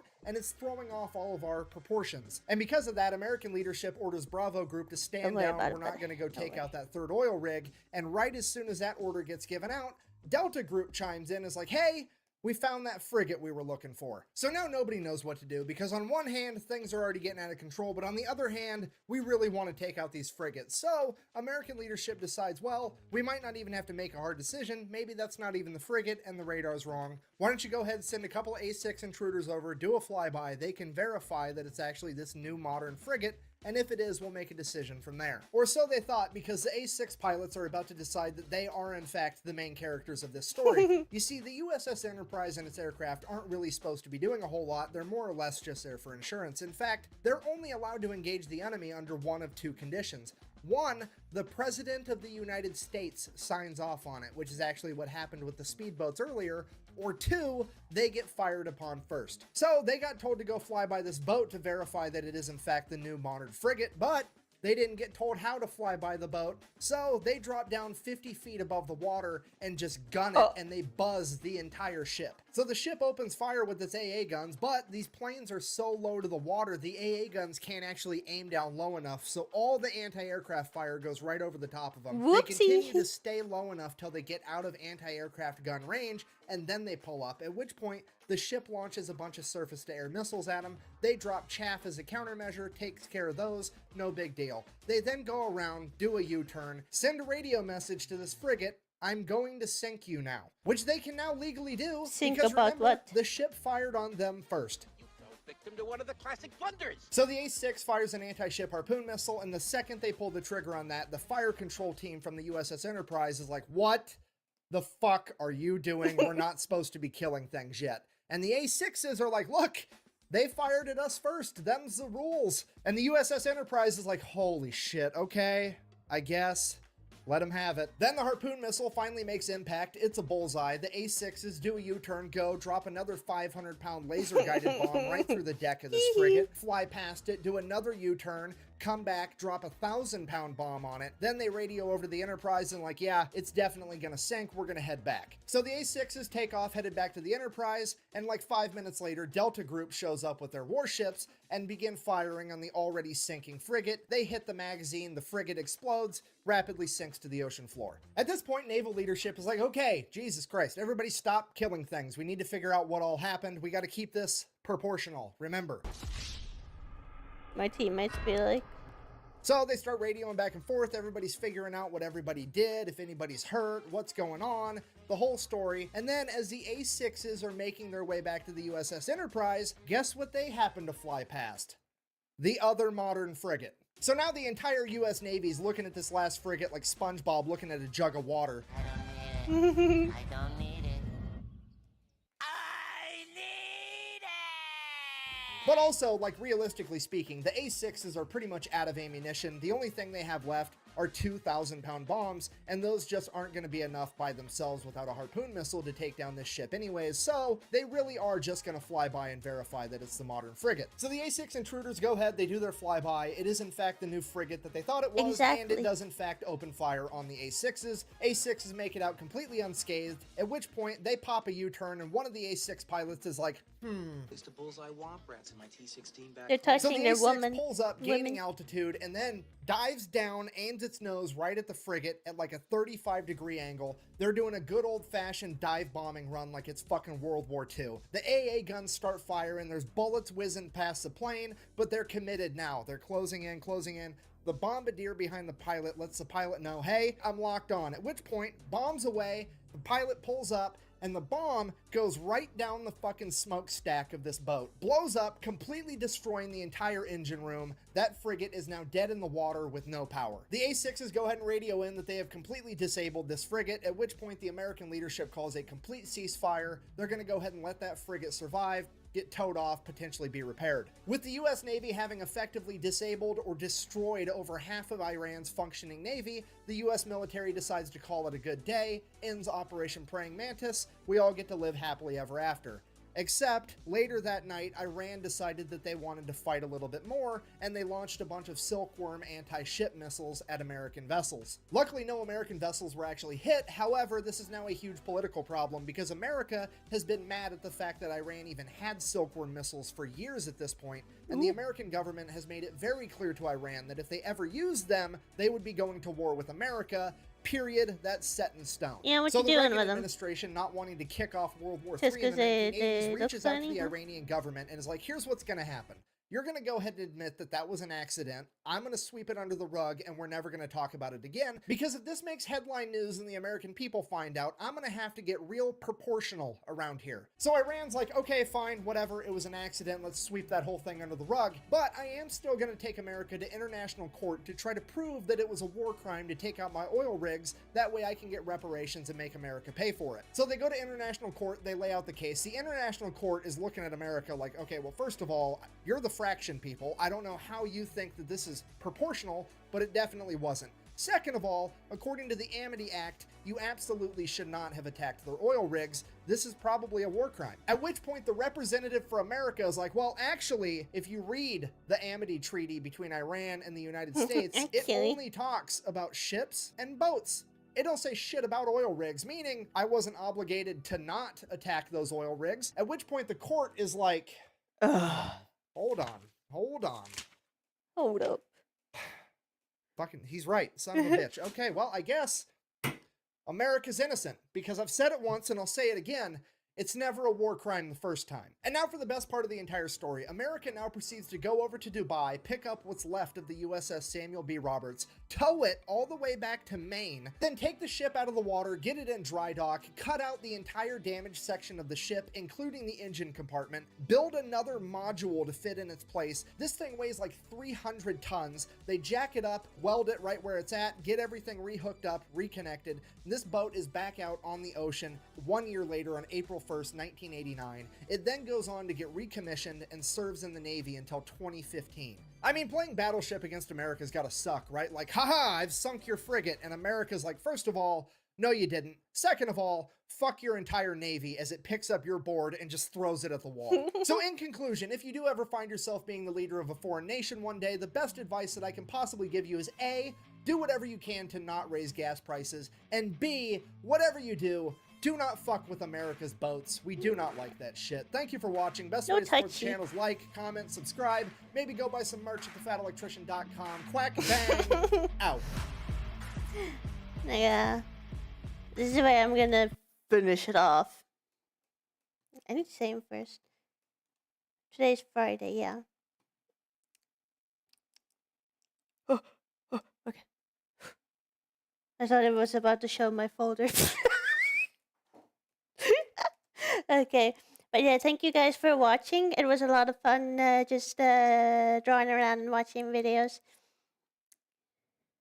So yeah, I'm gonna go to cool down because my room is too hot.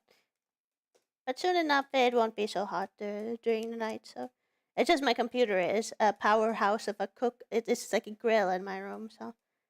I should probably make some burgers when I'm at it. But yeah, thank you guys for watching and hanging out. I appreciate you guys and I love you guys and I'll see you again on Tuesday. Yeah, thank you, Don. You guys have a good one. Have a good rest of your day. Bye-bye.